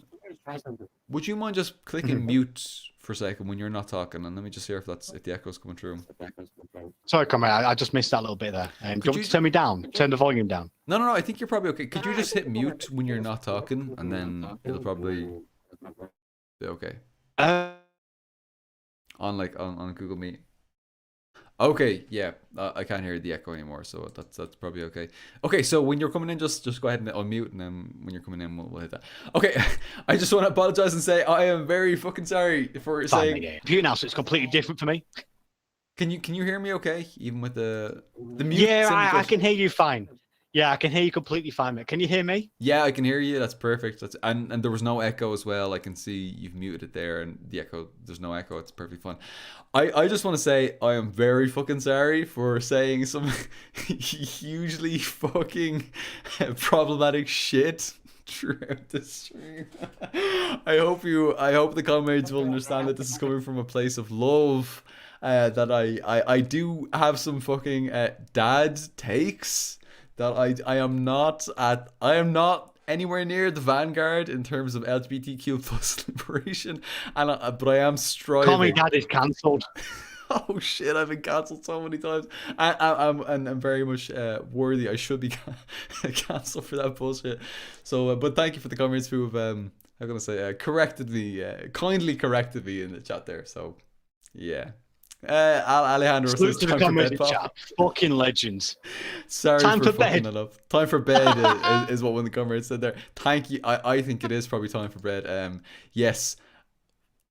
Fuck my drunken ramblings talking about things that I don't have a full concrete understanding of. Just shut the fuck up, pal.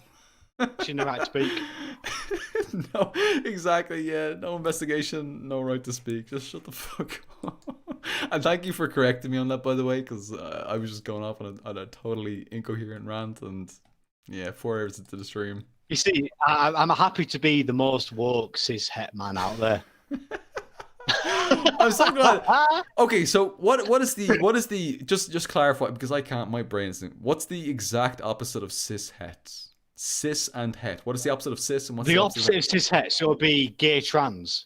Yeah. So cis, the opposite of cis would be trans, and het would be gay. But I don't want to say is gay or lesbian. Gay or lesbian? Or homosexual.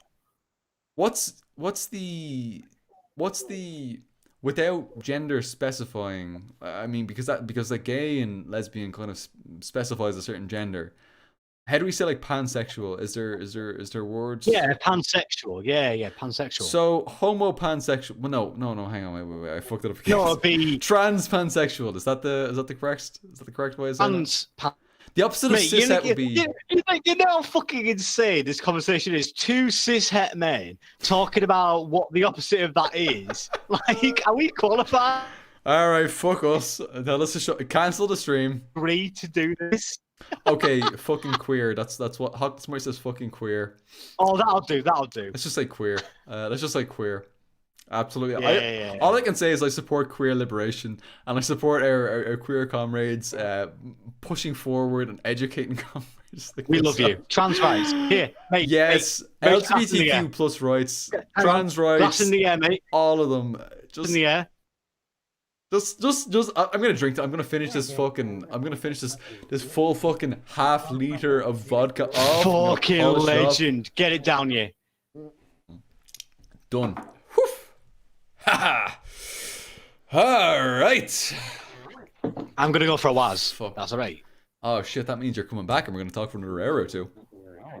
Oh, that's risque. 3 hours later.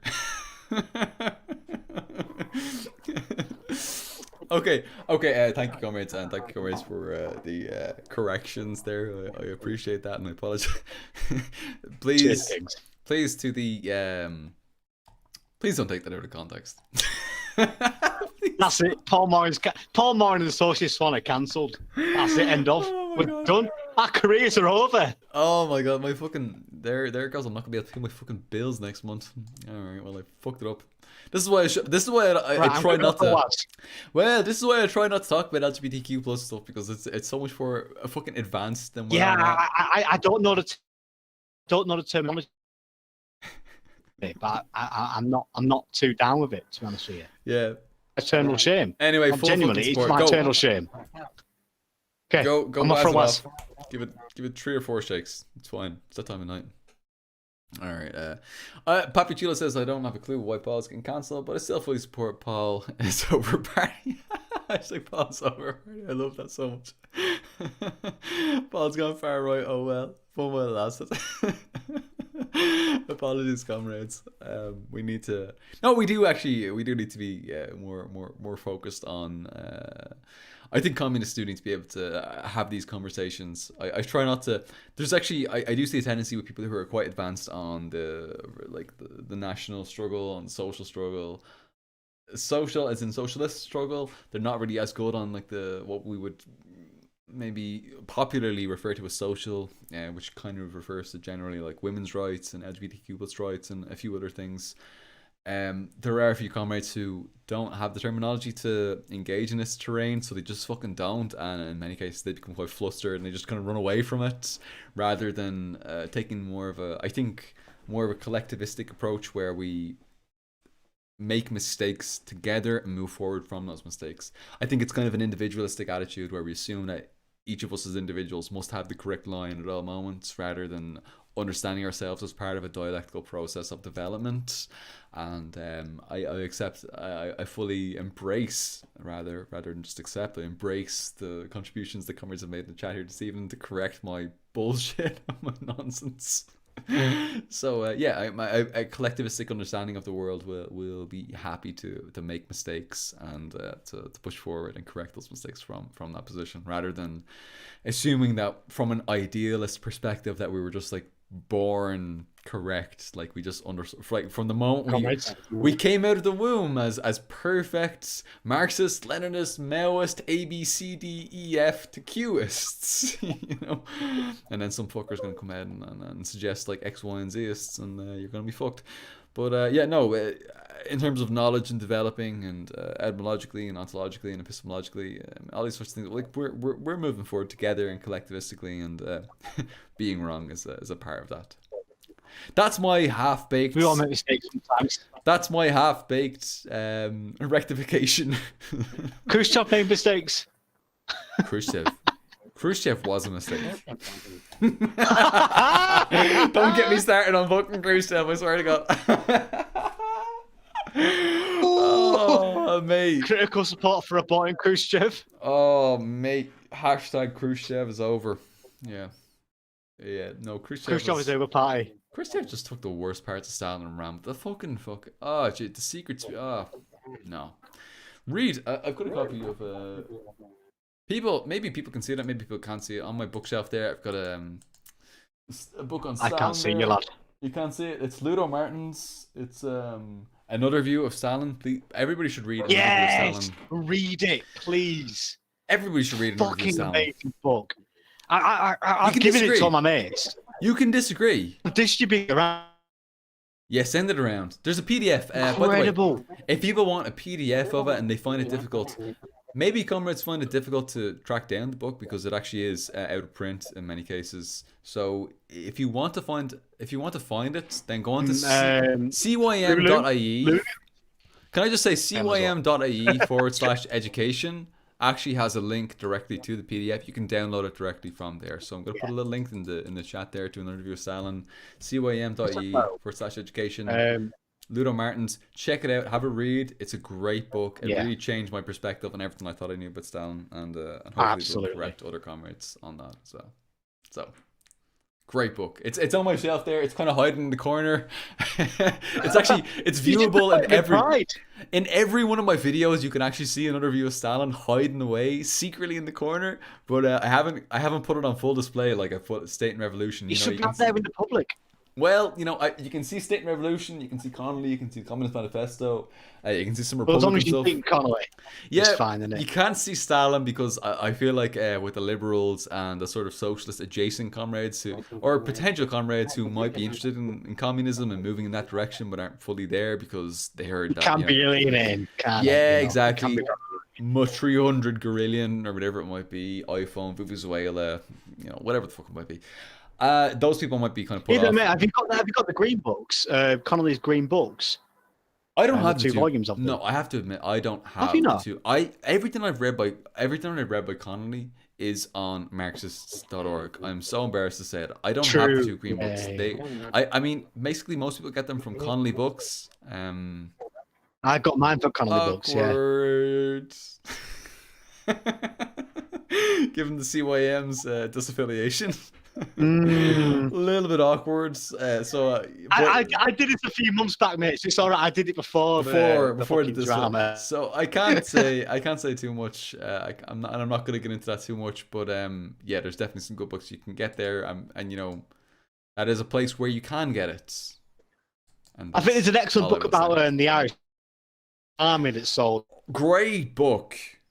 Everybody should read that book and everything that's contained within it. Everybody. What's it called again? Angela Davis. I was thinking about the one about the Irish Army. Are you thinking about the two? You're thinking about the two green books. It's like the 2-volume collection of Connolly's. It's like a selected. Yeah. Angela Davies recommended it. Yeah, she recommended it. Yeah. Let me see if I can pull that up here. The green book. This is about the GDR as well. She went to the GDR several times actually. So yeah, there's another link. She was fucking great, wasn't she? Fucking queen. Yeah, but she didn't become kind of liberal in the later years. Well, that's how it goes. With a lot of these. Didn't she support Biden recently? Did she support Biden? I believe she's kind of become quite comfortable with the Democrats in the US. Yeah. So that's what happens after a certain amount of time of disillusionment with the political system and parties like the Black Panther Party and the organisations such as that being, set back at every single opportunity. I guess when you do get older and there's no political output for that, especially all of the Eastern Bloc, you are going to fall back onto more established politics, I suppose, and I can't blame her for that. I can't blame her, but it's the wrong position. It's wrong, but I can kind of back on that. I mean, It happens as people get older as well. Like, I mean, it is just kind of a thing that we observe. We can criticize Stalin as he got older and had some incorrect positions as he moved on. We can criticize Mao as he moved on and got some incorrect positions. I mean, Connolly is great because Connolly died before he could be wrong. You know? Yeah, exactly. Yeah. So he's just an overall fucking king. Yeah. I feel like if Connolly lived, then people would be really critical of him as well. Like, people would treat Connolly the way they treat him. So much more Connolly. Yeah. Well, but I suppose Connolly was. We can't really compare Connolly to Larkin because Larkin was quite individualistic and Connolly was a lot more collectivistic and very much organising parties and organisations and all sort of things. So it was a little bit different. But Larkin was more civic from here. Especially in the Civil War, he was much more ready for himself, you know. Yeah. Whereas Connolly was definitely. Connolly actually came to Yorkshire several times. Base Connolly. He came to a town that I'm a university in, and that's obviously a massive bit of pride for me. Yeah. Oh yeah. As someone who fucking loves Connolly. Yeah. Yeah. Come here to me. It's for fuck's sake, it's been like an hour. We've been saying we're finishing this up for like an hour. For fuck's sake. I swear to God. We have, yeah. Sorry, mate. It's so funny. All right, okay. Frank Woods, you asked about anarchism. I think hopefully we answered the anarchist question. I've got about 20 questions from the very fucking start of the chat. Anarchism, been there, done that. Got the t-shirt. Yeah, got the t-shirt. I love anarchism, but ultimately I think that it's not capable of bringing about what it promises. And I think that scientific socialism is the only way to actually manifest what anarchism promises in terms of communism, in terms of a stateless, classless, moneyless society. I think scientific socialism is the only way of actually bringing that about. Just disagree on how to get there. Yeah, I would generally agree. Some people disagree with that. Some people say, like, I know Stalin had a quite a hard line approach against anarchists. Stalin's book, to be fair, have you read the foreign language press edition of it? No, I haven't read that edition of it. No, because the foreign language press edition of it also includes sections against Trotskyism, and that is fucking. All right, well, I'm going to check that out. It's about slaves. Trotskyism was so hard. All right, well, I'll send you the PDF for it. Please. I'll send you the PDF. You obviously you can buy it, but I'll try to find the PDF for it because the way he slates Trotsky is hilarious. Times. Yeah, I know. I definitely. I'm looking forward to checking that out and just adding to the armory. He pulled no punches. He pulled no punches. Look, Jesus Christ, we've got an armory against Trotskyism at this stage, but it's always good to have a little bit more. Come here to me. You know what's it's interesting. The connection is a little bit ropey since you've moved over to the laptop. I don't know what that is. Maybe it's like an echo backwards. It's kind of cutting in, it's cutting out. There's some issues. I don't know exactly what it is, but it's kind of naturally steering us towards the end of this. It's been over 4 hours. I said we need to get this finished by 4 about hours. That, mate. Just because the phone is kind of supplemented by the data, like the 3G and that. Oh right, yeah, if it goes down. Obviously isn't. So therefore Oh, that makes sense. Yeah, it cuts out. If it cuts out, it cuts out. I'm talking on the computer. So I'm sorry about that, but no, don't. You don't need to apologize for the fucking bourgeoisie depriving you of internet. That's what they fucking do. I mean, it's in their interest economically. So yeah. Nice. What I will say is, apologies, not to you, not to us. We're doing the best we can, but apologies to the comrades listening in the chat, for whom this might sound a little bit disjointed. I hope it was okay. I hope this has been tolerable and enjoyable. Sorry, isn't it? In terms of the actual stream, isn't it? So yeah. Look, nobody's coming in here expecting like a really thorough, in-depth like podcast kind of thing right now. It's a stream. We're hanging out. We're having fun. We're having a few drinks. We're enjoying the weekend. It's Friday night. And sometimes we get to some really important points. Sometimes we do get some really important points. We flesh out some really important issues here and there, and we can kind of, in some ways, engage in some kinds of struggle sessions, and we can come to some really important conclusions together collectively. But it's about having fun, It's literally about having fun here. Exactly. I want to be honest. It's been a really good time tonight. Yeah, it's just lovely speaking to you. Because you're a good lad. You're fucking great. I can't believe you're only. Are you like 12 years old, 13 years old? I literally can't believe that you're not a 40-year-old man. Are you going to dox me by releasing my age and my fucking date of birth and everything I hear? You used to have on your bio, in your fucking Twitter bio, you used to have your fucking age and where you live, all that sort of stuff. So now that you've become a YouTube celebrity, things are different, I suppose. Celebrity? Fucking hell, you've got fucking picking me up there. You've got more subscribers on YouTube than I do. I swear to you. You've been on YouTube for like what, 5 days, and you've got about since August. Since August, I've been on. Fuck's sake, not even a year, and you've got thousands and thousands of subscribers. It took me fucking about 3 years I just hit to get fucking 100. That's mental. That's unbelievable. I know. Growth. I look at fucking amazing comrades such as Space Babies who haven't even hit that yet. I don't. Oh, Space Babies is so good. A big support to Space Babies, by the way.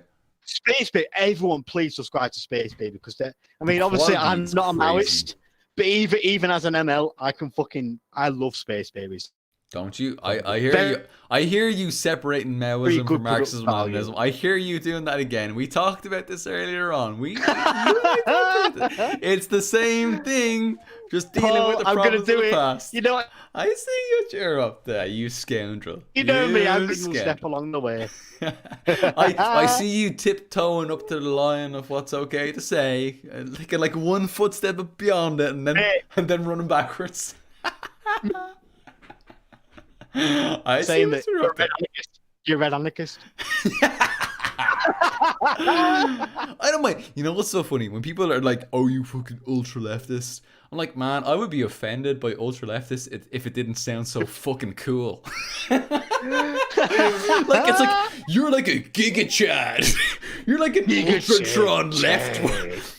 You're like a super communist. Fucking super communists. And I'm like, that sounds that sounds unbelievably based. What's the problem? Oh hell yeah!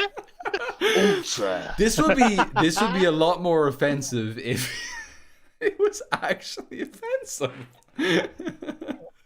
Like how is that a beta communist? You know? Exactly. Oh, let me see. A couple of people are asking for a link in the chat. Did I mention a link that I'm missing here? What's that for? Maybe that's for Space Babies, or maybe that's for yeah. Everybody subscribe to Space Babies. My channel and Space Babies. Subscribe to Socialist Swann. Amazing content.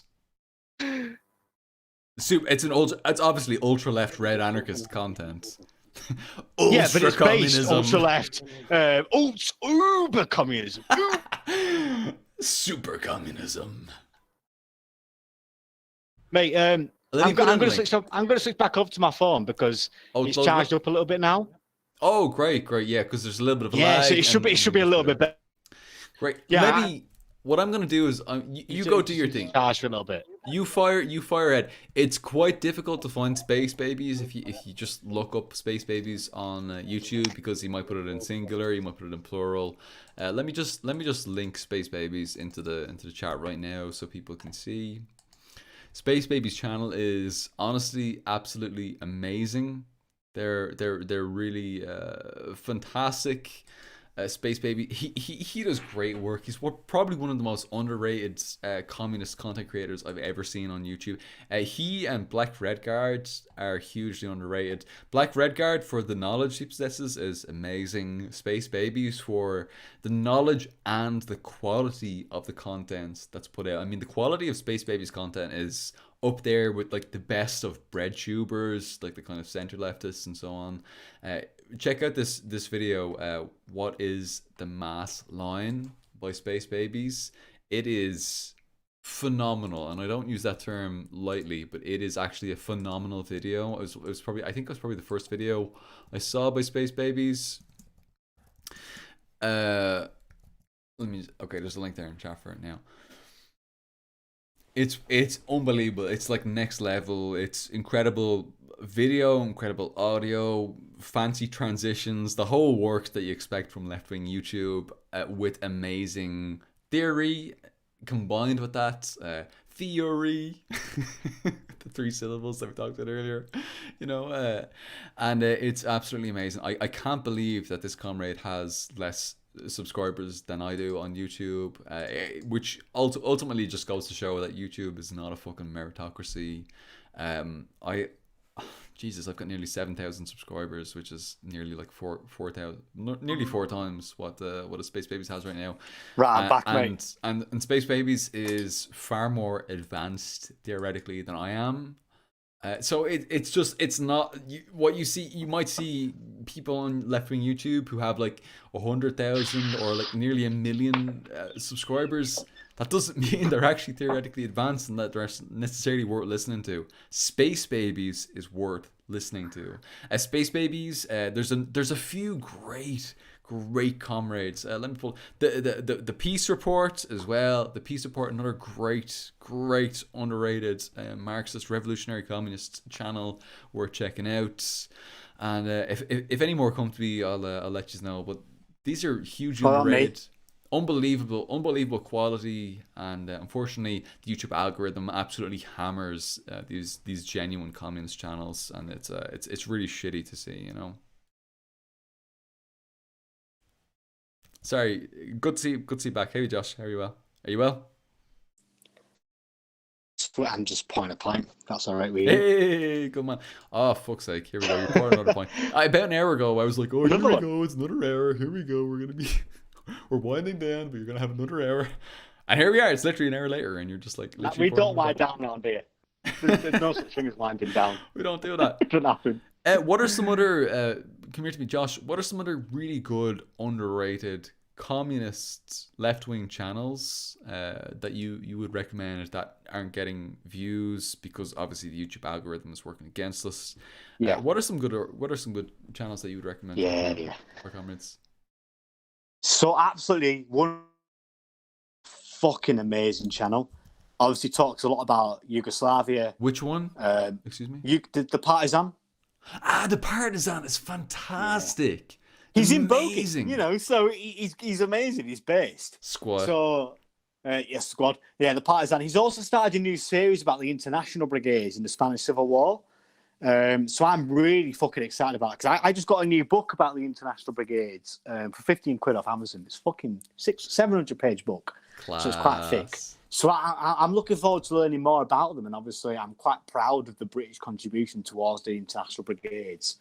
The Partisan, working class British contribution. Exactly. The working class radical tradition of Britain, which we should take pride of. There you go. That's something I can participate working in. Class British patriots, rather than taking pride in, say, the victories of the British Empire or fucking killing natives or something. You know, fuck that. You've got it. Bullshit. We have to take pride in our working class achievements. The Chartists, the miners' strike, the international brigades, where 1,000 British soldiers, British working class soldiers, laid down their lives in the fight against fascism. We should never forget that, ever.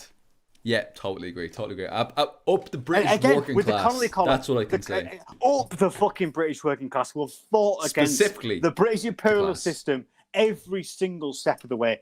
Fuck everything that the British Empire, the United Kingdom have ever done. But the British working class has been there on the front lines against this shit. Even now, with the trade unions that are rising up, with the people that fought against the Iraq War, the British working class has not fallen asleep. We are still fighting. We will continue to fight, and we will fight until we obtain our socialist British Republic. Extremely bit. 74 county, maybe? Perchance. If you want to join the fight. Well, but no, long history. Can I shout out? Can I shout out a few more channels? That's okay with you, comrade. Please do. Yeah. Yeah. So Socialist Quick Fix is a fucking amazing channel that's popped up recently. That's great. It's got like a little syringe thing or something like that. The Quick Fix thing. Yeah. I gave them a shout out. When I shouted them out, I think they were on 1 subscriber. They had 1 subscriber. And by the time the end of my shout out, I had about 350, I think. And now they're doing quite well for themselves. So fair play. That's great. They've done fucking amazing videos on Socialist Albania. And obviously, I have my personal reservations with Hoxha, in terms of kind of isolating himself politically, you know. Yeah, no, there are some issues there. Yeah. I agree. Yeah, there are definitely criticism. But I mean, obviously, I think it was quite admirable what Hoja did in turning away from it's revisionism. admirable. It's very admirable, and I would definitely uphold I Hoja just don't critically. Think, I just don't think critical it's support, let's say. But practically their issue. I think the idea of it is good, but in terms of the practical application of it, is less so, if you know what I mean. In terms of isolating yourself internationally is a ridiculous idea when it comes to fighting international imperialism. But fair play to him for obviously he was one end principles. He was one end of the extremism. I mean, Titoism kind of on the other end, like Yugoslavia, former Yugoslavia, trying to play both ends, where it was just like the complete opposite. Like, let's just play like the West and the East against each other. Let's work with like the IMF. Let's get all these loans from the IMF that we can never pay back and all this. So it was kind of like one other, the opposite end of the spectrum, and there was that kind of development that we can learn from that. You know, we can learn from those extremes. Yeah. So this video by Socialist Quick Fix analyzes socialist Albania very well, fairly. It gives the positives and the negatives, and it's a fucking incredible video. Another incredible video that they did was assessing Stalin. Oh. Fucking amazing video. It's about an hour and a bit long, so obviously it's quite long. You know, it's a bit of a slog to go through, but he's a very engaging guy to listen to. He's a very easy speaker, and he explains it very well. So that hour and a bit that you listen to about Stalin absolutely flies by. You know, so I like this conversation. Yeah, well, yeah, I'd hope so anyway.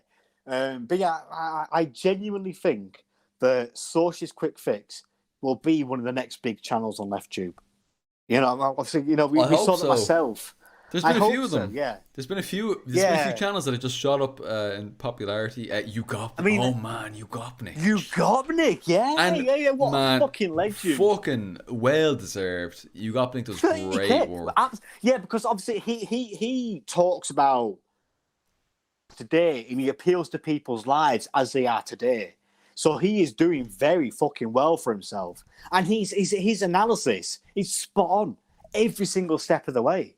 Yeah, Ugopnik is a legend. He's a clever lad. He fucking knows what he's on about, and his style is engaging as well. So he's such a fucking charming fucking Chad motherfucker. He is. Yeah, I could not find a single fault in the lad. You know what I mean? And he's a lovely bloke. Lovely bloke.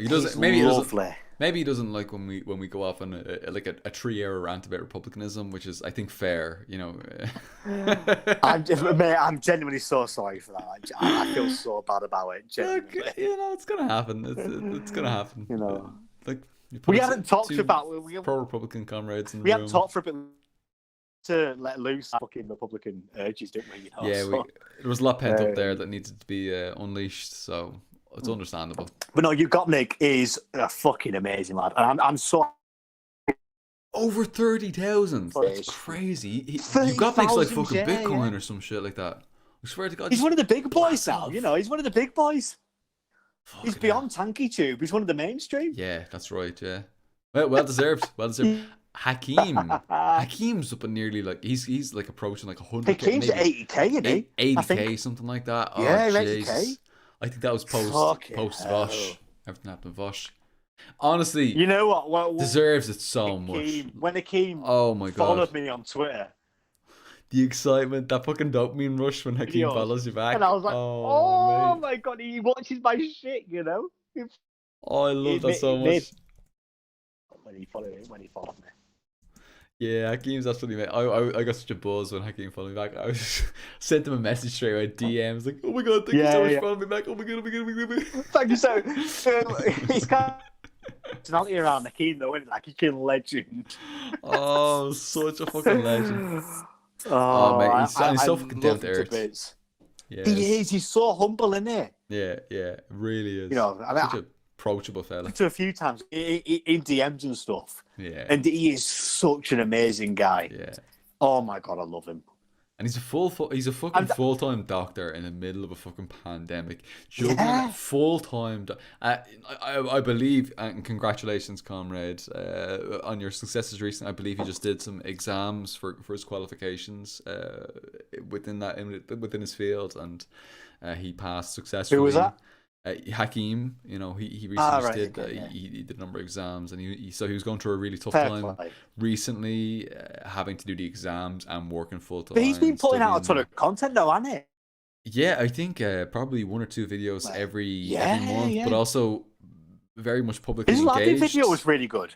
Oh, I that actually was shared that around great. my Yeah. family because my family weirdly got really into like the new edition of Aladdin by Disney. Oh yeah, that was kind of it. That But was really interesting. weirdly, yeah, they really got into it. So I like, showed them the video about that, and they were like, "Shit," you know. I watched that new Aladdin, and I don't know, there's a weird thing that Disney does, and I can't really put my finger on it, but Disney, there's a certain magic to Disney. When there's just something, it's like a perfect. When it's combination. animated, you know, it's something else. I think. Oh man, you know, it's this fucking thing. It's like, you know, when we talk about like the difference, like we talk about this transformation from quantitative to qualitative differences in communism. Like we talk about how, you know, okay, we put one piece of rice there. Okay, no, let's take this. Let's take a. You've got a bunch of clothes, right? You've got a t-shirt, pair of jeans, whatever it might be. You've got a t-shirt, you throw it on the ground. That's a t-shirt on the ground. You've got a pair of jeans, you throw it on top. Okay, that's a t-shirt and a pair of jeans. You've got a t-shirt and a pair of jeans and a sock, and you throw it on. And that's a t-shirt and a sock and a pair of jeans, but it's also now a pile of clothes. Okay? This is, at a certain point, the quantitative difference of clothes piling up has become something new. Yeah. It's shift. It's the quantitative has transformed. Well, I've got into a pile on my floor right now, actually. I'm looking right now. That's literally the jeans and the t-shirt I'm looking at right now. But this is it. Like, I feel like I've got a few socks and a t-shirt.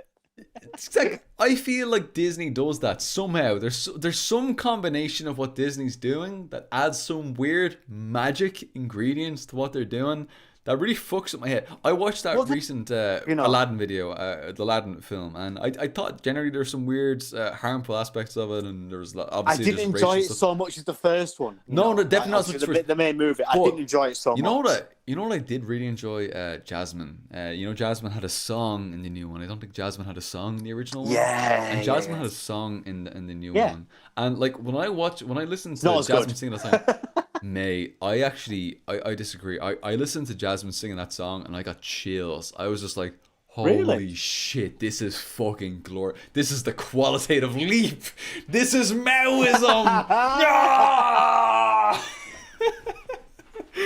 No, whoa, Disney's Maoist. Whoa. No, I'm fucking around, obviously. But there, you know what I mean. Like there's a weird kind of element of magic that Disney seems to harness and everything. And I don't know what the fuck it is, but personally, I know the song you're on about. It's obviously when like Jasmine like empowers herself and stuff. Yeah, I just felt it was like really fucking forced, and that kind of in a way Disney film has that like super it really plasticky felt kind of incredibly forced. Yeah, and that's kind of what for me it was the singing. It was purely the vocal. Amazing. The vocal delivery of it was so powerful that I was just like, oh, this is so fucking She's very good. talented. She's just a great singer and a very good actor. I think whoever, I don't know the name of the actor actress who performed that role, but amazing. Honestly, it blew my mind. Are you there? Can you hear me? It's not the same as the first one though. No. But as we know, the first one is problematic, as Akeem has let us know. Yeah, but also the second one's problem as well. Probably way more problematic. Yeah. More buys in. Yeah, because it buys into it. You know, it's more, I think, as well.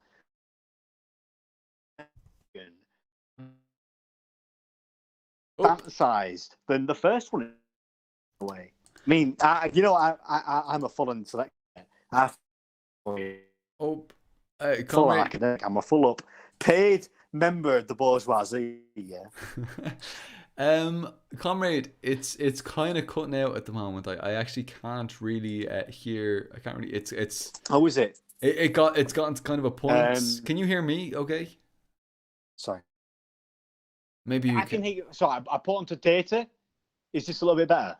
Oh, it sounds a little bit clearer now. Actually, yeah, it sounds a little bit more. Yeah, stable. I've just turned it off Wi-Fi onto data. Oh, that's probably what it is. Yeah, that makes yeah. Is that better? It is better. Yeah, it's much better. Oh, much better, lovely. Yeah, I mean, my contract renews in about 6 days or something. So come here to me. No, come here to me. It's we've gone on too long, haven't we? We've gone on too long. It's for about the last 2 hours. We've been like, it's time to unwind. It's time to let's finish. I'm sorry. Can I say? I am sorry. Come here to me. Great conversation about Aladdin. Powerful stuff. Hakeem is extremely based. Just watch Hakeem's video. Just watch Hakeem's video. Watch Hakeem's video. Message. The takeaways from tonight are: watch Hakeem's video, subscribe to Socialist Swann, help us out on Patreon, and sub to Paul Moyer's Patreon. Low key, and Pan DDR Pride, Comrade Monica. Tell Swann I will be applying for the YCL later tonight. Thank you. Yeah, it's great. YCL, okay. YCL. Thank you, Swann, for the new name of Monica, and thank you, Paul, so much for this amazing stream. Thank you so much, comrade. It's been great to have you here, and great to see you joining us here today. It's great to see How many people have stuck through to the end? How many people? We are at about 70 viewers at the moment now. We it went up to about 100 and a little bit at a certain point. Wow, but, I'm shocked. Especially for like for an unfocused stream like this evening where we're just having fun, pure vibes. Just pub hangouts, having fun, vibing with people. This is the Two Tankies pub. It's the Two Tankies pub. Yeah. Come here to people. Can I finish off? Can I do the closing? Yes, do closing words when you're ready. If you and I will say, please do a little shout out. Anything you have coming up, any videos you have coming up, if you want to shout them out again, anything you want to shout out, any closing words. If you want to do a shout out to the YCL, your comrades, if you want to do anything at all, any closing words you have, now is the best time to go about that. Let's go. Lovely. So first of all, I'd like to plug myself because I'm a fucking selfish bastard. So I'd like you to come over to my channel. I'd like you to watch my video recently about patriotism and internationalism in the German Democratic Republic, the East Germany. Because that video hasn't done so well compared to my other ones. YouTube's getting worse. YouTube's understanding that you're a communist. YouTube's caught on. So my latest video has done half as well as my last video did about sex and sexuality, and that video did about. Well, people are horny, so they want to check out. Obviously. GDR, were they horny? Yes, no. Yeah, the GDR was horny, and it was proud. Super horny. Super horny GDR. Oh, I'm so embarrassed as an Irish Catholic. Fucking. No, but obviously, I looked at my analytics here, and the video that I did now, my most recent video is the worst performing GDR video I've ever done. Really? So the best performing video of the GDR that I've done by this time had done 9.5k views, whereas mine is on 1.5k views. Right. Yeah. So this one is really kind of collapsed, and I feel like this might be some of my most profound analysis, this video. So I would strongly recommend comrades to please go check that out and just give it a little bit of support, because I actually use a lot of the Patreon money as well to buy new resources for this video, buy new books and new articles and stuff to use towards it. So I would appreciate some support towards that. This is exactly what I said earlier on when I talked about it not being any kind of meritocracy. A lot of it's based on chance. A lot of it's based on all kind of ridiculous things. Like, you can put way more work into one video, and then you might make some fucking meme video that's 5 seconds long another day, and it'll get 1 million views or something like that, and you're just like, this doesn't fucking make sense.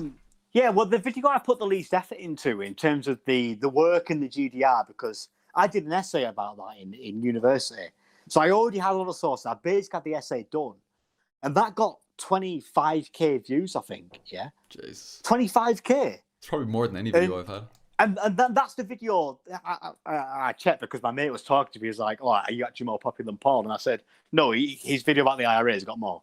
So let me check that. I think it's on 30 summit. I think it's on 30 summit. Let me check. I'm gonna pull it up right now. I've got one from the IRA. Do I support the IRA? It's like 15k. Okay, it's not that many. There's another one. It's about 30 summit. The original one on was the IRA left wing or something like that. Yeah, that's it. Yeah. I think that was kind of. I didn't.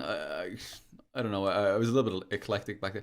Ah, okay, it's got like 34, but I mean that's like 2 years ago. You know, But that's how I found your channel. That's genuinely how I found your channel. Mate, hang on. I found your channel whilst revising for my exam about Ireland. That's mental. Yeah. How fucking coincidental is that? You know. So that's how I got into your channel, and genuinely that fucking drove me through exam season because like your videos were so good. Ah, thanks. It's so good speaking to you, mate. It really drove me through it, and obviously it's so amazing to be speaking to you now and call you a mate. We're fucking mates. You know? I mean, there's no fucking. It's my pleasure. Yeah, this is great fun. Like I love this. This is it's just an absolute pleasure speaking to you. This is just genuinely, buzzing on a Friday night with mates. Like there's no, it's just great. I love doing this. This is the pub. This is the pub. Exactly. You know? This is the grimy. Yeah. This is the snug of the pub. Yeah, I can still feel the fire. I can feel like the fire in the background where my plant is right now. There's a fire. Imagine the fire there. A beautiful roaring it's crackling. fire. It's crackling. You know. No, I cannot wait to come to Teller and just come to one of your local pubs. You know, and just fucking vibe for the night. Fucking yes. It'd be fucking amazing. But anyway, if I can conclude in terms of recommendations, please go over to my channel. I need it. I need to get the views on my most recent video because that's probably the video that I put the most research into. Yeah. But it's got the least out of it, which is a little bit hurtful for me. Yeah, it's a little bit disheartening. In terms of myself. Yeah. And I imagine that's kind of similar to yourself when it comes to the Social 101 series. Fucking hell! If I look at the recent ones, I think the first one has about even looking at it now, it's not that much. Like it's probably got like about 10k views. For what it should be, you know. But the first one has about 10k views, if even. Let me see. Yeah, almost 10k, 9.7k views. The most recent one has about like 3k. I mean, there's a very clear trajectory. First one has 9.7, second one has 7.4, and nearly 7.5. Third one has like 3.3. The third one did pretty badly. The difference in person. It did badly. It didn't do well. Like it did, and that was the one I put in way more work into the third one than the first, second. That was a really good. I genuinely learned a lot from that video as well because like I feel like Marxists explained the concept so well. Thanks, comrade. I appreciate that. I feel like Marxists might get quite a bit out of that. I don't know if the average layman, if you want to use a term, problematic, will get the same amount out of it as communists will. But the Marxist clergy. But well, let's see if the next video will do any differently. Unfortunately, the algorithm's completely. I do hope so, mate. Nobody's. I do hope so. Fucking everybody who sees the video is just like, oh, I didn't get a notification. Nobody's telling me about this. I had that on my video as well. Yeah, because I did a tweet today saying that this video did really badly. Would you mind sharing it about? And everyone's like, I didn't get notified for this. Yeah, everyone's saying that. It's I don't know what it is about the algorithm in YouTube. It's like they have a little filter that says this is like far left content. Yeah, but it's also like this is revolutionary content. I don't know how they. I don't get how my video about work in the GDR got 21k views. I don't get that. Maybe I'm only a channel with 4k subs yet, 4.5k subs. Yeah. You know, I got a video with 20k views. I don't get it. Maybe it's like shares. Maybe it's the excitement of here's someone new. It looks kind of cool, and also it's a topic that people haven't explored. Yeah. Maybe it's a novelty. Maybe it's a novelty factor thing as well. Like this is something new. Like we haven't seen that many people on YouTube talking about the GDR. I know Bad Mouse had a great video on GDR, but there's not that many gone people. Now, isn't it? You know, there's another video as well about the GDR that's gone now as well. Oh, comparing East and West, that's gone as well. Oh, who's that? Who's that boy? I can't remember who did it, but it was a really fucking good video. That's a shame. In the thumbnail, I had a picture of a beetle and a Trabant, I think. It was like comparing East and West directly. It was a really fucking good video. I just keep thinking Bad Mouse when I think the but Bad Mouse was a massive inspiration for me personally. Yeah, he was great. I don't know why the fuck he stopped. Or amazing. I don't understand why he deleted all his videos off YouTube. I think that's really. He didn't delete them. He went private. Yeah, so you obviously can still find if you got links. Obviously, I'm trying to fill the gap in that sense. Because obviously, I am very much passionate about actually this in social. You know, bringing the working class out of poverty into homes, into the workplace, and giving them equality on social bases. Yes, the GDR got a lot wrong, but I am very passionate about that. If you know what I mean. And that's what I think at the end of the day. If you're in a job that pays well and you have democracy in your workplace, you have a home. It's a nice home. And if you have, equality in terms of gender and sexuality, that has got to be a good place in my eyes. And that's why I think the GDR is a leading example in terms of actual existing socialism, especially when you factor in its international commitments. I think it stands head and shoulders above the rest of the Warsaw Pact, even the USSR, even Soviet Russia. I think personally, and I stand by that. At least until the late 70s, anyway. I think the GDR was the leading socialist nation in terms of how small it was and how much of an influence it had.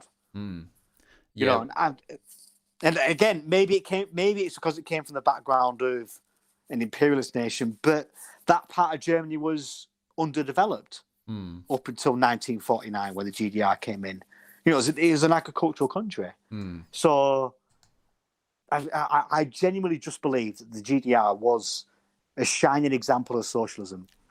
Up until obviously the later years, you know, we discussed this. You and I have both talked about that. We actually, and we did it. We even kind of alluded to. We did it in the first stream, you know. In the original stream, I think we alluded to how it kind of maybe went a little bit off track in the later years, and you know, maybe from the 70s. Well, even I said that, you know, obviously before the end as well. You know, it failed to implement a mass line. And the party was detached from the working class by the end.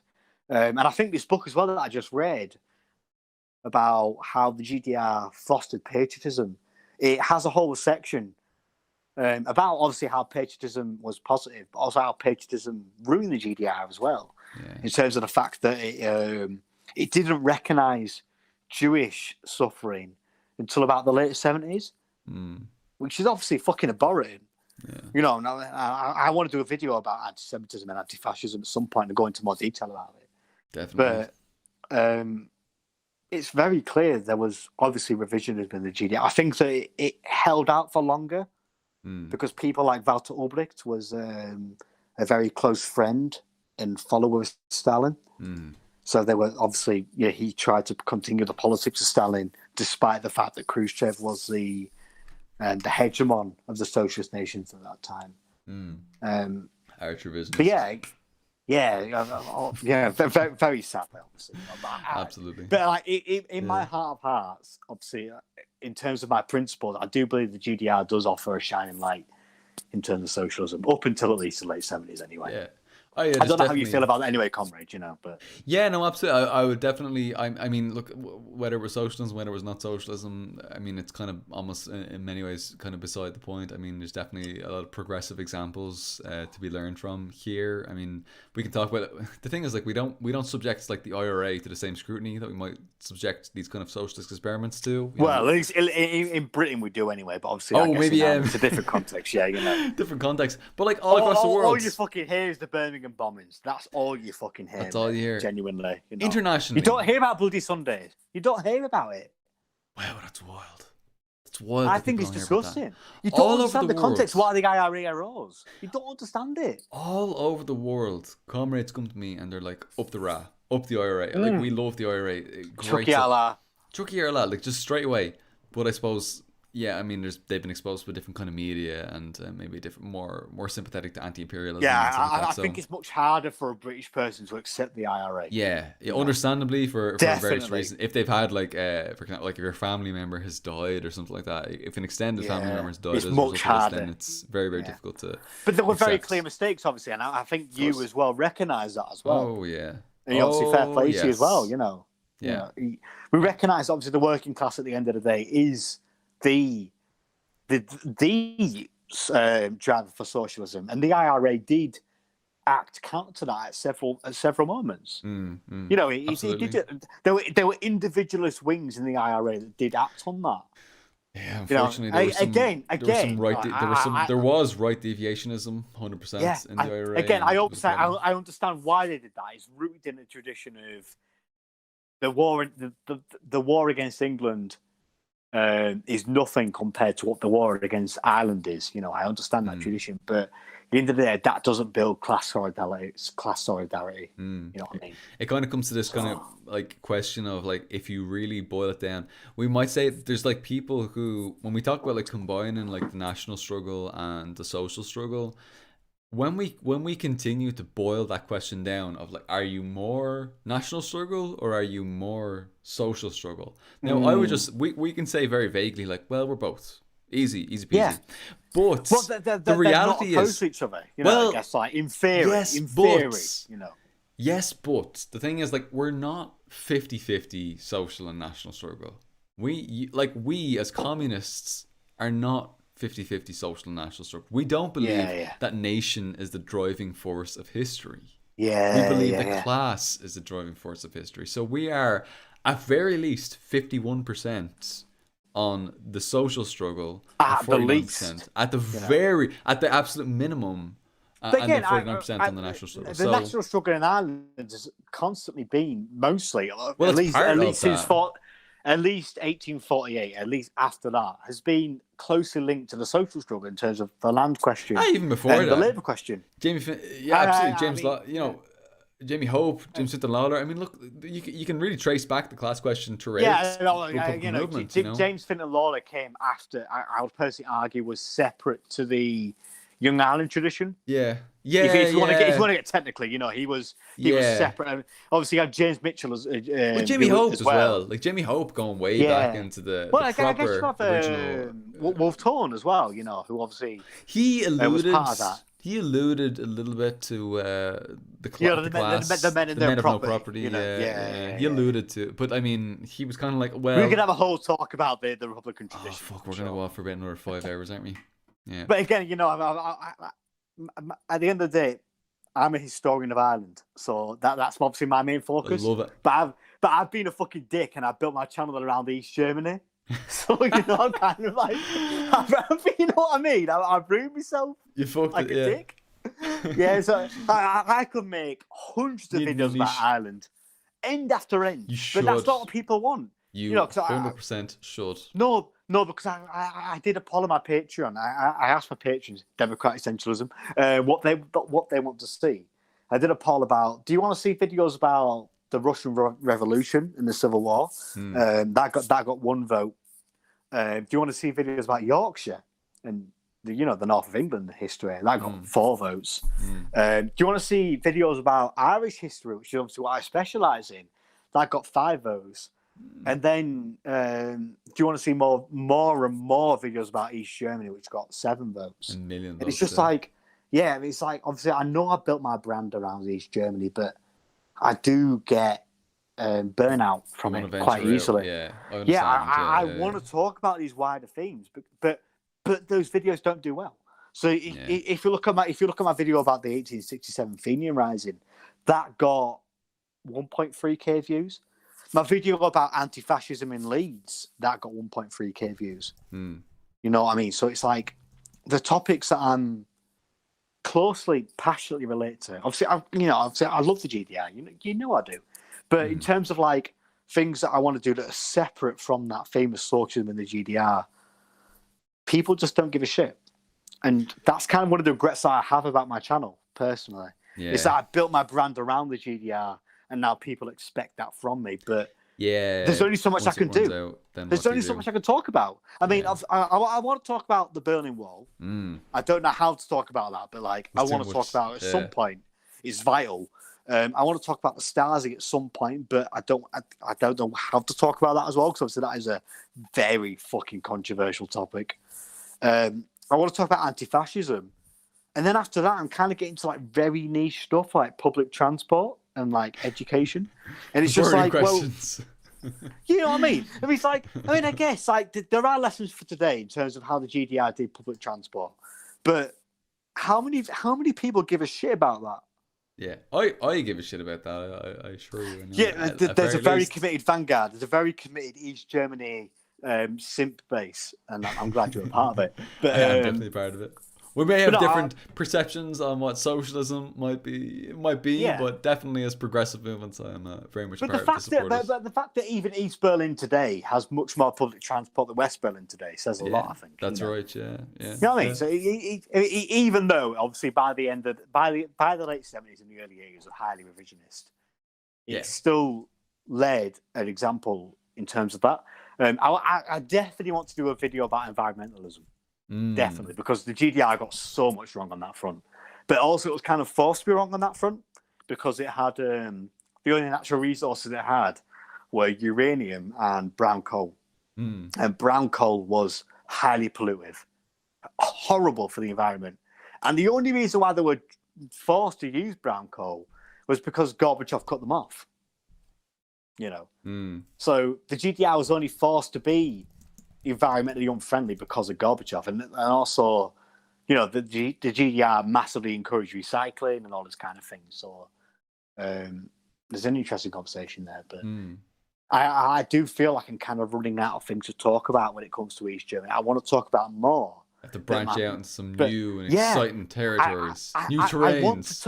I want to talk about Yorkshire. I want to talk about Ireland. A bit Maoism, but people don't give a shit. That's the problem. You know what I mean? So it's kind of like I'm stuck. At the end of the day, I mean, I know what you mean, man. It's like you've bumped up against the limits of traditional Marxism, Leninism, and you just need to transcend them and correct and rectify. I've got like 4 move more to a topics, qualitatively higher stage.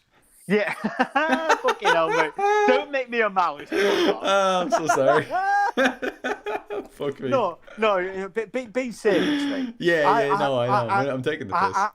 I know you are, mate. No, I've got about 4 more videos I can make about the GDR before I'm burnt out, and I don't know what to talk about.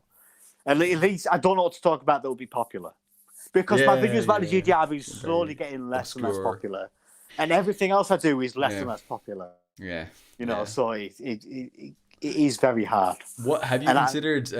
Have you considered doing reaction videos to Destiny and Vosh and Xanderhal? Have you considered? I mean, well, I did. It worked very well for Hakeem, and Hakeem did a great job of it. Yeah. Let's like honestly, and honestly, I don't mean that like in a sort of facetious way. I actually a cynical way, yeah. Hakeem actually did an amazing job with that. Like he was Mate, super cool. Do you mind if I just quickly go for a whiz? No, we need to finish up. We need you and I. It's 5 hours. It's nearly 5 hours. We need. Fucking hell. Oh, I'm sorry, mate. I'm so sorry. We need to finish this up. You can go run to the jacks. I can do a quick shout out. Go. I'll close up when I come back. I'll do another story. You can wrap up the pub. Okay. We'll finish Lovely. up. By 5 hours, we're gonna be done, fully finished. Go, have fun. 5 tugs max. All right, thank you so much, comrades, for joining us. This has been a ton of fun. It's always great jumping on and talking shite on a Friday night, having a few drinks, having some fun, chilling out with everybody. I hope you've enjoyed this. I apologize that we haven't gotten to as many questions as we had hoped for and anticipated, but well, you know how this goes. You know how the conversation goes. We probably run it with 2 or 3 questions at the start, and then it leads into all kinds of crazy directions, a million different directions. But hopefully, comrades have found this useful and got something from it and had some fun. So let me do a quick shout out to the comments in the chat here. Michael Parenti, great to see you. I was going to say reincarnation of Michael Parenti, but actually Michael Parenti's still kicking. I don't know if he's doing too well at the moment, unfortunately, but an absolute inspiration to many of us, and a great guy. So cheers, comrade. I hope you've enjoyed this. Den Underbear, great to have you here. Jessidoya, great to have you here. Matthew Calise, great to have you here. Papi Chulo, Pan Didior Prides. Chubby Small, Macaroni X, Ravestar, Nebulosa, Havestar, Nebulosa, Sergio, the Schlendrian, which is a difficult name to pronounce, but it's good to have you here. Let me see if I can see. Jolie, Ben Toth, great to have you here. And by the way, Ben, thank you for sticking with us through. I know yesterday's stream was challenging. I think you alluded to this a few times, how forcing change is often very difficult and very uncomfortable, and I feel you, I vibe with you. It's something that I've been struggling with for I was gonna say months, but honestly at this stage it's probably been years of struggling with this particular question. So I feel you. Yeah, Maurin, as some people are saying at the moment. I feel you, Ben. So thanks for being here and sticking this out, and I hope that comrades understand that this is not a reject, as some people will assert incorrectly, that there is like this is all rupture, as though Maoism is some kind of crazy deviation. I'm a Marxist-Leninist, it's not, and obviously you're more leaning towards Marxist-Leninism than Maoism. And look here, I can give you the correct title. We get on perfectly fine. And I hope this stream has Better exemplified than that. Better than fine. You know, we fucking mates, vibed, mate. You know what I mean? But obviously we're mates, so you know that helps a lot. Yeah. But like, we agree as a Marxist-Leninist and a Marxist-Leninist Maoist on so many things. 99%. And in terms, honestly, 99% of things. If we don't talk about foreign policy, in terms of our everyday organising, we basically agree on everything. Yeah. In terms of like what we need to do, like right now. Yeah, I mean, with the working class in our respective countries, in our material conditions, we basically agree on everything. Yeah, we like. No. We just won't talk about China. You know, we just won't. You and I personally, low key though, off stream, we pretty much agree. I'm just saying. I'm just saying. What you said to me Paul, off stream. What you said to me, can't say that. You can't. The natural conclusion of what you said is, I've got a reputation. My exact position. I'm just saying, I don't want to fucking throw you under the bus, comrade, but maybe you're like a low-key Maoist. No. Maoist I can't. Nah, shut up. Sorry, mate. Didn't mean to throw you under the bus there, but I will say maybe that's what. That's it. My career's gone now. Well, maybe this will attract. Maybe this will attract a new, invigorated Maoist audience for your videos. Really? Maybe you'll get like the massive Maoist, the massive untapped Maoist niche on YouTube. The Maoist TDR. The Maoist masses on YouTube who just haven't been reached yet. The masses are like 99% of working class people are Maoists, and we just haven't been reaching Maoists correctly. And now's a chance to really tap into those reservoirs. All the Maoists support the GDR, obviously, as well. Naturally, yeah. Naturally, yeah. Oh, and oh my god. Community Alan Kennedy, thank you so much there. Honestly, everything Social Swann is talking about is stuff I want to hear him talking about and expand elsewhere. Do what you want. So, thank you, legend. Appreciate that, comrade. Thank you so much, comrade. That genuinely means a lot, because obviously I feel like we talk shite in terms of what I can talk about. You know, at least official on the channel. You know, because obviously I try to talk about different things, but I don't do well. Yeah. You know, I want to talk more about Ireland. I want to talk more about Yorkshire history, but I built my brand on the GDR, so I kind of fucked myself there. You know. Honestly, I love GDR. I love the GDR. Don't get me wrong. Yeah. Honestly, you're gonna. I'll be honest. The algorithm is not gonna help you there. You need to rely on very much on comrades to if you do want to step outside, if you want to push those boundaries and step outside. But people haven't got the notifications. That's the problem. I have people telling me. Even when it's shared. You know, I retweeted today. Yeah. I retweeted today that my video about the GDR didn't do very well. That was kind of a shocker to me. It was the worst performing GDR video when it's the one that I put the most research into. Yeah. This one that was a big hurt to me. Not just on YouTube, you know, but people didn't also know Twitter. About it. Also Twitter as well. People didn't see it on Twitter. You know. I can anyone can ask me for like these statistics, but like if I do like a little tweet, something stupid like communism's gonna win, just literally communism's gonna win. You do well. Red flag. It's like a million likes. 20,000 retweets and all this sort of shit. But then I'm like, hey everybody, check out this stream about this. Check out this, and I'll attach a link to that, or I'll attach a picture to that, and maybe I'll say something like live in 2 hours. I think there's certain words that it's kind of the algorithm is tuned to kind of like to maybe phase out, like or to just. Well, kind of I've learned the lesson, obviously, not attaching a link to a tweet. The links is the big one. If you do it, it shows it to about like 1/100th of who it would show to otherwise. Yeah, because it's crazy. When I first did a tweet about my new video, I think I got about 180 likes on that. And then I obviously retweeted today and I got about 200 something likes. Yeah. But again, this video is still only half as good as the last one I did. About we're not including the Christmas special because that's different. But in terms of the gender and sexuality and equality in the GDR, it's only half as good as that. And I think the video I just did is one of my better ones, to be honest with you, because it's original research. It's an original argument as well, I think, in terms of applying the GDR's patriotism to Britain.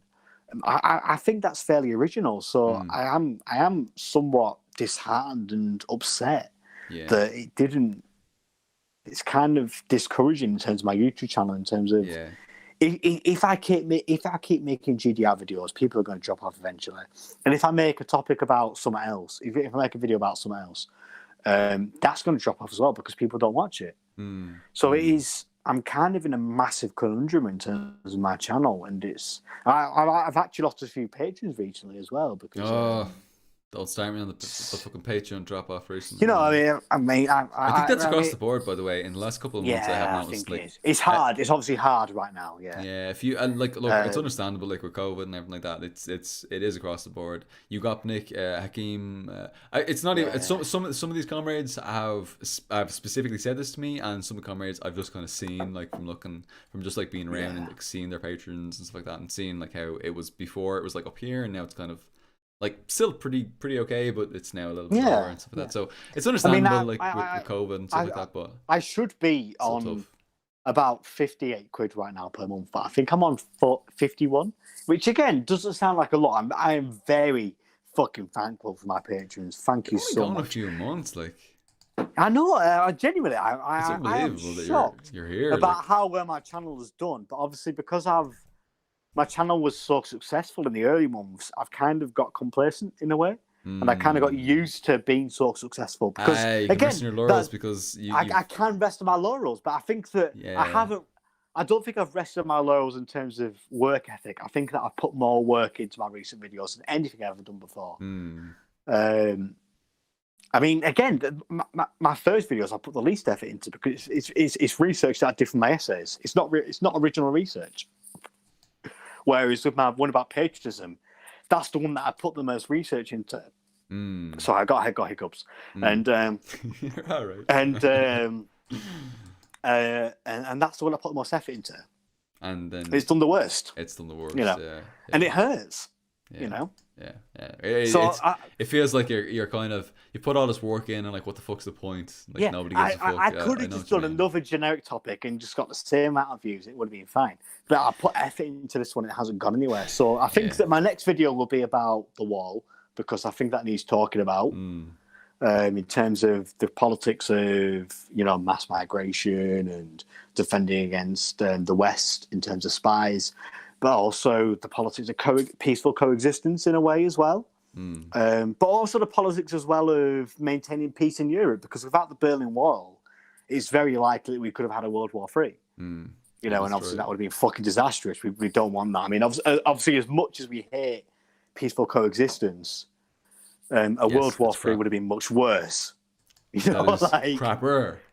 We've got to be objective about that. So it's like East and West recognise that the Berlin Wall was preserved peace. So obviously we have our critiques. I think there were Maoists in the GDR as well. I've got to read that book, which Eat is Red. I have got to read that book. But it seems that the Maoist critique of the GDR would have sacrificed the GDR's defensive capabilities. It would have obviously got rid of the wall, which would have allowed Western infiltration to the GDR much further, which would have meant the GDR collapsed earlier. And that's kind of, I know you might have a different take. I apologise for no, it's okay. So ignorant, it's kind of a tricky one because like when we say Maoist, like are we talking about actually like what they were saying in China, like under the Maoist, the kind of period, no, I mean are we talking about like kind of like PCP, SL, Shining Path Peru kind of comrades? Are we talking about they were mostly Mao Zedong comrades? I mean, it could refer to a number of different groups, and some of them might have had a better understanding, some of them might have a worse understanding, some of them might have been upholding like three worlds theory by Mao, which was just honestly really harmful, and nobody should be upholding three worlds theory. I think it's ridiculous. Really ridiculous to see US imperialism and USSR imperialism as the same thing, or in many ways USSR I'm sorry, Soviet socialist what they call Soviet social imperialism as being worse than US imperial. I think that was pretty harmful. That is one thing I disagreed with JMP last night in terms of that personally. I do think that there's I get where he's coming from. I get where he's coming from. But there's kind of Afghanistan and stuff, but I think we also have to kind of like draw a line as well in terms of the scale of it, like qualitative differences rather than quantitative ones. Again, I would say I'm learning terminology here. Sorry.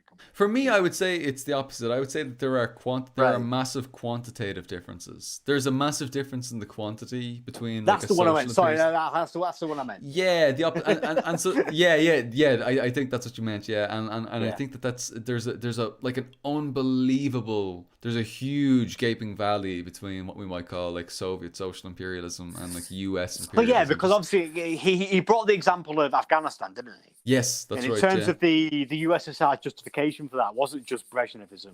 It was defending the People's Republic of Afghanistan. Yeah. Yes.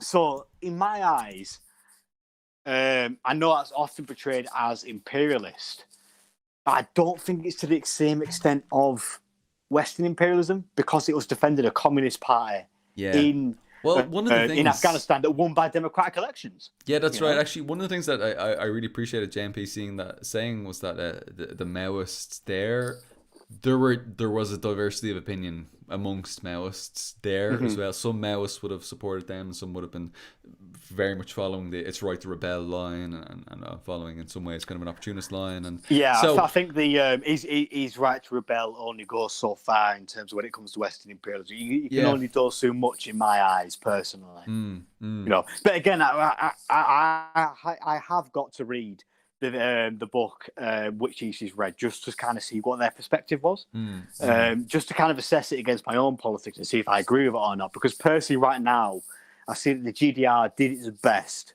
in terms of the front line against imperialism, sharing the same culture as well, which is obviously very fucking hard. You know, obviously, two Germanys sharing the same cultural background can be kind of like the same situation as North and South Korea. You know, and also North and South Vietnam, and obviously the North Vietnam fucking overtook South Vietnam. I mean, I wish East Germany took over West Germany. That would be fucking based. But could you imagine? Yeah. But yeah, obviously there was the critiques by the Maoists in the GDR of the Berlin Wall and trying to tear it down. And in my eyes, I think that was a counter-revolutionary move because the Berlin Wall was the wall against Western spies. You know, because the mayors of West Berlin, say Willy Brandt, he was saying that West Berlin is the thorn in the side of the GDR. Well, that's the spot that we can send spies over. That's a spot that we can infiltrate the GDR system and try and tear it in from within. And to tear down the Berlin Wall would have risked espionage and actual full-on war, in my opinion, anyway, because of the amount of skirmishes that occurred on the border. So I think that in terms of the GDR, the Maoist position was not a proper one. Can I just in say, my eyes? actually, obviously you're welcome to put your opinion on it in terms of my view, anyway. No, actually, one of the comrades in the chat actually has made a comment, and I've just done a quick Google there just to confirm what they've said to make sure it's true, and it is true. Zdroneh, Zdroneh, Three Worlds Theory was made by Deng and Zhu, not Mao. Soviet imperialism. Really? Yeah, Soviet imperialism was not seen as more harmful by Mao. He critiqued that view by Zhu and Ling. Right. Mao said Zhejiang Soviets held 60% of their troops in Chinese border. Okay, so actually, if we're critiquing this perspective, if we're going to critique all this sort of stuff, we're actually critiquing Deng Xiaoping.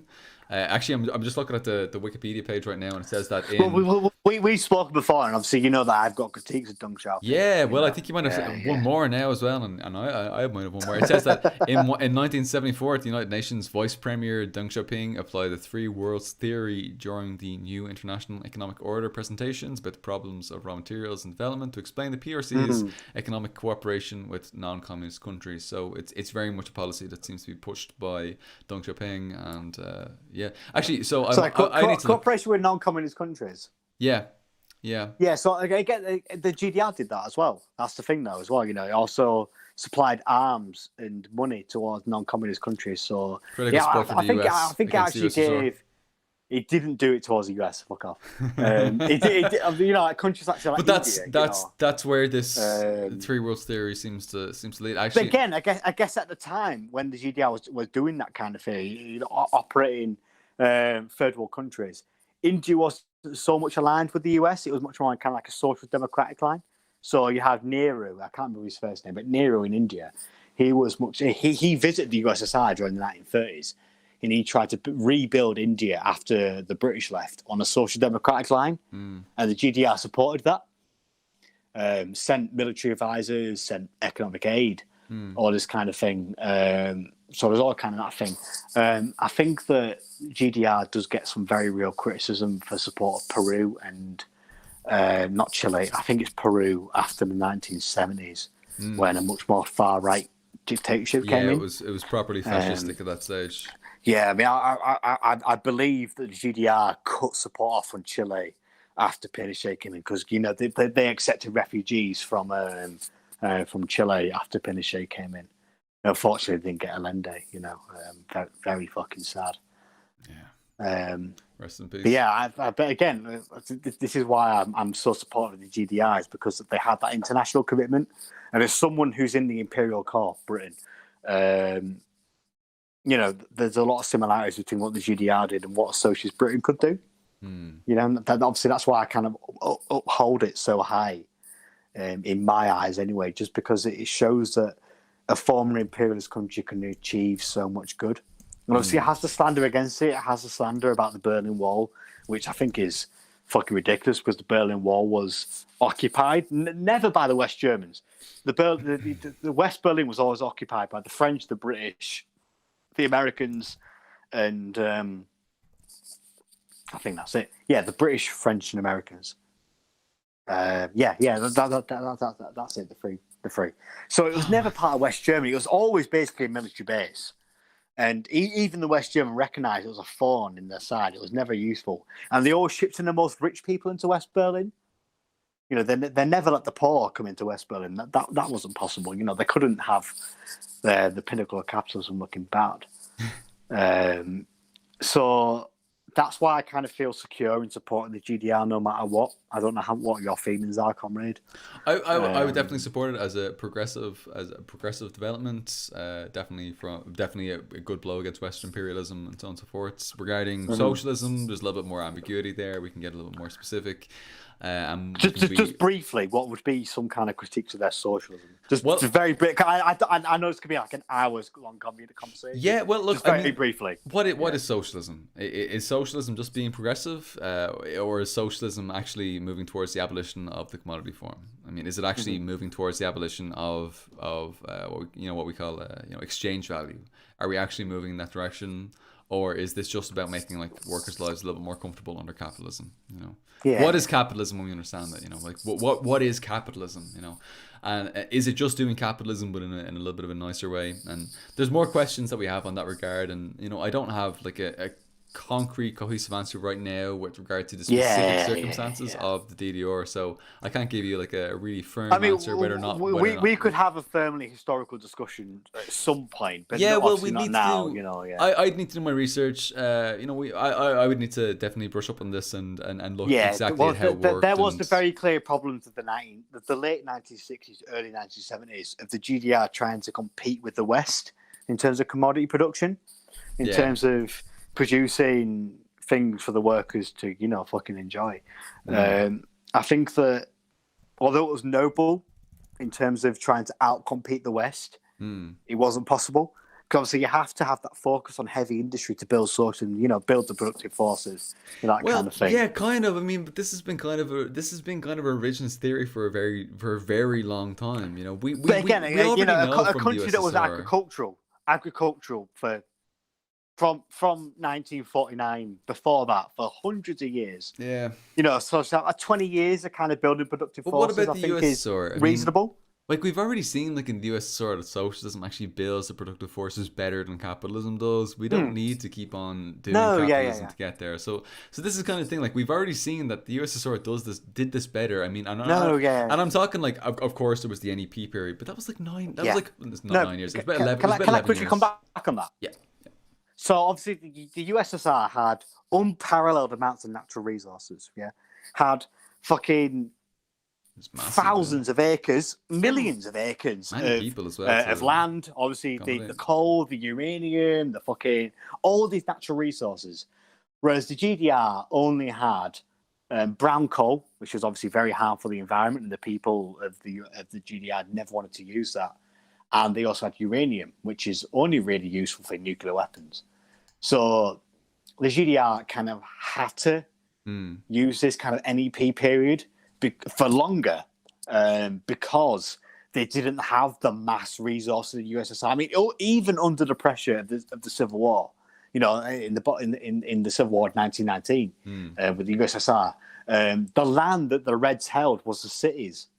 So they had Tsaritsyn, which later became Stalingrad, later Volgograd.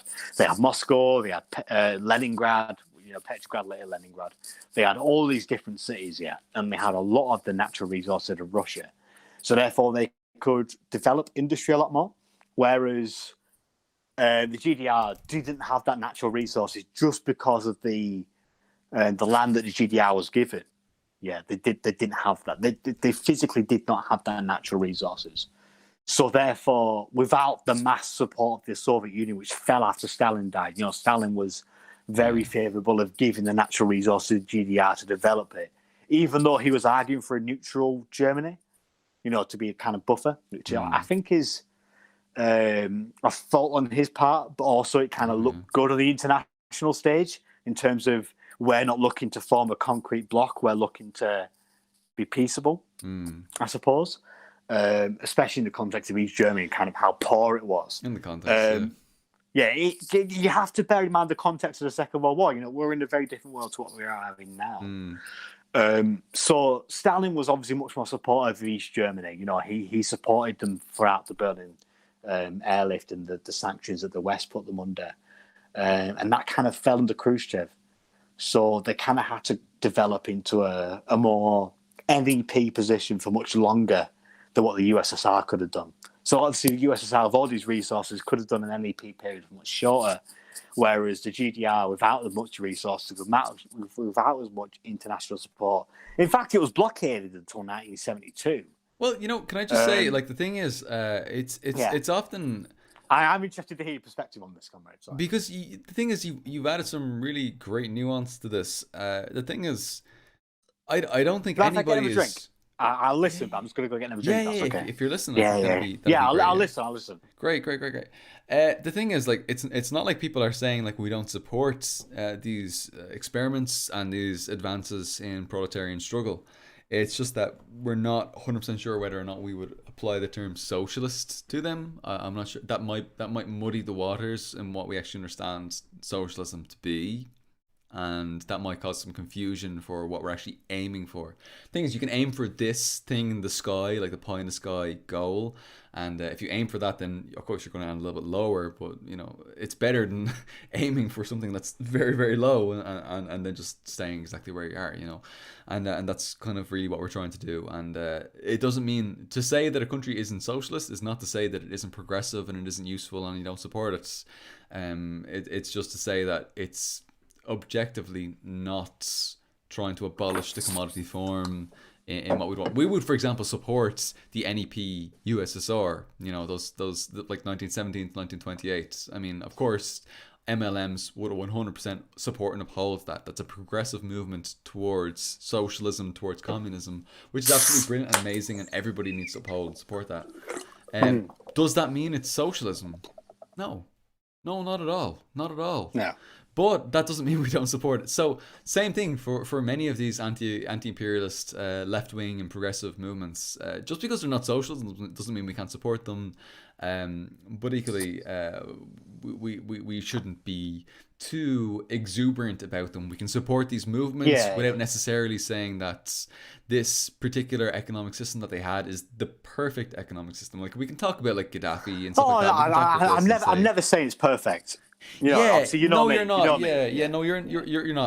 Donald saying Leftcom gang, and I feel like I'm in some ways. No, but whenever you talk about commodity forums, I mean we're falling into Leftcom territory. But I wouldn't in the armchair, fucking what? Oh Jesus, armchair gang.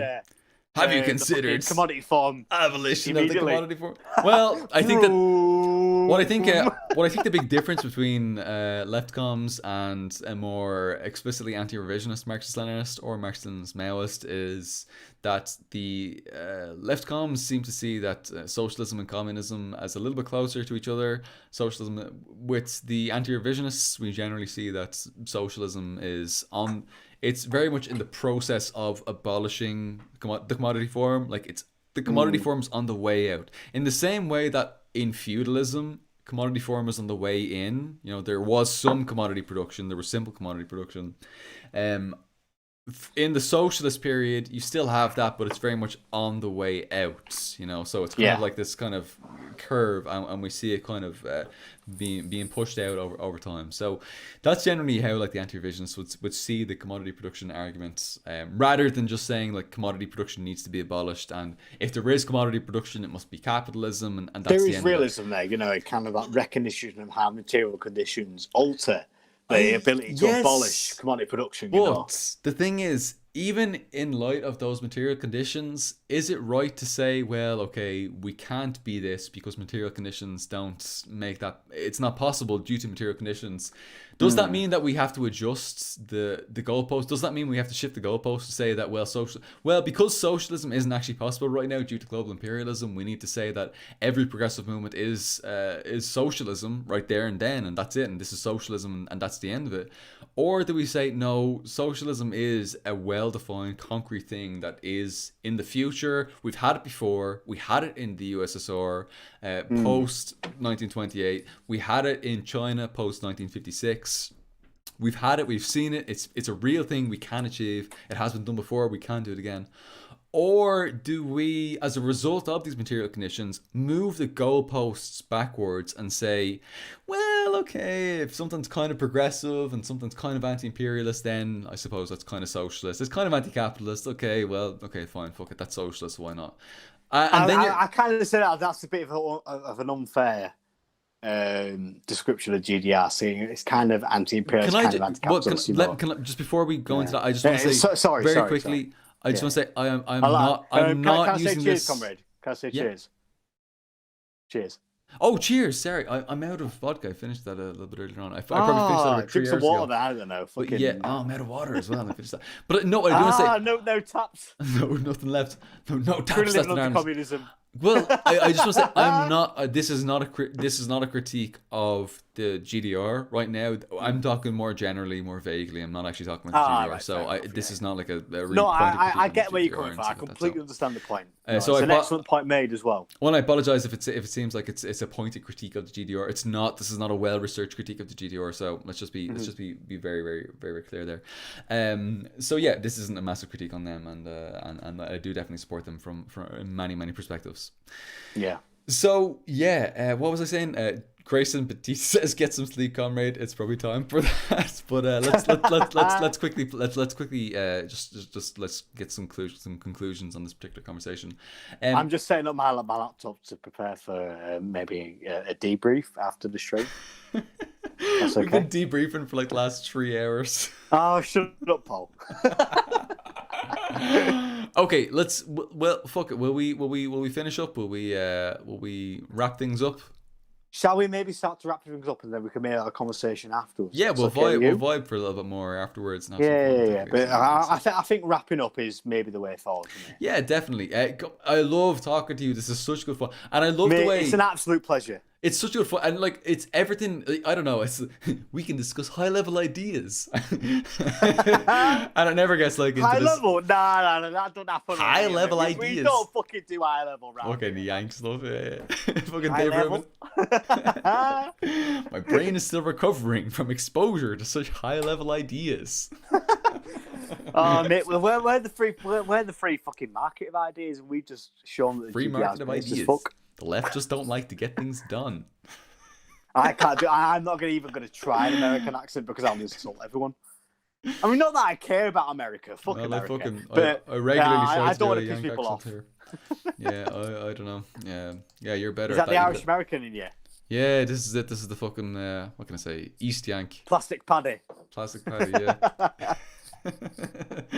Okay, no, let's fucking wrap it up. I was doing actually an outro shout out to the comrades in the chat there. I'm gonna let me do a quick shout out to the comrades in the chat here, and then I'll do a story. And then you'll wrap things up with a nice story of how the pub ends at the end of the night. It's gonna be beautiful. I can still feel the fire. It's kind of simmering down there. Can you hear the crackling? Just about. It's kind of it's simmering. It's winding down. Well, the fire's dying down, isn't it? You know, so you can't. Yeah, it's been a solid 20 hours. we haven't chucked a log in it for a while. It's been a while. Yeah, let's chuck one in and go for another 10 hours. Yeah. Okay, come here to me. I'm gonna do a quick shout out and then I'll go let you, for it, please. Comrade, can you please give a special shout out to the comrades in Bogey? In where? In Bogey. B-O-G-I? Brits out, gays in. Brits out. Well, let's not get into the gays and LGBTQ plus struggle again. Oh, yeah, we've already proved we're not capable of that. That has already exposed my theoretical gaps in knowledge in a very embarrassing way. You know the comrades who are in Bogey, don't you? You know the comrades who are in Bogey. Yeah, they're great. They're the best. I fucking love them. I'm a big lurker. Give them a shout out, please, for me. Well, shout out to the comrades. Shout out to Comrade Roman, of course, the king. You know, Martin Barakov, yourself as well. You know, absolutely great. I'll take a bow. Absolutely, yeah. Well, one of your comrades kind of changes their name quite quickly. It begins with M recently. There's a new name going by there. Help me out here. M? I think it's an M, isn't it? Well, there's the Partisan and there's Ben. The Partisan is Ben. Follow him. He's a fucking legend. Amazing, yeah, absolutely. There's another one that I'm missing out. And there's Ben. Is that it? Yeah. Hawkles Morty. Yeah. Morty. Jesus Christ. Yeah. They did an amazing video about the GDR and gay rights in the GDR. So Hawkles Morty, please follow them because they're amazing. Because I've seen like the stream, it's like There's a few variations of this. Yeah, mortism and stuff like that. Yeah, they've changed their profile a little bit around in the past few months. Yeah, so things have so that's been an update there. But they do a really good podcast though, and I hope they do carry on in the future. Yes. Definitely, we absolutely. We always need more leftist content creators. Yes, absolutely, totally agree. So shout out to all of our BOGI, our Bogey comrades. Bogey. Great to have you here. I'll do a quick shout out to the comrades in the chat, and then we'll wrap things up with our wind down pub stream. Comrades, Ben Toth, thank you so much for being here. Great to have you here. Fucking legend. Absolute legend. And by the way, thank you so much for tolerating our nonsense here. Thank you so much for tolerating. Thank you to everyone as well. Yeah, everybody for tolerating this bollocks that we're engaged in this evening and every day over here. So thank you so much to Grayson Petite, Chubby Small, Alejandro, exclamation mark, Sacred Chaotic with an exclamation mark there and an X at the end and a trans rights flag there. Trans rights, 100%. Hell yeah, no doubt about it. No fucking ambiguity. A big shout out as well to the Mod Union, Mod Squad. Absolutely. Thank you for fighting for the front lines of the class struggle. Yep. You are, of course, members of the Ministerium for Staatssicherheit. A firm but fair group of cadres. The NKVD of the street. Bert gives a little 07 in the chat there. A red salute, comrades. Who was that? Bert, B-E-R-T. 07, comrade. Yeah, 07. Die Toadsrune, D Toadsrune. D Toadsrune. You can probably pronounce that way better than I can. Die Todesrune. Yeah. Natürlich. Havistar Nebulosa. I see an LGBTQ plus flag there, the rainbow flag there. Hell yeah. Solidarity with comrades. Yeah. We love LGBTQ plus community. Yes, even when I fuck up. Big time. With the terminology and with everything. Oh my god. Big apologies for that, and hopefully I don't get fucked out. I can't believe you hate them, mate. Squad. I can't believe you hate them. Jesus, Paul, I can't believe you're such a fucking homophobe. Oh my god. Shout out to Den Underbear. 10-hour stream, let's go. Well, maybe it's going that direction. Let's go. We've been trying to wind this down for about 3 hours now, but well, Mate, hang on. Here's an idea: charity stream, all of the regulars. We do like a fucking 24-hour stream, and it'd end up becoming a fucking 3 year. I think we should do it one day. It'd be a 3 year stream. I swear to God. Oh my God, we wouldn't shut up, would we? We wouldn't leave that. We would literally never leave it. We would die. We would keep streaming until we die. It's hard to end this stream, let alone a fucking stream of all of us. You know. The only way that stream would end is with the end of our supply to alcohol. That's the only. It's when we die. When we drop down dead. When the last glimmer of life is finally quelled from our existence. When we take our last breath, it is for the Paul Morin channel. For Left Tube. Yeah. For Left Tube. You know, the problem is, me and you aren't on the Left Tube tier list. We're not at all. Why? And Tanky Talk as well. Tanky Talk. Tanky and Talk. Space Babies. You Gopnik fucking got on there, the Kulak. Fucking Kulak. All right, well, Kulak. Don't. Well, I hope nobody tells you Gopnik about this, but you know, we're gonna have to. We love you, Gopnik. By the way, he's a fucking. Of course, Gopnik's amazing. He's one of the best fucking Gopniks we have. I love him so much. He's it's amazing. Hero. I fucking love Gopnik. He's great. I've talked to him so many times. He's a fucking hero. Every time he's just a really, really fucking legend. solid bloke. It's always a pleasure to listen to your streams. You know. Wait, there we go again. Let me finish off this before, so we can get to our stream. I'm sorry. There's too many good vibes. Zdroneh, Zdroneh, boy from Turkey, love to the IRA.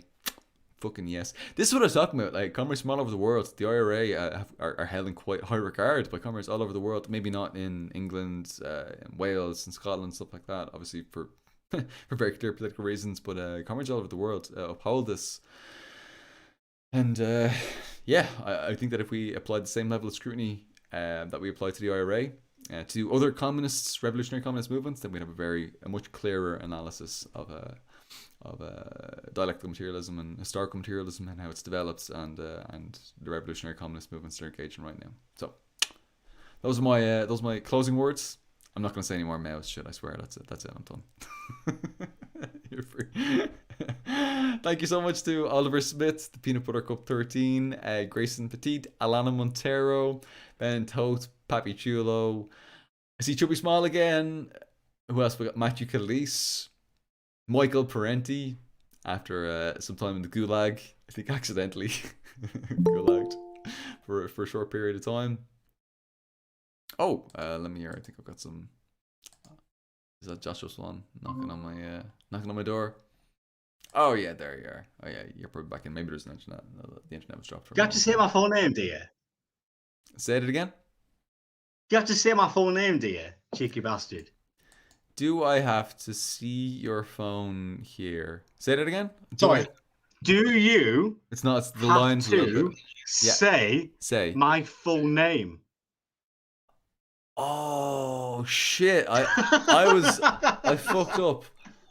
Well, look. Let's be honest. At the start, you did say Josh. You did say Josh was your name. Yeah, I'm called Josh. So that's good enough, isn't it? I mean, the name of your channel is Socialist Swann. I mean, mate. Come on. You're gonna. Am I gonna be cancelled for this? I should be cancelled for many. Yeah, you're cancelled, mate. You're cancelled for doxing me. No, like I know I'm not very subtle. I know I'm not subtle, but that was cheeky. Actually, there's a couple of comrades I've just said. I think they've been accidentally probably muted in the chat there. A couple of comrades have been muted. Let me just quickly see what they said. Up the Ra from Liverpool. Are there any legends in the chat? Tom says up the Ra from Liverpool. Good stuff. Thank you, Tom. Yunan says 74 County Republic. Yunan says up the INLA, up the INLA, up the Irish National Liberation Army. Hey, fuck INLA, INLA class. Freedom fighters. I love that song so much. I can't say too much. I'll probably get in trouble. I'm probably gonna get a knock on the door from Garage Chicana now. We haven't sung halfway. But the RSP. The RSP are cool. I like the RSP. They're a solid organisation. They're up there. There's a good lad on Twitter called Carrick who's fucking amazing on Twitter from the IRSP. I can't. He might have been. He might Carrick. be ex. He's from Belfast. He might be ex. Yeah, he used to be in the CYM, but now he's in the IRSP. Yeah, I think he had some kind of. I think there were some personal differences, and it ended up kind of spilling over. He kind of ended up just. He is sound though, you know. Like, yeah, he's pretty solid himself. He's pretty solid. Yeah. So yeah, there's a lot. There's a lot of great. There's a lot of great comrades. There's a lot of great comrades there. There's a lot of great comrades in the inland. No, I don't say the inland because I don't say the inland. I don't imply that the inland actually anymore, exists. Is it? It's. Are you a Costelloite? An ultra left Costelloite Trotskyist entryist. That's certainly what certain more experienced communists in Ireland. Well, I'm saying experienced in a very general way because I didn't want to say elderly, but more elderly comrades would have called us ultra. They also unionists. They're unionist Republican, ultra left, left Costelloite. You know the unionists, yeah. Yeah. There are orange order branches in both of the towns that I live in. Back in Yorkshire. Yeah. And in my first year of uni, there was an Orange Order march to celebrate the siege of Derry, which is August the summer. I can't remember what day it is in August. But yeah, obviously a lot of people think that the Orange Order is only just active in Ireland. But obviously it is also quite popular in Britain as well. I think that's obviously not mentioned as much as well. And that comes with a lot of anti-Catholic sectarianism. And as someone who comes from a Catholic family, and also an Irish family as well. I guess if I want to, obviously I'm not going to say I'm Irish, but on my mum's side, my granddad comes from Donegal. Based Donegal. But I'm not going to say I'm fucking Irish because of that, you know. I'm not going to be a fucking some kind of plastic paddy, you know what I mean? You've earned it. Honorary plastic paddy. Honorary. Oh, thank you. East Irish. That's it, innit? I love that so much. 74 county. 74 all right. comrade. No, it's in my bio, sadly. That's where I first. I think that was the first time I heard that expression used, and it's beautiful and amazing. Really? So, yeah. I never heard anyone. I've got it tacked on. Yes. Yep. Tattoos onto your soul. Michael Collins. Huh? It's on the movie with Michael Collins. You know, like the pictures of him. It's got a picture of like the different types of islands. So it's got like him like looking upset. Yeah. With 26. Him looking, you know, the picture of him screaming in front of the crowd. Oh yeah. He's got that picture with in front of the 32, and then the final picture is him like screaming like the laser eyes. And it's like 74. It's class. It's like the whole like, you know what I mean? I'll send it to you at some point. Yeah, that's. But Michael Collins was based in that instant, and that was it.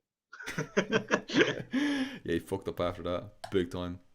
Come here to me. Let's wrap up. No. Fuck the tree. Oh Jesus. Yeah, we'll wrap up. Nearly 6 hours. Can I wrap up? Can I do my final speech?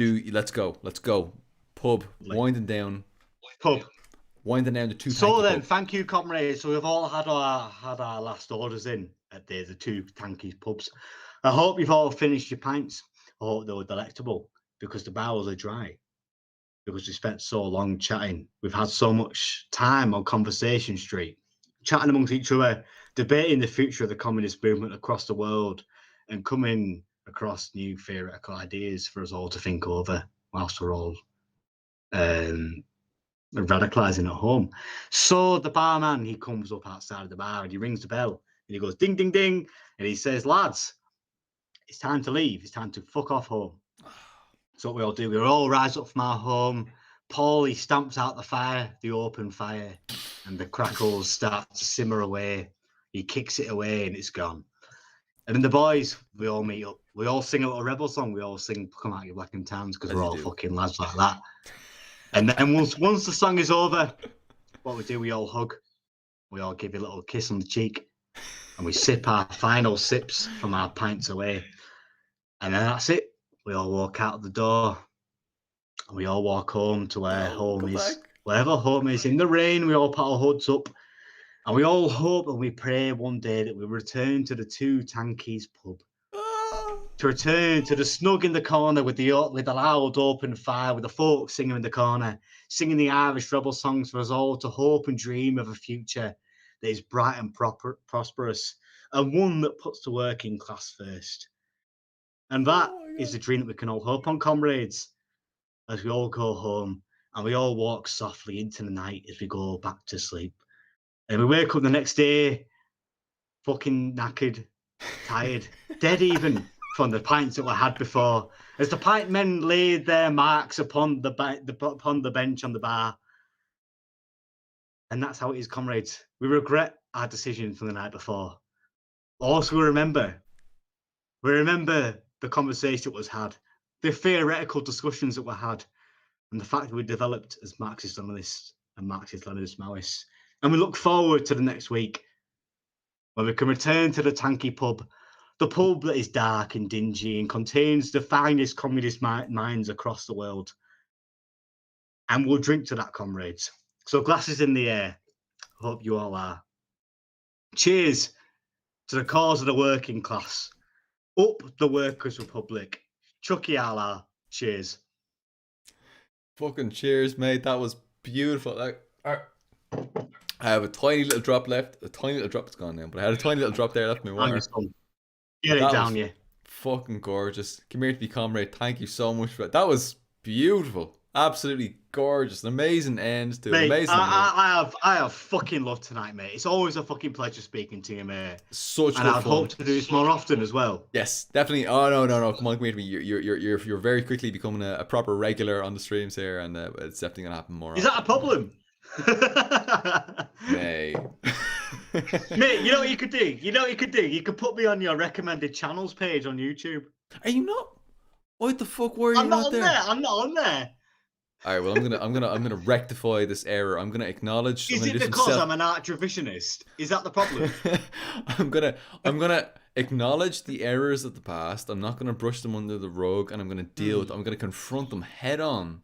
Legend. And through this dialectical process, I'm going to come to the conclusion, which is of course adding based Socialist Swann to my recommended channels list on my page. The comrades. If I was with you right now, I would shake your hand. I'd shake your hand.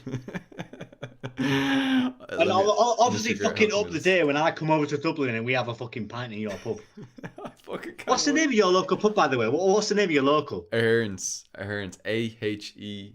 Oh shit! I shouldn't say that. That's gonna fucking give away too much. That's like. Oh, sorry. Have I doxed you? You just doxed me. Oh man, I'm sorry. Oh fuck! All right, well anyway. Well, it's like my local is so generic. It's called the Grapes. So if you want to fucking do an up, mine's called the Grapes. As soon as lockdown's over, you're gonna find me just buzzing around the Grapes. Well, mate, as soon as lockdown over, yeah, I'll book a flight from Leeds Bradford Airport to Dublin, and we'll meet each other and we'll have a fucking pint. Class. Well, I'm looking forward to it. Listen, come here. We'll go around Guinness Factory as well. It'll be fucking class, mate. Oh, fucking. Well, it's super touristy, but okay, all right. But it's fucking. Look, I know it's super touristy, but the view. Come on, the view. Looking over the Wicklow Mountains. No, it's great. No, it is. It's brilliant. I want you to go to my channel right now and have a little look at the recommended channels list, and you'll see right away. Thank you, comrade. Things have been updated. There has been comrades who are in the chat. Can you please all go give some pennies to our comrade Paul Morin, who is doing excellent work in the online Marxist-Leninist community in terms of spreading amazing theoretical ideas, myself not included. And obviously the man needs some help right now in terms of the situation that we're in under COVID. So if you could just spare cost of a pint, because the Two Tankies pub isn't opening for a while. We have to be honest. It'll be a little while. The Two Tankies pub isn't opening, so you can't get the rounds in for us. You can't get the rounds in. So how do you make up for the lack of rounds? You make up for it by donating to Paul's Patreon and maybe even mine. And yours. Nice, get that microphone. I would love a microphone because obviously mine's shy right now. So yeah, thank you very much, comrade. It's been a fucking pleasure. be on the stream again, and I hope we can do it again. Yep, we're definitely going to do it again. No doubt about it. Definitely within the next, if not the next month, then definitely within the next 2 months, we'll definitely have something. So there's no doubt about it. Oh, hell yeah, mate. Before April, you'll be back on here and we'll have some fun. We'll hang It's out. It's always a pleasure speaking to you, mate. It's always a pleasure. Joy. Always a pleasure. Always. Come here to me, comrades. Let's wrap things up. Up the rap. All that good stuff. Up the working class. Up the working class. Up the solidarity with the British and the Irish and the world working class. Absolutely. Up the international. Republicans of the world, we require not only your passive support, but your arms. Your arms. Fucking yes, absolutely. Watch that video. Watch that video, please. I think it's one of my best. I would agree. Absolutely fantastic. Only because you're in it. I think that's probably the weakest part of it, but we'll put together aside from my Paul, shut gob, your best part of it. Shut gob. Comrades, lots of love. Have a great weekend. Enjoy your Saturday and Sundays. Hopefully you have enjoy the rest of your evening. If you're in Europe or somewhere like that, it's probably like the middle of the night where you are. But if you're in the Americas, you've probably got a full night to look forward to. So have a great Friday night. You can think it over. See about which way you're going to go. Have a great weekend. And I'll be back tomorrow as well. I've got a new Socialism 101 video coming out tomorrow at 6 p.m. I'm buzzing for that. What is capitalism? Maybe he's going to leave some confusion. What is it? Let's wait and see. Oh, the suspense. It's the result of 2 weeks of struggling with Premiere Pro, this new editing software that I'm using, and blood, sweat, and tears. Wait, are you Winston Churchill fucking quoting that?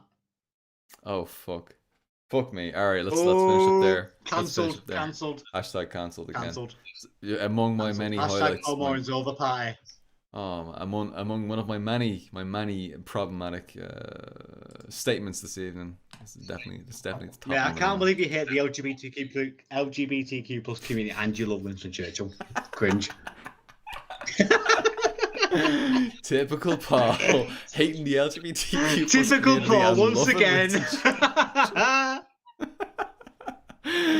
Yep. Oh man. Do you want to close up? I'm gonna go for a piss. I'm gonna fucking finish. You say goodbye to everybody so I can actually finish up rather than us getting distracted. Comrades, thank you so much for listening tonight. It's been an absolute fucking pleasure answering your questions and speaking to you because obviously you're all legends. You all make the show at the end of the day. You're the ones that are proposing the theoretical questions for me and Paul, Maoist Morin and revisionist Swann to debate.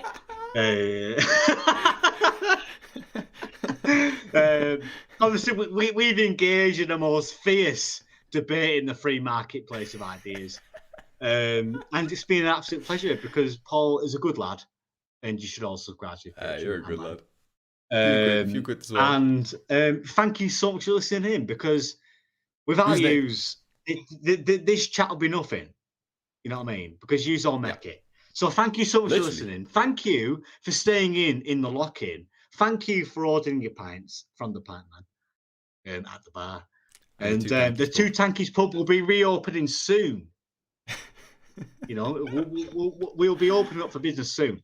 And we're all looking forward to welcoming once again in front of the open fire, in front of the crackling, in front of the packet of crisps that are smelling up into your nose. Nice packet of fucking salt and vinegar. The packet of crisps. And the barman, he's coming over and he's saying, "You're right, lad. Last point. I brought your pint of Guinness over. Now fuck off. Enjoy." Now fuck off. Enjoy yourself. So thank you, comrades. I hope to see you once again in the Two Tankies pub.